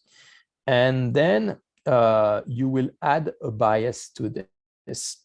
And then based on this bias, after you calculate the sum of all the weighted message from the previous neuron, and after you add the bias, then you will check, is this probability H going to be large enough to activate this neuron? If this neuron is activated, then it's going to generate an output, which this output is going to be the value of phi. It's going to be the value provided by the activation function. But if H is so small that the neuron is not activated, then phi is just going to be equal to 0 in this case. So this mimics the behavior of an actual neuron in the brain, where depending on the value of those electrical signal, either it's going to activate those dendrites, or it's not going to activate the neurons. And in that case, either it's going to transmit an output, either it's not going to transmit an output. So here, the ability for a neuron to transmit an output or not, it depends a lot on the bias. For example, if your bias is very large, then even if your inputs here are very small, when you add the bias, then H is very likely to still becomes pretty large, so that it's very likely your neurons is going to be activated. But if you have a bias that is very negative, then it's going to be very hard to activate these neurons. Even if the input signal are very large, then when you add the bias, if the bias is very negative, you're very likely that your probability H is still going to be negative, or it's going to be very small, so that it's not going to activate the neuron. So the bias here dictates how easy it is to activate this neuron, like how big, how intense this input message needs to be for these neurons to be activated. So this bias captures like how sensitive this neuron is going to be. Is it going to be activated even if the input message is very small, or is it going to really be a very non-sensitive neuron that really requires a very intense input message to be activated? So this neuron is the sensitivity of these neurons to the input message, whether it's going to be likely to block the message or whether it has a very high chance to transmit the message, this is going to be dictated by the bias. And then the advantage of this is that since this neuron can either block the message or transmit the message, then you can get some nonlinear response. Because if you were simply taking the inputs here, multiplying them by some weight, adding some bias, then what you would get is something like this, which is the same as a linear model, where you just take a linear combination of the inputs, put some weights, add a bias. That would be a purely linear model. So that would be the same as a linear regression. But since now you have this activation function that can either block the message or let the message go through, this is where you can now have some non-linearity, and you can end up with a non-linear model where the output will not simply be a linear combination of the input. So altogether, like with this combination, like each neurons will be able to take some inputs, then analyze those inputs, combine them with each other with some weights, add the bias, then feed that to the activation function and check based on the activation function if this neuron is going to transmit another signal or if it's going to block this signal. And this is what is going to be the basic idea of the neural network. So the base idea is that you will take those neurons and you will combine a lot of neurons together inside a network. So now the base idea of a neural network is that you are going to use a large number of those neurons, where each neuron is going to behave slightly differently with different weights, different bias, etc. And you will have a combination of a network of all those neurons. And this is what is going to be used to transmit the input to the output. So here, so when you look at these types of network, there is it's organized within layers. So you have a first layer here, second layer here, third layer here. So the first layer is going to be what we call the input layer. So this is where you will have the value of the fingerprint. So if you have the fingerprint of your material, so you have the different features, this is what you will put here for each material. You will have the value of this material. You will have the value of the features for each material. So this is where you have the fingerprint. Then each of those input layer, they will be connected to some other neurons. So this is where you start to have some neurons here. So each of the neurons, it's connected to all the inputs of the fingerprints. And so each of those neurons here will attribute some weights to each of the inputs and will have a bias. And based on that, it will transmit a signal to the following neurons. Then this information is going to be transmitted to some other neurons here, neurons of the second layer. And so those neurons, again, they're going to receive the information from all the previous neurons. They are going to combine those information, add some weight, add the bias, and then themselves, they are going to decide if they are going to transmit the information to the next neuron. And then so what you have altogether is a series of neurons like this, where each neuron can decide to either transmit the information or block the information.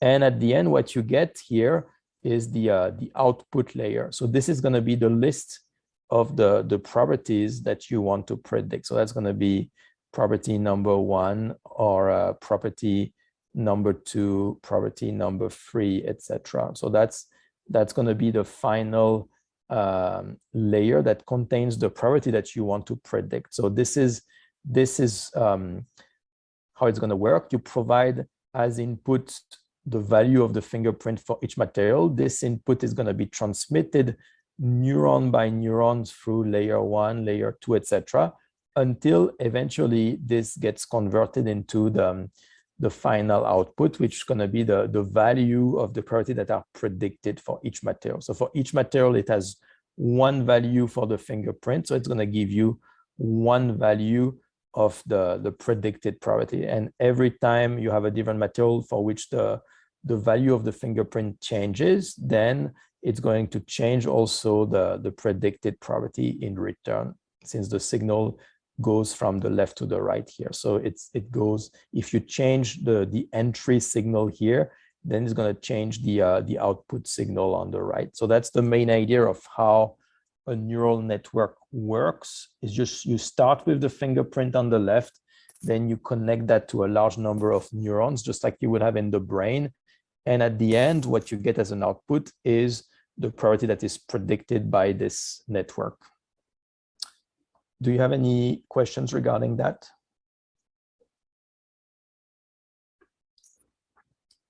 So then, if you look at each neuron, so here you have some parameters. You have the weight associated to each signal, and you have the bias.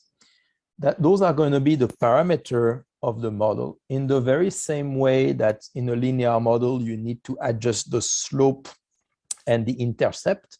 You have two parameters that you need to adjust in a linear model. Here in a neuron, you have all of those parameters like W1, W2, Wn, and the bias. And you have this for each neuron. So for each of those neurons, you will have some parameters to optimize. So here in an artificial neural network, you have a lot of parameters. You can have hundreds, thousands, or maybe millions of parameters that needs to be optimized. And that's the process of training a neural network. When your neural network is going to start learning how to transform the input fingerprint into the output probability that it wants to predict, this process, you need to train the model. You need to adjust the parameters, the weights between the neurons, in order to teach this network how to convert the input fingerprint into the output probability that you want to predict. So that's going to be step 5. Like once you have chosen your algorithm, then you need to train it. And training the model means that you need to adjust the value of the parameters of the model. So that's what it is. So the idea is that you have your data set where you have the material as input, and you want to predict the properties of those materials as output. So the way it works is that starting from the material, you determine what is the fingerprint. So this is the fingerprint that describes the material. And then you have your machine learning model that converts the fingerprint into the property. And this is what you need to train. You need to adjust this machine learning model so that it can successfully map the fingerprint into the property.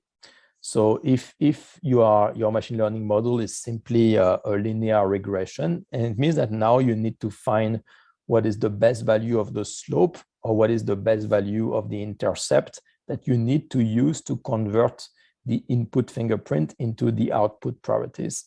If you are using an artificial neural network, then it means that you have your features here, and you need to adjust the weight associated to each neuron. Like every time you have some neurons that are connected to each other, and you need to adjust all those weights here so that the model gradually learns how to convert the input features into the output features. So that's the process. That's what a process is of training a neural network, is that you are going to gradually adjust all of those weights here, all of those parameters, in order to find an ideal network that can convert the input into the output. So that's the process of learning. And again, the way it's going to work is you're going to learn by example. It means that initially you will make some initial choice about those parameters, and then you are going to define a cost function, just like what we said before, like a cost function that describes how good your model is. And then you're going to start adjusting all of those parameters here in order to decrease your cost function. So you have your cost function that characterizes how close your model is to the actual data point that you have. And then each of those parameters here is going to be adjusted so that the prediction from your model is as close as possible to the actual data points that you have. So it means that based on the example of the material that you have their fingerprint. You also have the corresponding property for those materials. So then you are going to try to find what are the best value of the parameters that make it possible to convert the fingerprint into the property based on the data points that you already have.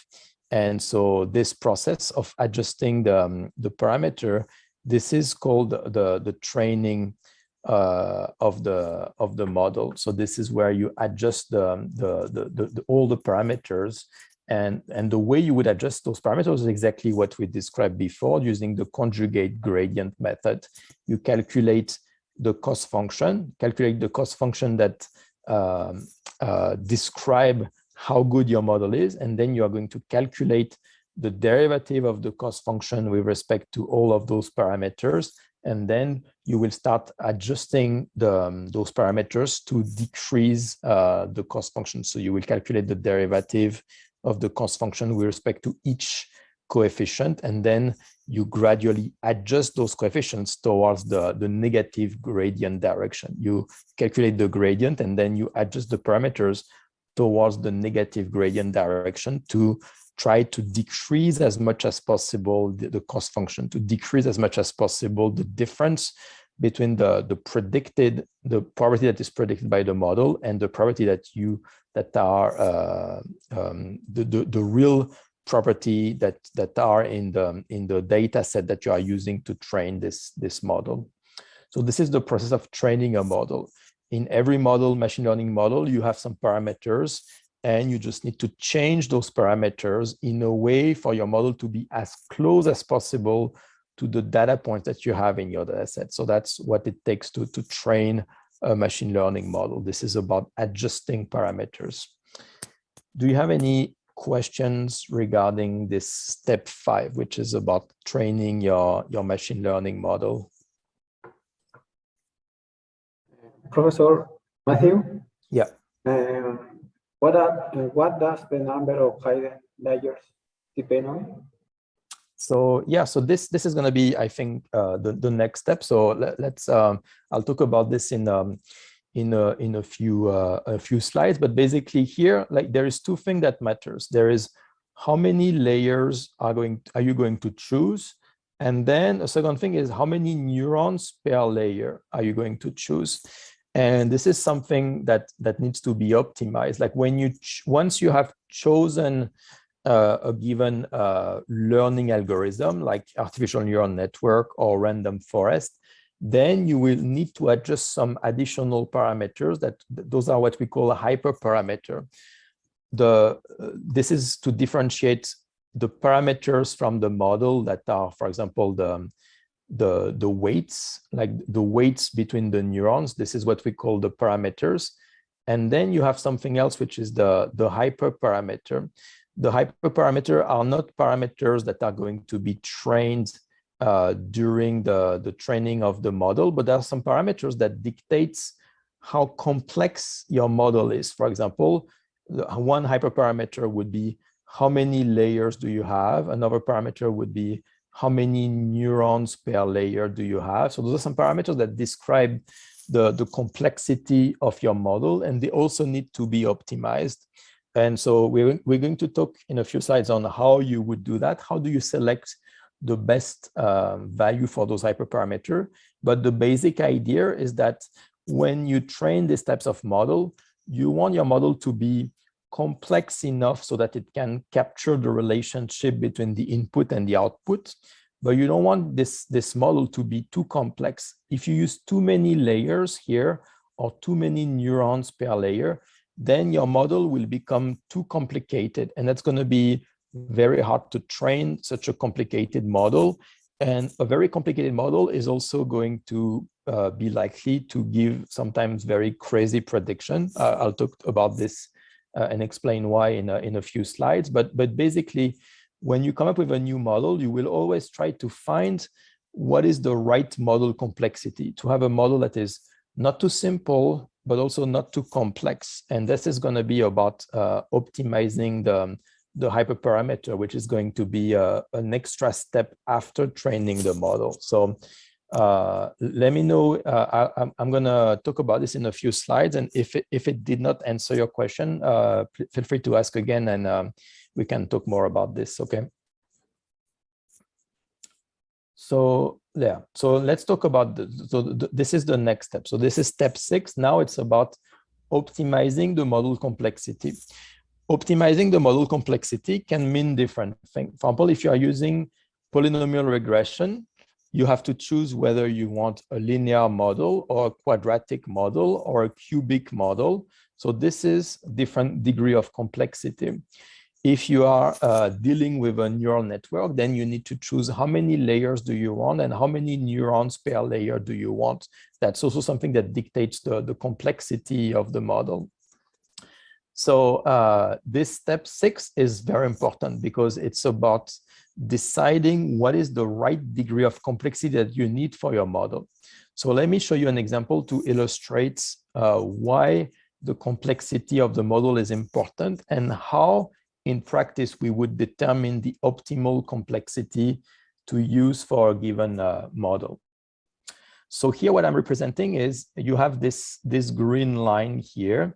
This green line is the true function. By the true function, I mean that if you have some input X, so that's the fingerprint of your material, like its composition, then there is a true function that tells you how the composition of the material X is governing the property of this material. So there is a true function, which is the true physical or the true chemical law that relates the composition of a material to its property.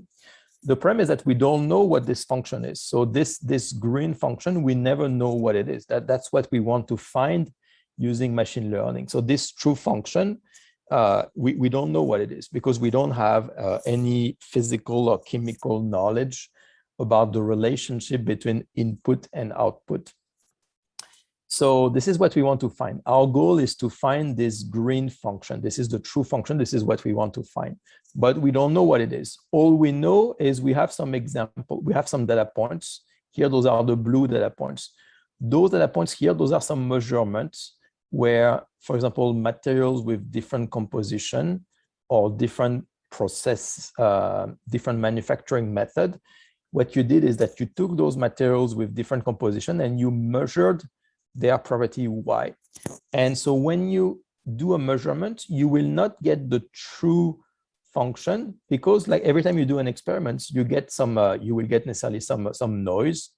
So a measurement can never be 1% accurate. So you always get a little bit of noise every time you do a measurement. So what you get as information that you can use for machine learning is never the true function. You just get some samples, some experiments, some measurements that is an approximation of the true function.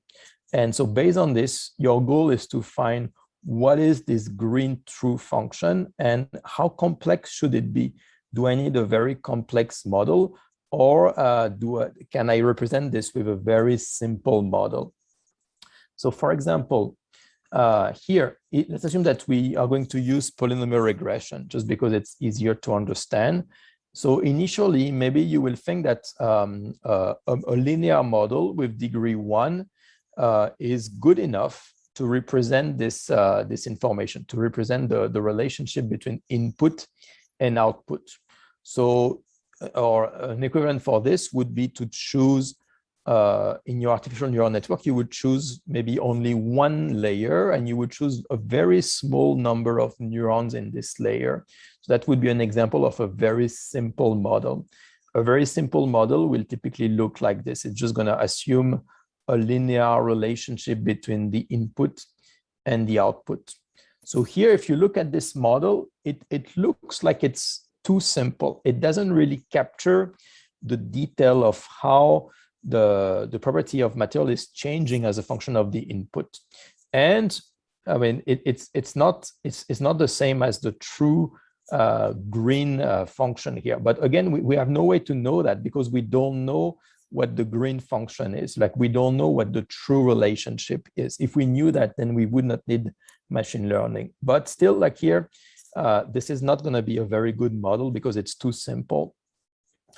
On the other hand, you could also use a very complex model. Like if you use a very complex model, like here, that's an example of a polynomial regression with a degree 15, then this model is going to be like very accurate. Like it's going to be like really going through each of the data points very perfectly because it has a very high number of parameters. So you will adjust all of those parameters in order to really minimize the difference between your model and the experimental data points. And that's going to give you something like this, where your model goes very accurately through all of the data points, which is not surprising because, again, in machine learning, this is really what you're trying to do. You're trying to minimize the cost function. You are trying to minimize the distance between your model and the data points. So here, this is the function that really minimizes the distance between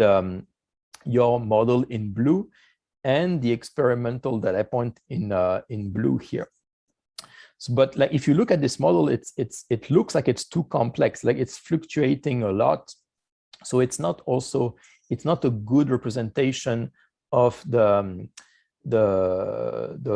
true green function. But again, we don't know that because this green function is hidden. Like we don't know what this green function is. So, but the only thing that we can know is that if we look at this model, it looks too complex. So this is what you would get if you use polynomial regression with a degree that is too high, or this is also what you would get if you use an artificial neural network with too many layers or too many neurons per layer. Then you will tend to have a very complex model like this.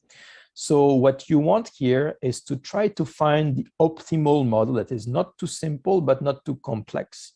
So for example, in this case, a good model would be this. That's a model that would be smoothly interpolating the data points, but without trying too hard to really go through each of the data points individually.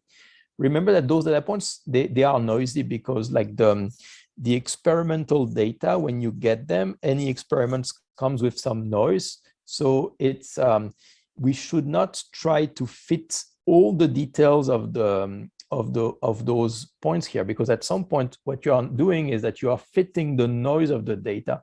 You are not just simply trying to find the best relationship that dictates the relationship between the input and the output. You are starting, when you have a very complex model, you are starting to really fit the noise of the data, which means that it's not going to be an accurate representation of the true function. So here in this case, you see that your model is ideal because it's describing the relationship between the input and the output, but without being overly complex. And actually, this model is very close to what the true function is. Like the blue line of your model is, in this case, very close to the true relationship in green. So this model here would be too simple. So this one is too simple, so it doesn't fit the data well enough. So when your model is too simple, we call this model underfitted. So this is when the model is too simple. It means like the degree in polynomial regression is too low, or it means that you are not using enough layers or enough neurons in your artificial neural network. On the other hand, here, this model here is too complex. It's too complex that it's really trying too hard to agree perfectly with the data points in your data sets, but it's agreeing so well that it actually fit the noise in your data. So in this case, this model is too complex. That means the degree in polynomial regression is too high, or that means that the number of layers or the number of neurons in the artificial neural network is too high. So in this case, that's what we would call an overfitted model. It's a model that is too complex. And in between, you have the optimal model. That's the model that is the best at learning the true relationship between the input and the output. So like, if you think about this underfitted model, like why is it bad? It's bad because it's too simple. It means that then if in the future you have a new material here, and if you want to predict what is going to be the output for this material, it's going to be something that is far from what should be the true output, the true property of this material. It's because your blue model here is too simple. It doesn't really capture the complexity of the relationship between the input, like the material composition, for example, and the property of this material. But on the other hand, having an overfitted model is also bad because, again, like here, if I look at for a given material composition, I look at what the model is predicting. Again, it might predict something completely crazy here. It's something that is very different from what should be the true property for this material. So both underfitted and overfitted model, they are both bad because in both cases, even though the overfitted model fit perfectly the point that you have in your data set, it's actually bad because it means that when you will use this model in the future for some new materials that the model has never seen, this model will not be able to generalize very well. It's going to be good at interpolating the points that were in the data set, but every time you will use this model to make a prediction for a new model, for a new material that the model has never seen before, you will have potentially this big difference here between the prediction and what should be the true property for this material. So both underfitted and overfitted, they are both bad when you want to build a machine learning model. So for this, if you want to find the optimal model, you need to find a model that is not too complex, but also not too simple. So in this case, for example, a degree 4 would be the best optimal combination.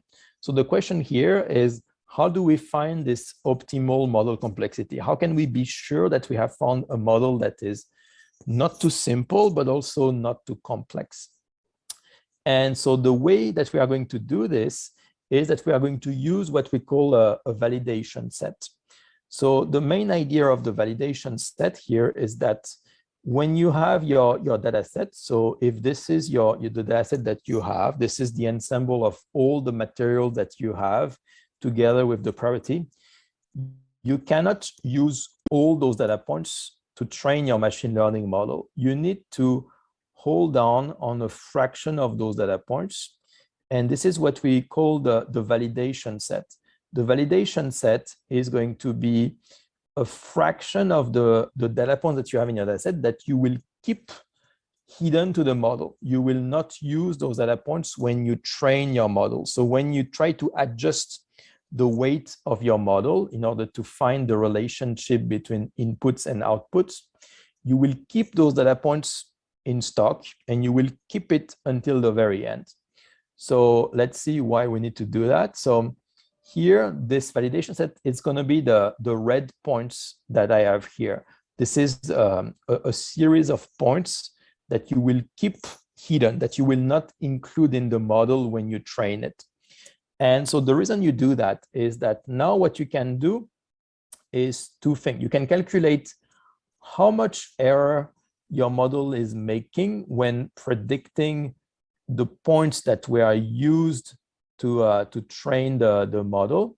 So for example, like here, your model is this blue line. So if you look at how far are the points that were used to train the model, you can calculate like how good your model is at predicting the blue point that you used to train the model. So this is what we call the training error. So this is how far is the model from the point that you used to train it. And now you can also have a second error, which is here the distance between the points in your validation set. So those points that you did not include that the model did not see during its training. Now you can use that and to calculate how good is your model at predicting those points in the training set, in the validation set, sorry. So this is going to be a second error, which we call the validation error or the cross-validation error. So now you have those two errors. You have the errors for the points that we are used to train the model, and you have now a second error, which is how good your model can predict those red points. And so this is what you're going to use to determine the ideal complexity for your model. Why? Because if you look at the training error, which is the blue here, then it's very easy, because like the more complex your model becomes, the more it will really try to go through each point of your data set. So the more complex your model is, the lower the training error will be. So this blue error here, it will always decrease if your model becomes more complex, because like the model is more complex, so it can really go through every single point of your data set. So the training error is going to become smaller and smaller, which means that you cannot use the training error to decide if your model is overfitted or not, because like this model will just keep becoming lower and lower. So it will look like a more complex model is better, but you won't be able to see when it becomes overfitted. On the other hand, if you calculate the error for the validation error, like the error of the points in the validation set, you calculate how good is your model at predicting those points in the validation set. Those are some points that were not included during the training of the model. So the model doesn't know that those data points exist. So the model did not try to fit those points. And now you can use those points to see how well your model generalizes to material that it has never seen before. So for example, in this case, your model is too simple anyway. So it's pretty bad. It's making a bad error to predict the point that were used in your training set, the point that were used to train the model. They are associated with a high error, but it's also bad to predict the point that are used in the validation set. It's bad for both. So when your model is bad, both at predicting the points that were used to train the model, that's the training set, and it's also bad to predict the points in the validation set, like to predict the property of the material that it has never seen before, then that's a sign that your model is underfitted. On the other hand, here, when you have a material that is overfitted, the model in this case is very good at predicting the points, the blue points. It's very good at predicting the properties for the material that it has seen during its training, but it becomes very bad at predicting the properties of the material that it has never seen before. So it's going to be very bad at predicting the properties for the materials that are in the validation set here, because it's trying so hard to go through each of the blue point that it starts to fluctuate a lot. And so you will get a big error between the actual points in the training set and you will get a big error for the red points that are in the validation set here. It's not going to be able to predict the validation set very well because it fluctuates too much. It's not able to really generalize well to new material that it has never seen before.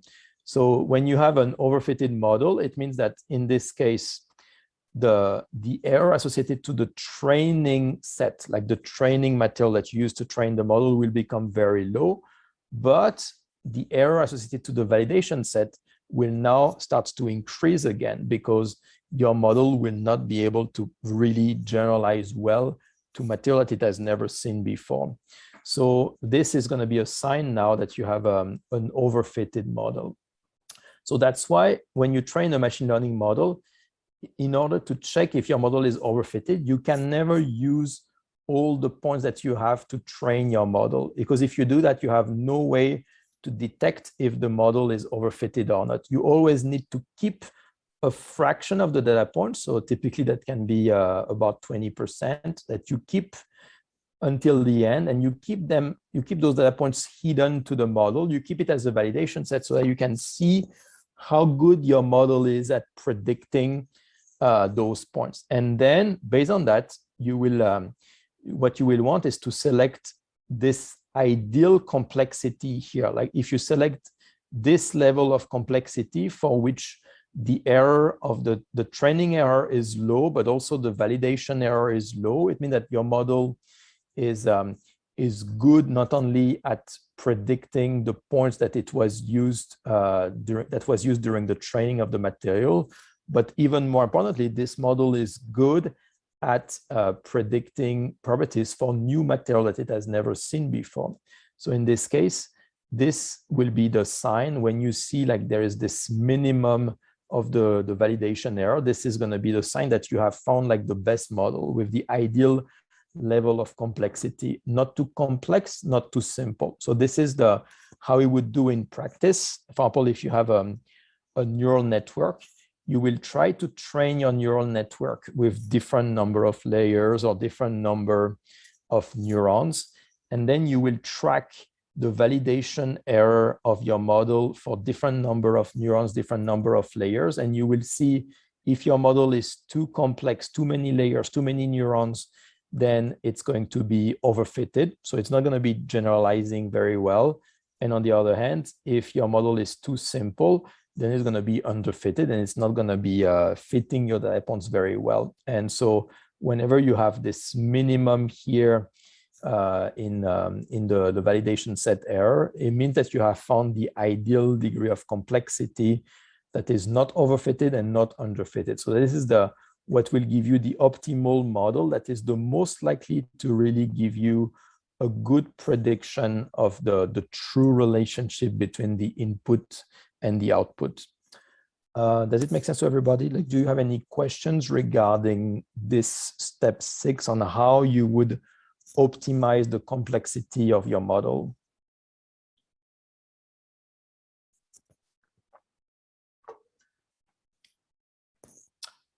Okay, so let's go to the next step.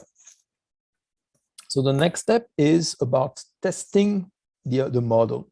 So for this, the idea is that you used a fraction of the points, you use them to train the model. So some of the points, you use them to adjust the parameter of the model. So this is the training set. So those are the points that you used to adjust the parameter of the model. So this is the training set. So typically, those points can be about 60% of the data set. So if you have a data set of, let's say, 100 points, you will use 60 of those points to train the parameters of the model. Then you have the second step, which is your validation set. So this is the validation set. This is a fraction of the points that you have kept hidden to the model. And now you will use those models to optimize the complexity of the model. So you will use this to decide how many layers should I use, how many neurons should I use, which degree should I use in polynomial regression, etc. This is going to be typically another 20% of the data set. But now, once you have this, you still need to have a final evaluation of not only how well the parameters have been trained, but also how well have you optimized the complexity of the model.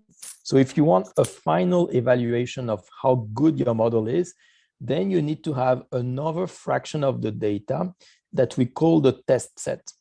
So the test set is another, for example, 20% of the data that you will use to see how good your model is. You will train the model, and then you will use your model to predict some property for the remaining 20% of the materials, and you will see how far is your model from the actual data points that you have in your test set here. You will see how good is your model at predicting the test set.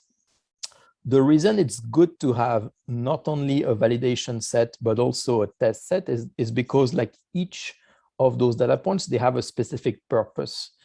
The training set, this is to train the parameters. So this is to train the parameters of your model, like the weights in the neurons or the parameters of your polynomial regression.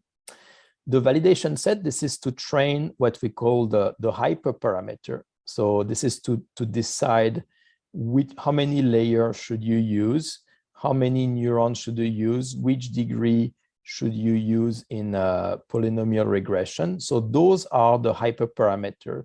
This is the parameter that dictate how complex the model is. And you use the point in the validation set to decide which hyperparameter to use. So then the last set of points, the test set, it has only one purpose, which is to test how accurate the model is. And ideally, you should not use the same point to both optimize the complexity of the model and also test the model, because that would not be, in that case, a fair assessment of the model. If you want to have a fair assessment of how accurate the model is, you need to use some points that the model has never seen before. It needs to be some point that we are not used to optimize the hyperparameter, or some point that we are not used to optimize the parameter. So some of the points are used to optimize the hyperparameter, some of the points are used to optimize the parameters, and then you keep a remaining fraction of the point that is not used to optimize anything. It's just used to see how accurate the model is when it's trying to predict the properties of new material that it has never seen before. So in practice, it's a good practice just to keep about 60% of the data set to train the model, 60%, another 20% of the data set to train the hyperparameter to optimize the complexity, and another 20% to just test how accurate the model is. So those are when you have a data set, you will need to randomly split this data set into 60% for the training, 20% for the validation, and another 20% for the test set. So that's typically a good practice when you train your model. And that's going to be one of the final step, which is like you test how accurate the model is. And based on that, you can see like, well, my model can predict the properties of this material with an accuracy of plus minus 10%, of plus minus 5%, or plus minus 20%. So based on that, by testing your model, you can determine how accurate the model is to see if it can be used in practice, or if it doesn't have enough accuracy to be really useful in practice. Any questions about this step 7? Yes, Professor, I have a question. Mm-hmm. What if your train is not necessarily 60% in train? So I mean, yes. Yeah. So the numbers I'm saying, it's like those are some recommendation. Sometimes maybe you will want to use like 80% of the data for the training set, and only 10% for the validation, and 10% for the testing. I think it's also fine. Like there is no universal rule of how many points you should use for training, how many points you should use for validation. I think it also depends on the size of your data set. Like if you have a very small data set of just a few hundred points, then you will typically want to use a pretty large training set. Otherwise, you won't have enough points to really train your machine learning model. So in this case, it's better to use a smaller validation set and a smaller test set. But if you have a lot of points, then you can afford to have a larger validation set and a larger test set. So I think it really depends on how many data points do you have, but those numbers, those are recommendation letters. Like there is no really universal rule of that it should be 60% or 70% or 80%. So that depends on really the size of your data set. That depends on how strongly you want to test your model, or if you really have a very small data set, then you really need to use a large fraction from the training set. So there is no clear universal rule from that, but typically still it should be around like those numbers, like from 60 to 80% for the training set, and from 20 to 10% for the validation set, and 20 to 10% for the test set. Those are the typical orders of magnitude that you should use in practice. Does it answer your question? Okay, thank you. Any other questions regarding this step 7?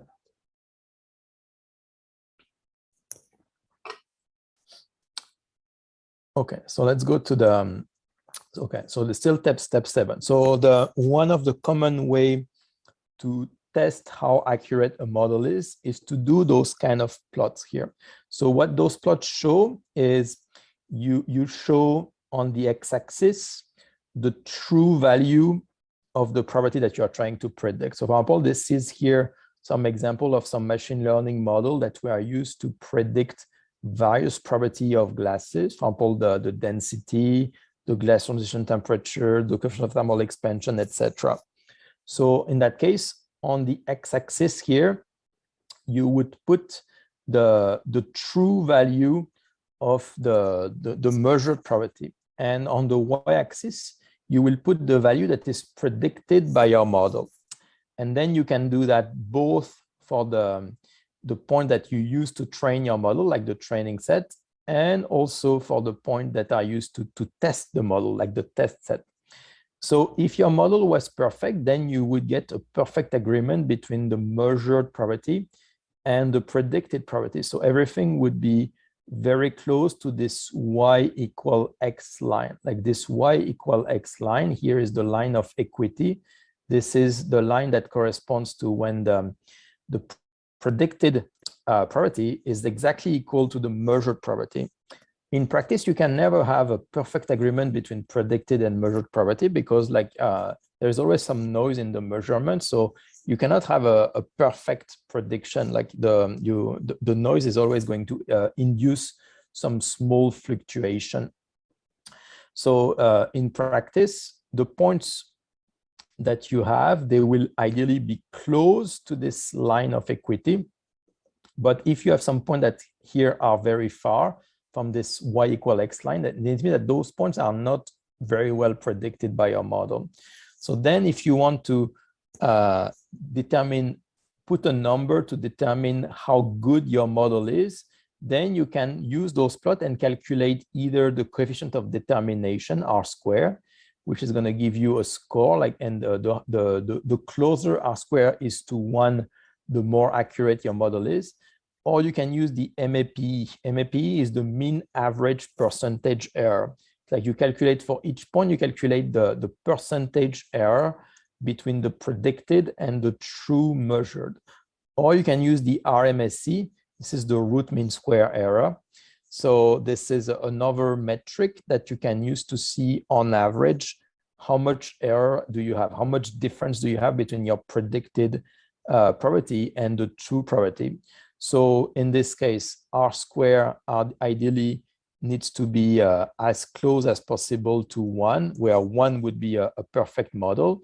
For the MAPE, the mean average percentage error, ideally you want this MAPE to be as close as possible to 0%. Like in practice, you can never have 0%, but you want to be as close as possible to that. Like you want to have an error that is typically less than 10%, for example.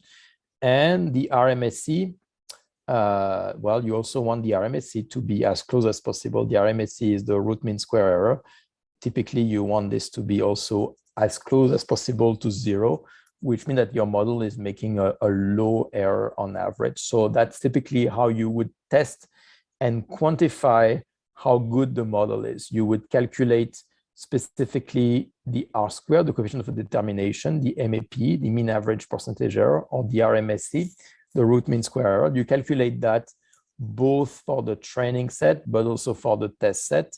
And that's going to allow you to see how good your model is at predicting the properties of glasses that it has never seen before in the test set.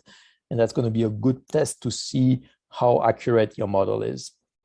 So this is typically one of the final steps when you train a model. This is to test how accurate it is by calculating one of those 3 metrics here.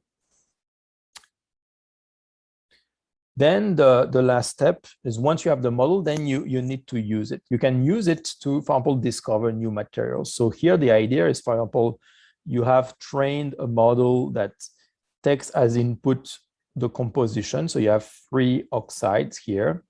And as a function of those 3 oxides, your model can predict what would be the density, or what would be, in this case, the Young's modulus of this glass as a function of its composition. So this is going to give you a prediction. So it means that if your goal is to find the best glass that has, for example, the highest Young's modulus, then you can directly look into that and see what your models predicts for every single composition, and directly see that here the best Young's modulus is going to be somewhere in this area here, where you have the highest possible Young's modulus.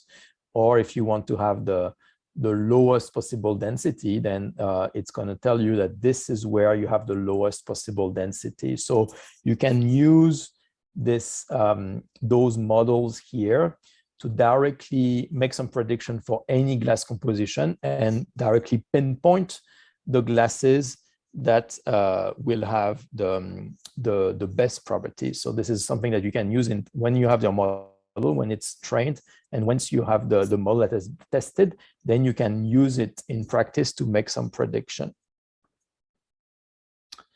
So this is another example here where once you have those models, and you can directly predict for every families of material what would be, for example, their Young's modulus, or what would be their density.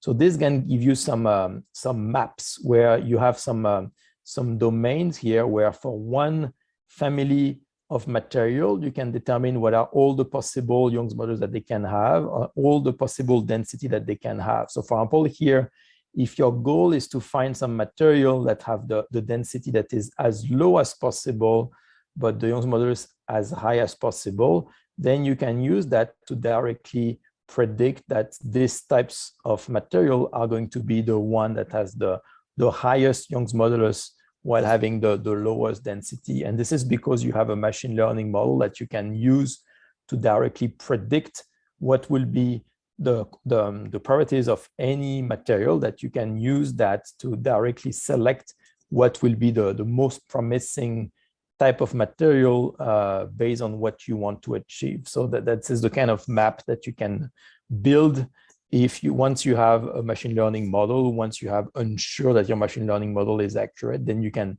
use it in practice to discover new materials that have the right properties that you are interested in. Then the last thing that I want to talk about is how do you use that to try to discover the best material that will satisfy certain requirements while having the lowest number of iteration. For example, here, let's assume that you have this ternary domain here, and your goal here is to find what is the glass that has the lowest coefficient of thermal expansion, for example.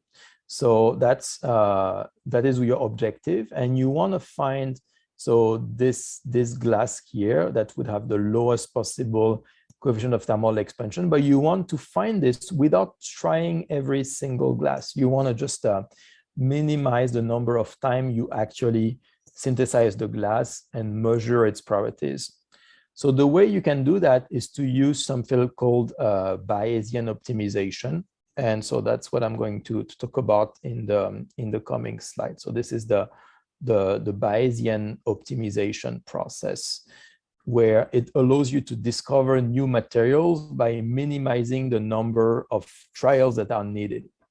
So the idea is, for example, again, your goal here is to find what is the glass that has the lowest coefficient of thermal expansion. So here what you have so far is you have 3 points. You have 3 glasses with different composition for which you measured both the composition of those 3 glasses, and you also measured the property. So you also measured the coefficient of thermal expansion for those 3 glasses. So then what you are going to do based on that is try to, based on those 3 points, determine what should be the composition of the glass that will give you a minimum in the coefficient of thermal expansion. So the step 1 that you are going to do here is to try to find a machine learning model that can fit those data points. And ideally here for these types of techniques, you will also want a technique that can also give you the confidence interval, like how confident the model is at making a given prediction. So this blue line here is the prediction from the machine learning model, and this shaded area here is how confident the model is at making each prediction. So then the next step is, once you have this, then you want to use this information to find the glass that will give you the minimum value for this property, the minimum value for the coefficient of thermal expansion. And so there is really 2 things that matter here. The first thing is that your model here predicts that there is a minimum here. Like your model says this property is going to reach a minimum here. So that's one information that is useful. But there is also the fact that here your model has a very high uncertainty. It means that your model, it's possible that here maybe the actual coefficient of thermal expansion might be very high, but it could also be very low. Here you have another area where you have a pretty high uncertainty, which means that potentially it's possible you could have a minimum here that you are missing because your model has such a low confidence.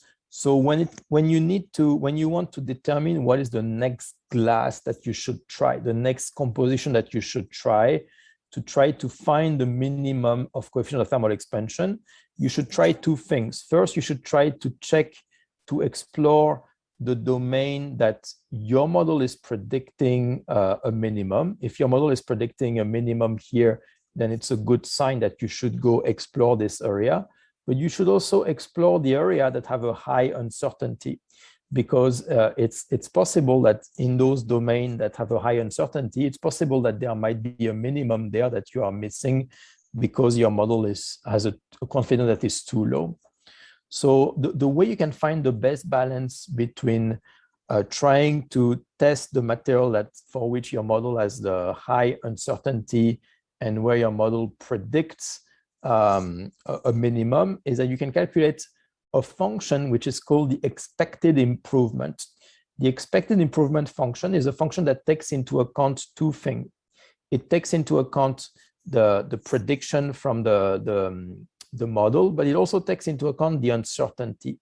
And it tries to find the best balance between exploiting the region that the model is predicting to give you a minimum coefficient of thermal expansion, but also exploring the region for which the uncertainty is pretty high.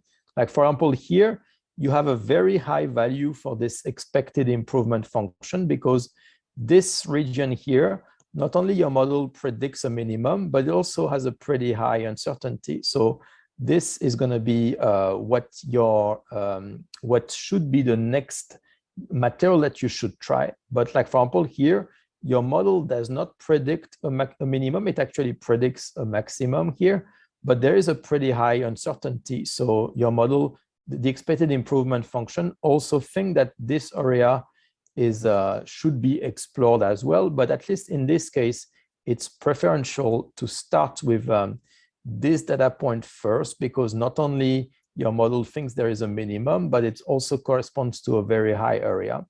So then what you're going to do is to take this composition, make a glass with this composition, and then measure the coefficient of thermal expansion for this glass. So that gives you a new point.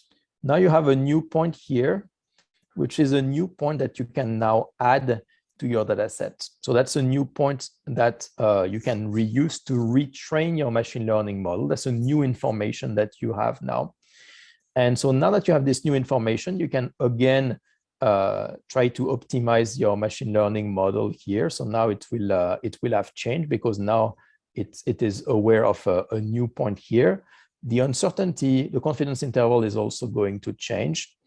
And again, you can calculate the new expected improvement function, which will tell you again what is the best balance between trying to reduce the uncertainty of the model, but also exploiting what the model thinks should be the minimum. And so now what the expected improvement function thing is that this point here should be the next composition that you try, because it's possible that your model continues to decrease here. So this composition could be the best choice to try next. So what you're going to do is to try it again. And again, you're going to synthesize this glass with this new composition and add it to your training set, retrain the model, etc. And you're going to continue this iteratively until you find that you have found the minimum possible value, right? So at this point, at some point, you will have found the glass that has the minimum value for the coefficient of thermal expansion. And at this point, you know that you have converged, you have discovered the new glasses, and you have been able to discover these glasses with a very limited number of trials, because you always try, the next glass that you always try is always the best possible glass. It's the glass that the machine learning model think is going to be the most promising to try next. So this allows you to discover new materials very efficiently without trying too many trial and error, by just always using the glass that is, or the material that is predicted by this expected improvement function to be the most promising, to be the next glass to try. That is to be the most promising based on the objective that you have. Okay, so that's pretty much all I wanted to talk about for this course. So sorry for being a little bit late. So now I think if you have some questions about any content of this class, or if you have any questions about like machine learning in general, like feel free to ask. We can save a little bit of time to answer some questions.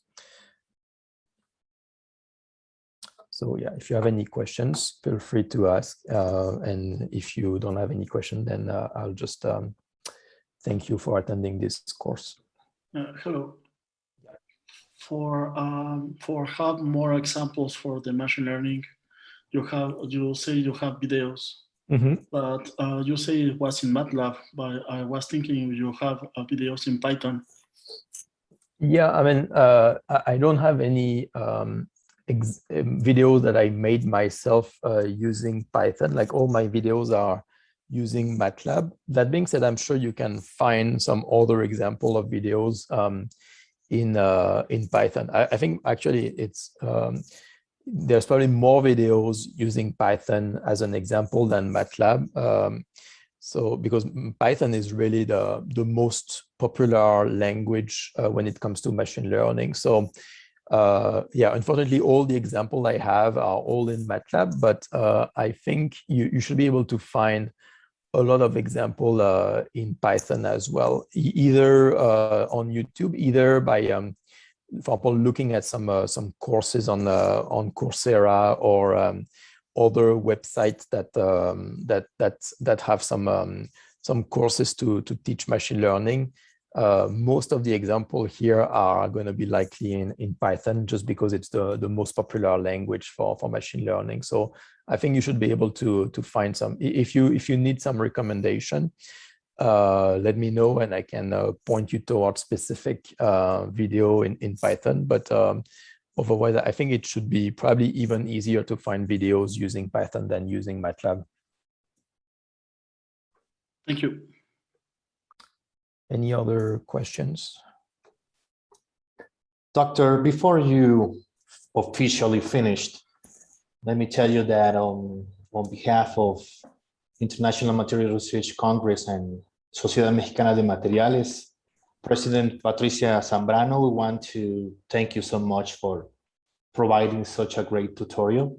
And please let me share my screen for a while. Mm-hmm. Thank you, Doctor. And I'm going to read it.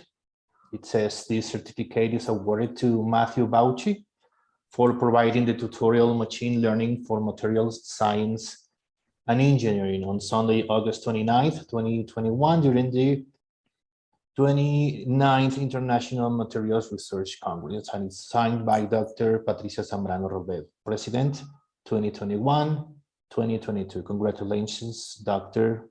Matthew. Thank you. And also, I want you to turn your camera on, please, in order to take a screenshot. Thank you so much. Oh, I can finally see the way you look like. I'm sorry? Well, it's glad to finally see how everybody looks like. Yeah, of course. Everybody try to make yourself look good. Thank you. So I'm going to take the screenshot. Thank you. Okay, Doctor. Once again, thank you so much, and we hope meeting you next year. And I'll let you finish the tutorial formally. Thank you. Well, hopefully in person next year. That would be better. Yes. Yeah, of course. Hopefully. Of course, in Cancun. Yeah, even better. Mm-hmm. Thank you so much for attending this course. Thank you. Thank you all. I'm going to finish recording. Thank you. Thank you. Thank you. Bye-bye. Bye. Thank Thank you. you. Bye. Thank you.